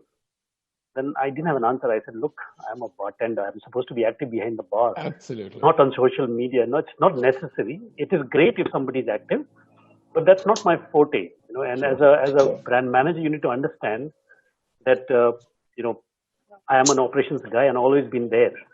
So I think that is what the Devi want to say. But I think at the same time, I can surely relate with it. I know once the similar thing happened with me. A brand sent me a big packet and they were like, click it and send it and blah, blah, blah. But the last question came to me, do you have 10,000 followers? I was like, no, I don't. And I don't even intend to do it right now. So I was told to even buy those. But anyways, that's a separate And I'm topic. sure this happened with all the bartenders in lockdown. I'm sure. No doubt. But guys, I would chip in here. The brand is interested in selling the product. For sure. Yeah, at the end of the day, they need profits. That's it. They are trying to reach to your circle of influence where Vedant comes in. Asking support from circle of influence is what we seek. But the brand is not interested. So till you are a brand yourself and they can associate, they can do some sales, they're not interested in you. I agree. I think that fact should come out loud and clear. And that is something that we need to understand as well. But again, coming back to the topic that we are, I know we can go for hours on this, but coming back to the topic is there a decent amount of support, not the one that Vedant mentioned, but the holistic support, not abusing the word too much. I remember discussing with you, Yogesh. Yogesh, you won the Campari competition, right? And can you hear me? I can hear you. Perfect. So I remember discussing with you when you won the Campari competition, and you're going to Italy to represent, and you came back and you said that, and they were, open-ended sort of discussions, not that pointing fingers, but you said that if there was more support or somebody would have taught me even more, I could have represented India in a better way. You correct? Yes. Yeah. So what do you feel? I mean, what went wrong, or what could have been done in a better way, rather than pointing or saying that there was something wrong? Let's say that what could have been done better from a real life story over here, so you could have probably represented the brand in a much better way, or India in a much better way. Absolutely. See, once of all, I would say I'm not here to point a finger on anyone, but it is just like, if me or if anybody wins a competition, he wins a competition on his level. But once I have won a title for the country, then I am nowhere me. It's all we. And when I'm stepping out of the country, I'm stepping out for the country. And now I'm not anybody's baby, I'm everybody's baby. So it's just a ball, not in my hand, it's everybody's ball. So it's as simple as that. It's just not about Campari. It's being, if you talk about from 2016 when I won Bacardi Legacy, the scenario could have been very different. So can you just do one thing, and can you just send me your portfolio? David, could you mute yourself? Am I audible to all of you? Yeah. Go ahead. Oh, I'm telling you, from the time I started doing Bacardi Legacy 2016, very unfortunate or fortunate, I still took it very positively, wherein I could not even get my visa through. It was very unfortunate, but I think the life does not stop here. The life has to go on. I think I've got a fantastic support from the team, but then unfortunately I could not work it out. But I did not let my things go down. I tried another year. I won for Jack Daniels in 2017, and I got a visa through. But then at the same time, I was to be prepared for a cocktail program, which I was to be presenting in London. See, all the competition I've been winning through all these years, it's not about just winning. It's about only me, and I just didn't want it to be me and me. I didn't get a call from anyone. See, do you need a support? Whatever people I had with me, I got in connect with them. They said, okay, brilliant dude, you've done enough and you've been very wonderful. Let me know where we can help you. But all these things, I think few people have all came out to my bar. Few people have called me in, but I don't think we all live with few of us. There are a lot many people in the country. So you feel there could have been more support, or did you try to reach out to a lot of them? I did try. I did not try reaching out to all of them, but I was connected with a lot of them. but very few only responded back. Or you Okay, would so you see, would say virtually people are connected, Mhm. but when it comes to the ground level, I have very fine mentors with me who has already been connected with me since I was on a ground level to coming on to this level. I think all the people who are on the stage today, they are all my mentors, and they've all been connected pretty well. They are the one who I admire to even today. Even let it be Manmohan, let it be or everybody. They've been a great support. But I really don't see if it could have not been Yogesh, it could have been an XYZ guy. He should have been receiving fantastic support, because winning a country competition is nothing. But when he steps out, then he is your baby, and he needs to represent the globe. And whether or not he has a talent, whether or not he has a potential, but all of us as a whole family, we have a potential that he celebrate the global stage in a most beautiful way. And this becomes everybody's responsibility to groom him pretty well. I think if this happens to me, and it is going to happen with me in next coming up years, and I will have my teammates in the best possible way, whether I have to make a travel, whether I have to call him, whether I have to live with him, but I make sure that he becomes the best guy in the world, because he is in India, and India is no less than anybody else.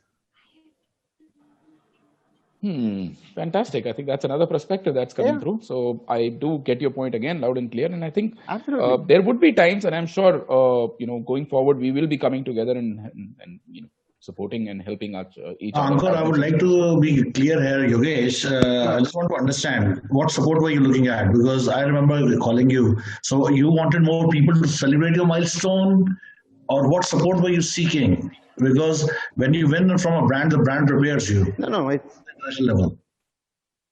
Absolutely. So you wanted more people to be a part of the celebration and achieving a milestone?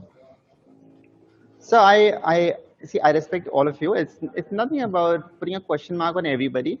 I would say it's a question mark on me. Whatever I could prepare on myself, I've done the best of mine. And what I believe is I or anybody could have done much better. And this is what I'm learning from all of you, that bartending is just not a game. It is just part of a game. And we need to be focused on the upcomings, on upgradation, not even just making drinks, but apart from making drinks, what is more important? And I think I'm on a very right track with all of you mentors here with me, supporting me. I'm not going to leave all of you anywhere till the time all of us reach somewhere at a better lineup on a global stage. And I don't know, these are just few awards that I won in last 3 years for the country, but there are going to be many unless we all shine in the best possible scenario. No, I think it's going to.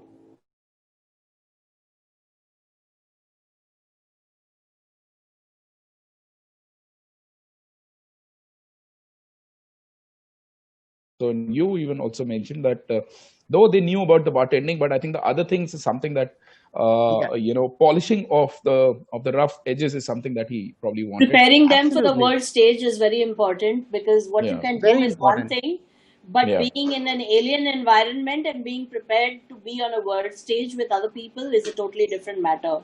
Absolutely. Therefore, the kind of preparation that needs to go into it in our country, from whatever little I have seen so far, is just not enough. The brand does not have the capacity to do it, because their expertise lies in the brand, but not in preparation for someone to handle a world stage. So I guess to be able to kind of come up with a solution for that, Sandy, maybe is a different ballgame altogether. Sure. You know what I'm saying?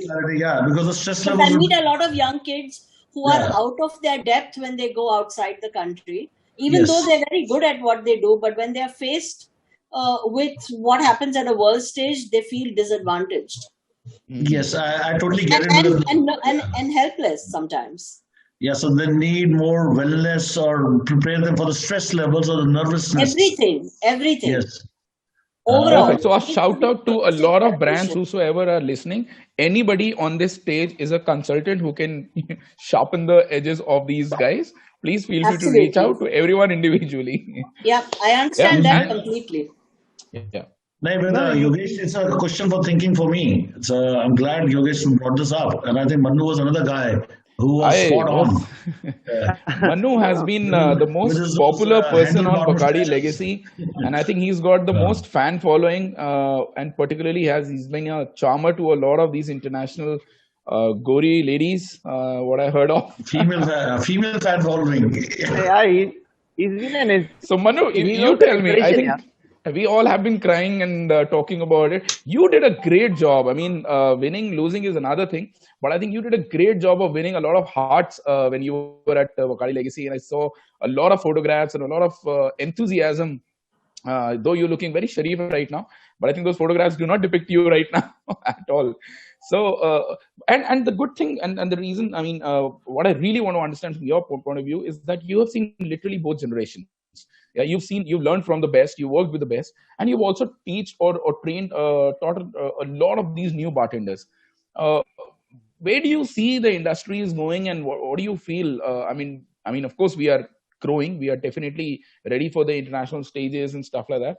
But do you see something missing? Do you see something that can probably be done in a better way? That could improve. Over to you, sir.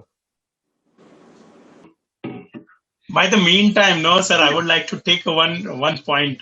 Let's start. I think Manu will join in. Go on, Devi. One point, as Sandy sir mentioned, asked Yogesh that what kind of support he was looking for. I think when we young guys, whenever we win some competition or whenever we go out country to represent our country, always we don't look for the support like you give us a cocktail or you give us anything like something like that, or give us a call like how's everything going. Support can come in very easy things. Like one incident which I remember, I was in Glasgow and by chance I was not getting fixed over there, and I give a call to like 3-4 people in my group. Like we had a group of bartenders, and where Lama sir was also there. I remember Lama sir waking up at 10 o'clock and took up a shower very fast and run out to all the supermarkets and looking for the fix. Like, do you have a fix? Do you have a fix? Within 30 minutes, I got the fix. Okay, so it's not always about like cocktails or financial things or like mental support. It's like it can be come in very easy things. Like, and that boost your mental power. Like, okay, I can do it in a better way, or I can do it in a slightly better way. So maybe these small things, like instead of demotivating a bartender, I think we should motivate that guy. Okay, whatever happened, it happened. Now do your best shot. Like, just in like a 2-minute talk on the phone, maybe. Like, that's what I think. Like, no. I mean, point taken very well. I think even somebody calling and saying that yes, best of luck, and I'm with you, and you're doing a great job. I think and then many of us call, like Sandy sir also called me and all the bartenders. So these supports for us, like small things, can boost our mental power, and we can do better maybe anywhere. But I think one thing that we all need to, I think, come down to is that let's try and, Sandy sir, I know you mentioned initially, I don't know if it is official or unofficial, whatever it is. I think one thing that we could do is, you mentioned initially that that we are not one community, or we are not, we all have our insecurities. I'm sure the insecurities will remain. Very difficult to sort of take them out. And at times it is important also in a positive way. But I don't know how to make a community together, and maybe Lama sir, you can tell us what happens. Is there some good practices that are happening internationally that we could do, that everybody could feel that there is one community? Like I remember even the bar forum sort of groups on WhatsApps at times have been very helpful to a lot of people. You're not able to find something, you just write over there that, who has this particular brand or wherever. I think that comes a lot handy. So, I mean, I don't know, is there and Sandy, so you have been mentioning about creating a forum or of sorts, and I remember we had a discussion in detail with somebody from the brand, with somebody like Mr. Soresh and stuff. Is there a way to do a formal sort of thing and make an association? Like I see, I mean, with all due respect, I see a lot of sommelier associations being very, very strong in different countries. So isn't there a way to do a bartending community or a forum of sorts? Okay, Ankur here. First of all, we need to have a legal entity. When we say legal entity, which the government will also listen to us, the public will listen to us, it has to be legal. Now, that body is a form of an association, society, trust, whatever, and the members are chosen by the community. Who will run it? Now, a lot of people feel insecure. The guy who will be right on top or board of directors will be controlling it for their business. No, it's a responsibility. It's not business. It's a responsibility. You have to look down and help people and pull them up. So these people are selected by the community for the people. Then you need to have on a national platform, you need to have zonal constitutions and people heading those zonals. And we need to address the issues at every zonal and bring it on the national platform. And every position is chosen by the people who can actually work for it. Now, if you look at IFBA, they were doing a brilliant job. They actually became 10 guys. It was easy to bind them and they became an association. And they did promote flair, right? And they're still in touch with me, all the members, and they're doing a great, fantastic job. They're holding hands together and they're addressing the issues. They went to the extent also even helping people financially. And they became a national presence of that association. We as a community, I think, mix of talent and experience should make a body, but people should come forward with the responsibility of helping the community and not for personal gains.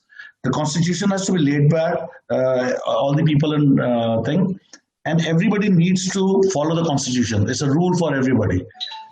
We will become legalized, and then as a whole body, like today, if I go to the government or to excise department, nobody will listen to me. If we have 5,000 people together, we can shake the industry. We can shake the liquor company. We can get the funds from them to support the industry. So whether it's responsible drinking or whether it's educating or whether licensing the schools. Now we all run our bar schools. So maybe we follow the same constitution. Our subjects should be similar. Our teaching designs could be different, but everybody has to convey the same message of bringing the industry forward and taking it a step forward. I think over to you, Lama, because I approached you around 2.5 decades with the same proposal. I spoke to Vikram also. So it's not about controlling the industry. It's about helping the industry. So when I share my presentation later on, I'll tell you what was my thought process behind it. But Yandu and Shadvi can throw more light, or young guys can throw some more light. What they're expecting out of our association. I think when we talk about especially forming an association or a group or a body that represents the community, I think there will be insecurities and it's there to remain, not just here, everywhere. Even outside of India, the same story. There will be some dirty politics. So all of those things will remain. My point is, I think till the time we are determined to be able to take it forward with a vision, I think these things will always be there. So we don't really have to be so bothered about it. The idea is to keep doing what you think as a vision should go on. So it's like, as a bartender, for example, as Lama, what is it that I could contribute to the community in whichever manner, right? So whether it is time, whether it is, by physically being there or not being there, whatever works best for me, I do in my little bit, somebody else does it his little bit, and that is how it works, because this is more of, helping the community more from the point of view of giving, not really taking away. So things will still happen. There are some people who like to be given a certain position when you have a community like that. There are some people who like to stay at the back but still support. I know of a lot of people, even within our own community now, presently as well. There are some people who said, look, I don't want to be in the forum itself, but I would always be there to support. And we know those guys are genuinely saying it, so it's fine. So what I'm saying is, we will have this mix and match, and it is always going to be there. What is important is, if we have a vision, whether it is 2 of us, 3 of us, 10 of us, the idea is to take it forward and keep that vision intact and just move ahead. Things will happen. But do you think, sir, there is something happening already on it, or is there any green shoots? Or yeah. So there is. So what I realized is everybody is thinking about it. Yeah. So in the last, especially in the 7-8 months, and you would have seen that there are so many, whether it's groups.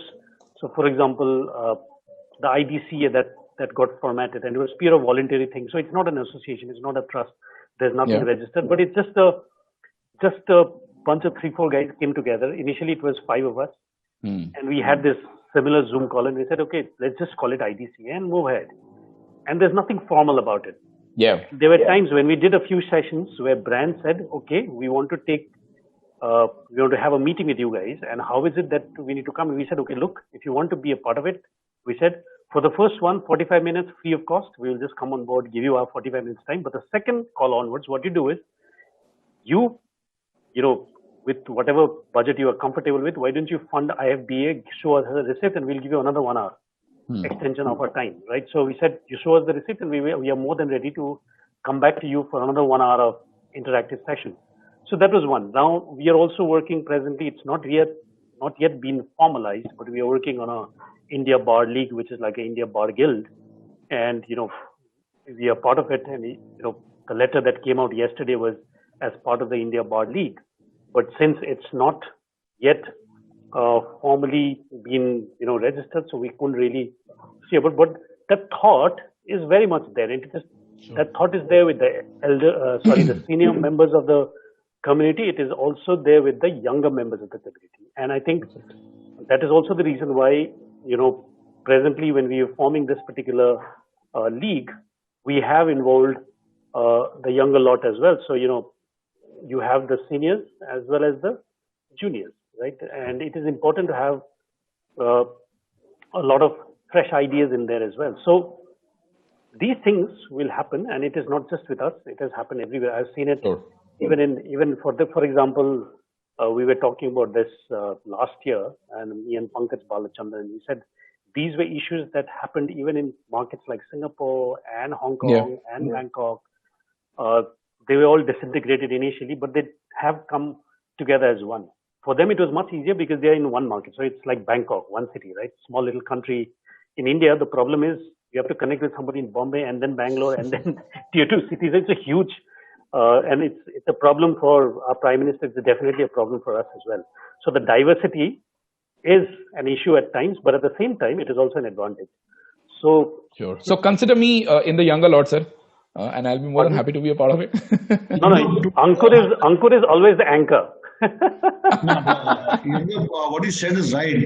National diversity is not a challenge. You have regional chapters, and then their heads report to the national thing. But there has to be a legal body. Compliances have to be in place for it to be recognized. So once it's compliant with the government rules and everything, you can't move forward. Then they will be formed. So we cannot move forward till it's legally done. For that, we need to spend some money, we need to spend some time, we need to take ownership to drive it forward. So it has to be a mixed batch of, say, 10 border people, right, heading the national thing. And every 3 years there's an election, people choose, or people retire, or people do things. This belongs to the community, they choose the representatives. Lama sir, I'm telling you, Sandy sir has these 3 big files. Usme pura constitution hai. That might come very handy. You read that, na? Ankur, I sent it to you a long time back. Yes. So coming back to the charmer, Mr. Manu, speak if you can, and we can hear you. Manu, you're on mute. So what I was saying that the past generation has done is superb. So they are just a call away. So even if the younger generation needs any help, they're just a call away, and we always pick up the phone and give them a call. Take suggestions or just randomly we can call and some advice from them. But the younger generation, I think so. The younger generation is doing very well, and everybody is doing a fair bit. And whoever needs a little bit of help, they can always reach out to people. I think so. Reaching out to people is the best thing. So everything is going hunky dory. Everything is so, absolutely amazing. Everything is fine. Yeah. Super. There is room of improvement. See, there is room for improvement everywhere. I think so. How people want to see it is their point of view. So there is 100% room for improvement everywhere in all aspects, even be it professional or personal life. There is room for improvement. I think so. That is what drives us every day of improving ourselves. Sure. That was very serious answer to an interesting question, but that's okay. We can take that offline as well. I think we have taken a lot of time. Cool. Absolutely. Thank you very much, guys, for joining in. Thank you, Sandy sir, Lama sir. Thank you. Thank you.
Well, with this, we come to the end of ThinkPad Sessions for this year, but do not go anywhere as we will be shortly coming back with the Spiritz Achievers Awards 2020. Till then, do not forget to like, share, comment and subscribe to Spiritz TV.